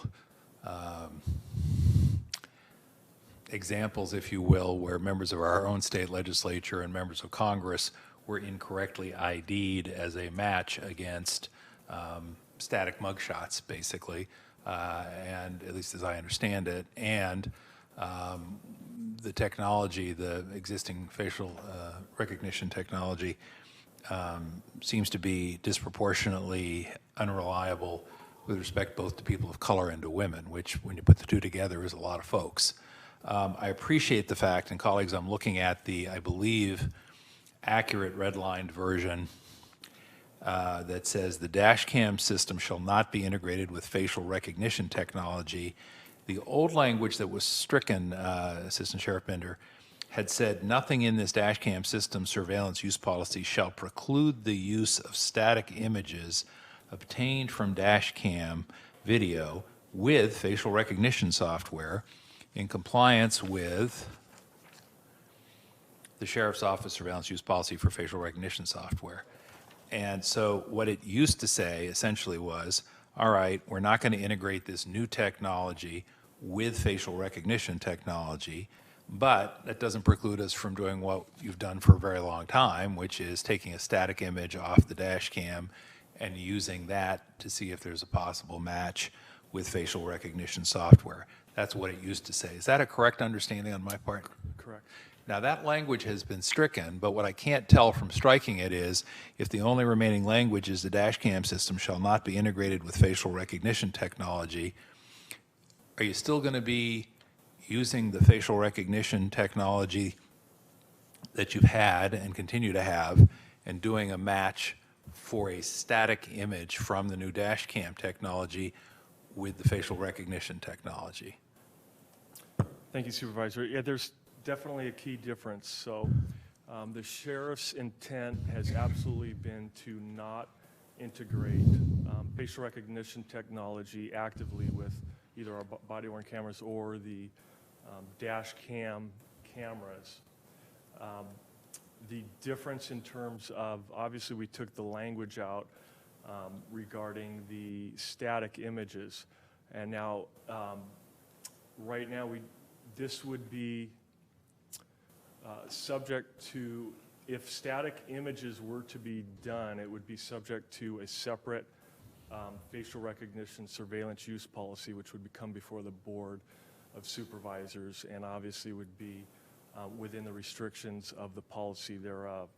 So for example, what this policy is saying is that facial recognition technology will not be active with the cameras as the cameras are on and the car is driving around. It's not going to be scanning faces and comparing to some mugshot system or database.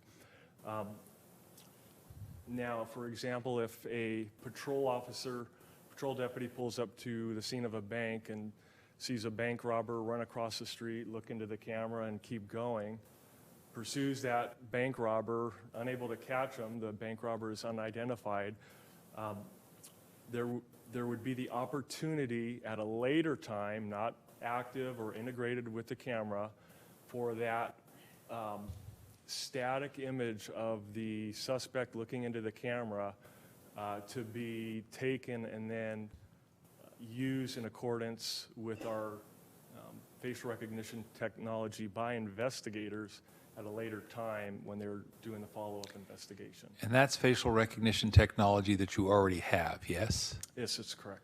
Okay. And I mention that, colleagues, because there is a distinction in the ordinance for existing technology, which has already been acquired, and new technology, which is proposed to be acquired. And in this case, there is no new facial recognition technology that you are proposing to acquire. Do I have that right? Absolutely. That being said, the expectation is that with the new technology, which is the dash cam, and just the dash cam, that the continued use of static images matched with and by your facial recognition technology is to be expected going forward, just so there are no surprises. Yes. Okay. Here's what I'm going to say. I'm not going to make the motion in support today. I am going to support a motion if one is forthcoming. I think we've got compliance with the ordinance. I am prepared to make the findings that are necessary specifically with respect to the dash cam, which is the new technology that you are acquiring. I think there are still a number of concerns around facial recognition. So what I would like to ask, if there is a motion in a moment. President, if please. It might help the board, we would be willing to make the notion that we would not use dash cams with static facial recognition technology until that policy, separate policy, comes before the board and would be approved. So I could say that we would not be using it between now and then if it might be helpful for the board. Well, I think that would be helpful. I think I want to be, fair and honest about my understanding of the policy, and I may pull poor Mr. Coelho into the mix here before this is over, but we do have, I mean, you have some existing technology, and that existing technology does require some surveillance use policies, and that's another story. But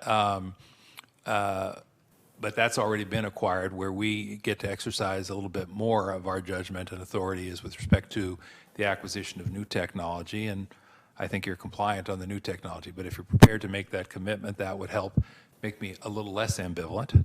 And I think what I'll do is vote for it because, as I say, I've been pro body-worn camera, and I also think, though, Assistant Sheriff Bender, would it be possible for your office to keep track of how many times information from dash cams, or body-worn cameras for that matter, are run through the facial recognition system, and to include that information in the annual surveillance reports for these systems in the coming year and years? Yes? Yes, I think we can do that. Thank you. And I think if we could ask Mr. Shapiro and County Council to report back in 6 months on the current state of facial recognition and biometric surveillance, that would be helpful because this is a quickly evolving field. Colleagues, some of you may be aware of the fact that AB 1215 by Assemblymember Ting was passed, and it imposes a 3-year moratorium on the integration of facial recognition technology and other biometric surveillance into body-worn cameras. Now, just to make it even more confusing, it applies to body-worn cameras, as I understand it, but not to dash cams, because the dash cams are not worn by somebody on their body. They're obviously on the vehicle. So, but it sort of, I think, should give us some sense of just how quickly the concern is developing around these when we've got a 3-year moratorium at the state level. And then I would also ask County Counsel's office for their thoughts in an off-agenda memo on our options for limiting the use of biometric surveillance in the county. And then the one other thing I'd say, Supervisor Chavez in particular, for your benefit, but really for all of us, is I think this is an issue that probably should go on the list for our OCLEM folks once we get them on board to sort of do some policy analysis on how 21st century policing and corrections work does or does not entail the use of facial recognition. So I'm hoping that we can bring the voting panel up. If there is a motion to approve the recommended action, that it will specifically incorporate the requests that I've made and the commitment from the Sheriff's Office, both as to the fact that revised use policies have to come before our board for review and approval, and that there'll be a timeout, if you will, on the use of facial recognition with static images until such time as at least the facial recognition policy comes to us for existing technology. And thank you, Assistant Sheriff Bender. I think those were accommodations that can help us get to a better place. All 5 members have voted on their screens, so let's see. Motion by Wasserman, second by Chavez. The vote is, Madam Clerk, don't keep us in suspense, 5-0. Thank you very much. Measures passed. Thank you for your time today. That takes us to, could that be the last item, Madam Clerk? Yes. And without objection, and quite assured that I'm hearing none, we will recess until 6 p.m. today, when we will reconvene at the Palo Alto City Hall, 250 Hamilton Avenue, Palo Alto, California, for the Stanford item remaining on our memo.